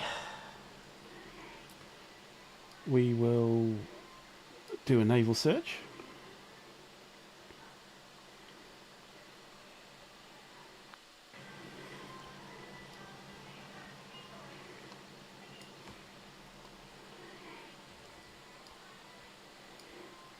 With this guy, and we will coordinate with the other task force.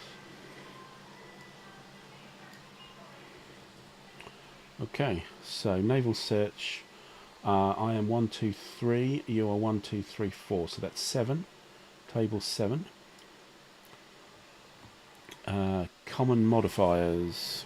So it's good weather again. So I will get air support from Scarpa Flow. 2 hexes away is a +1, I think. Where are we? +1. Yeah, +1. There is no contact marker. No evasive maneuvers. Coordination, yes, in good weather, +2. So that's +3 on the dice. And that's on the 5 to 9 naval search turbo, +3. Oh, God. Double 1 again. How many times have I rolled that? So, You have been +5. cursed with that result. I don't know what it is. That's a If it 5. wasn't for That's that. early or late. So, now I remove. So you're not there. Let's zoom in from here. You're not there, and then with an early or late.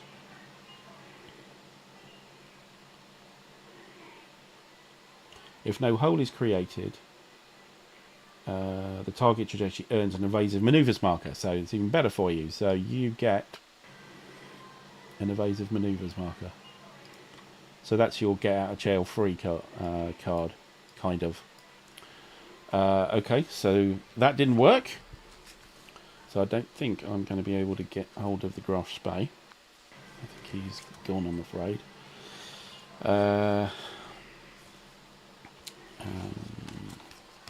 Make sure I do everything right here. So naval search, time lapse. So these guys come back effectively. They're in here.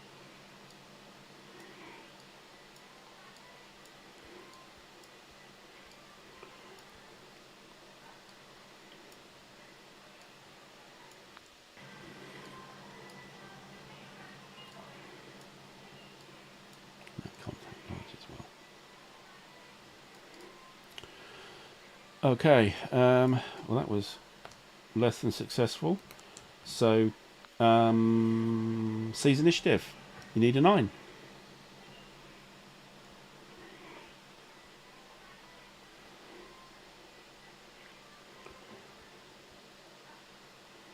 Oh yes, you could use the evasive manoeuvres instead of a seize initiative. Actually, your evasive manoeuvre.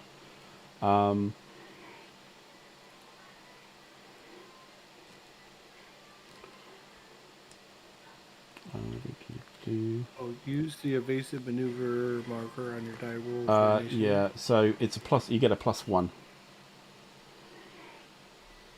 So you can spend that marker to give you a +1 on the dice.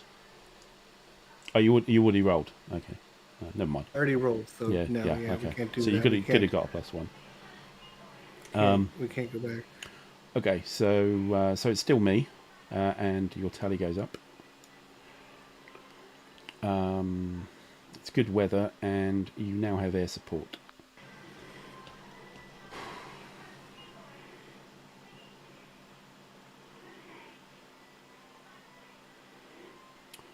I don't think I can get the Graf Spee. I'm not going to chase him into the Baltic.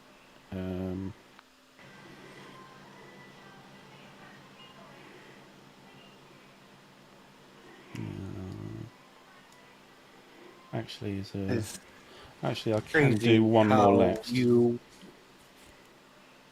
Like every calamity of errors caused that to happen. I can't. I mean.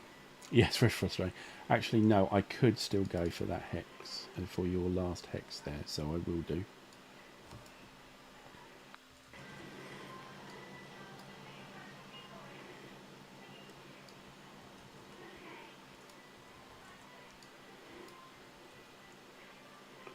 And hope yet, is he? Nope. Yeah, because your air support is 0 as a target player at 2 hex range, so still have a short window. So take these off. That trajectory. Do we want to do anything here?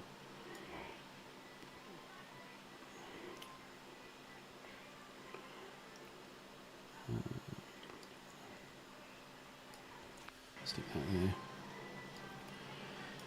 Okay, we will do our final search, I think. So these guys will search him with coordination from them. Okay, so we have 2 plus 3 is 5. 5, yeah. So it's on the 5 to 9 still.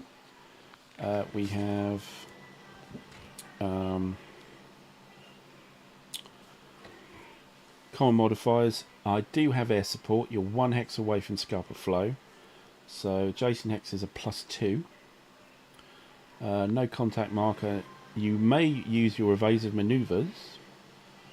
It makes me have a -1 on my dice. And then I've got +2 for coordination. So I'm currently on +4. You can make it +3 if you want to spend your evasive maneuvers marker.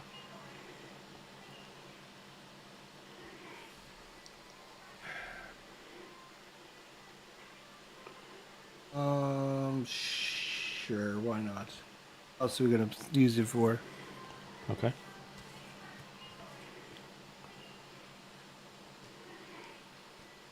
So I mean, there are a few uses for evasive maneuvers marker. We just tell you what else you could do. You can use it for your initiative roll, like we didn't do before. Also, if somebody early or lates you, you can use it to choose which segment gets removed rather than the person who's doing the search. You get a -1 on this roll and other rolls like airstrike, engage. And also, if you end up in a battle, you can use it to do a breakaway, so you can run away. So you might want to leave it in case there is a battle. Yeah, all right. I won't use it then. Maybe Okay. we'll use it for something else. Right, so 5 to 9 plus 4. 7. 7 is... You are just screwed, I tell you. Yeah. 7 Poor dice is a rolling. shadow. Feel like Mike from yesterday. Shadow, you've only got 3 or fewer segments to begin with. You get, you would earn another evasive maneuvers, but I think you only have 1 at a time. I think.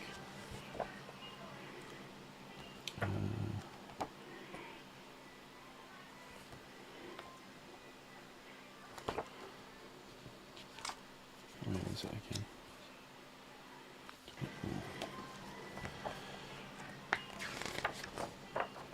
Don't think you can have more than 1 on the same. Yeah, you can only have 1. You already have 1, so no effect, effectively. I time lapse, so these come off again.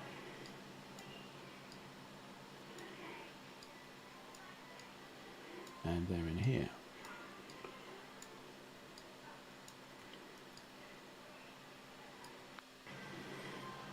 And it's your seize initiative with a +1.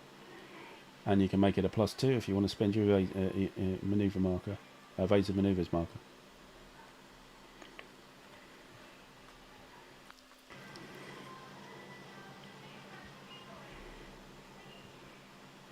Do you want to spend it?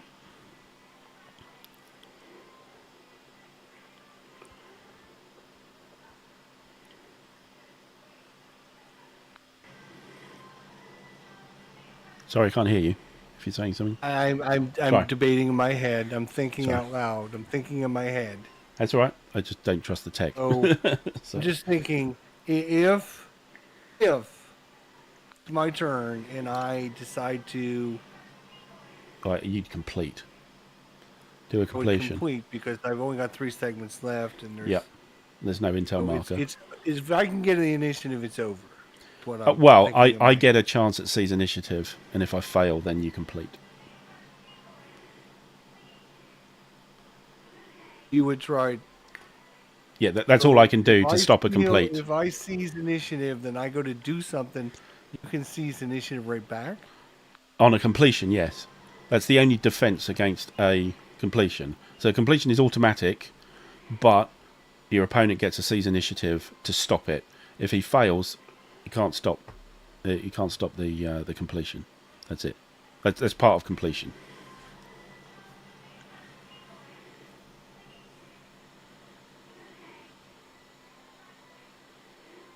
No, Yeah. let's just roll it straight and see what happens. So you're not spending your marker, no? Not spending my mark. Okay, so you have a +1 anyway, so you need a 9. 2d6 plus 1? No. Okay, you have a +2 now. Or 3. Okay, so... Go on, let's try it again. This is just desperate stuff. Coordinate. Active. And... searching for this bloody Graf Spee. Okay, so you are 3. I am 0. So it's the naval search 0 to 4 table. I have +2 coordination, +2 air support from Scarpa flow. So I want a +4. Do you want to spend your evasive manoeuvres marker to make it a +3? No. Okay. So with my rolling, why would you bother? So 2d6 +4. Ah, halfway decent roll. An 8 becomes a 12. Aha, sighting. Sighting and skirmish. So you are a station. It's getting very tense, isn't it? Where's your... You know where your station marker is? Hanging around somewhere. It's probably underneath all this crap. No. Let's just get a new one.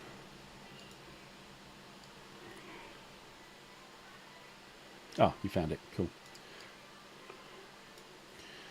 Right. Search done. Coordinate done. Active task force done. And you get...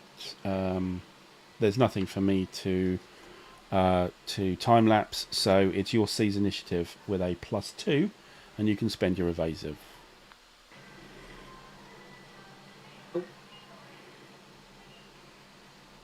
There you got it. Over to yours. Roll for weather. Pray for a 6. No.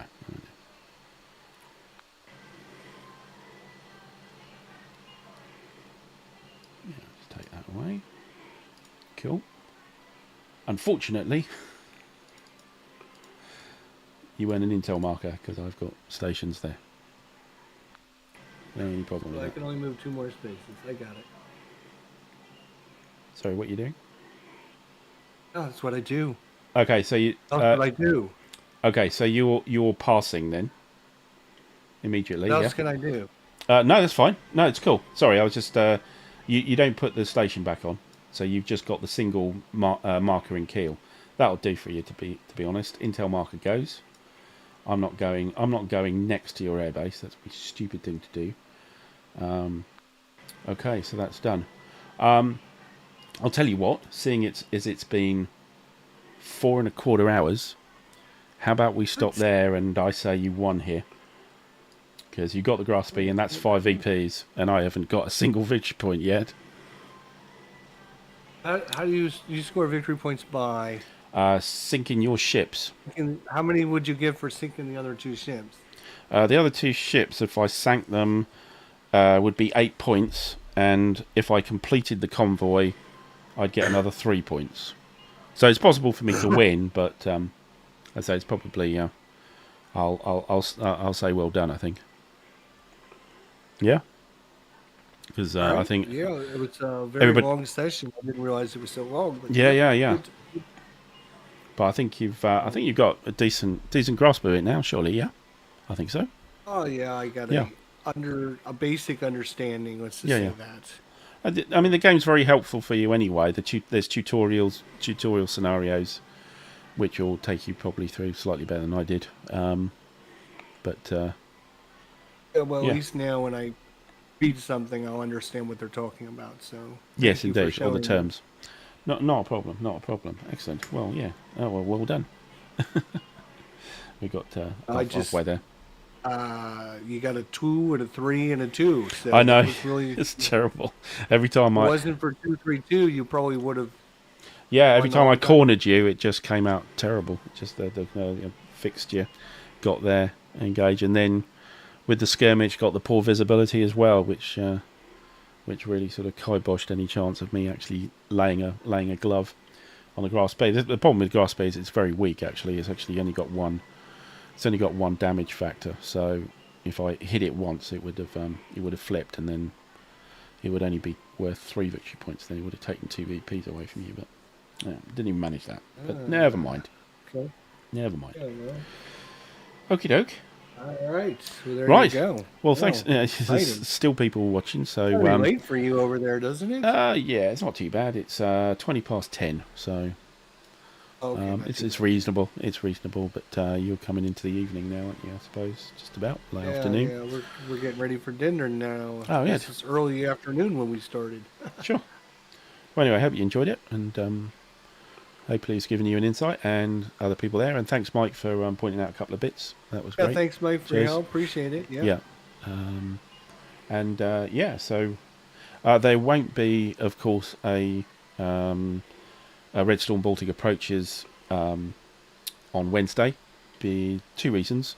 One, I'm going to see a play, and secondly, because I lost last week. So we'd actually ended that live stream because Harley beat me. I haven't got a good streak at the moment, have I? I'm not doing well. I'm really not doing well. So be the vassal dice, man. Sure. Yes. Vassal dice roller. You know, I'll go and ring Ruff and then commiserate with him. Bloody vassal dice roller. Anyway, thanks, Jester, for coming on the channel and playing along. Thanks. And good to see you. Good to see you as always. And thanks, Mike, and everybody else in the chat who is watching. And those, I presume there's probably a few viewers that stuck all the way through. I'd like to think that's 4.5 hours. There were some serious video grognards there who stuck around, but I'd like to think so.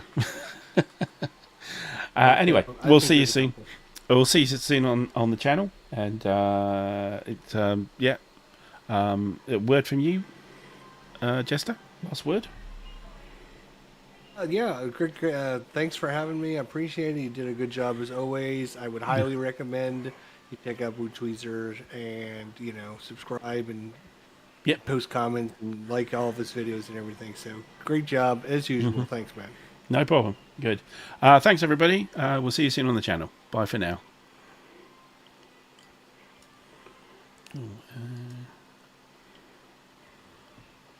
Oh,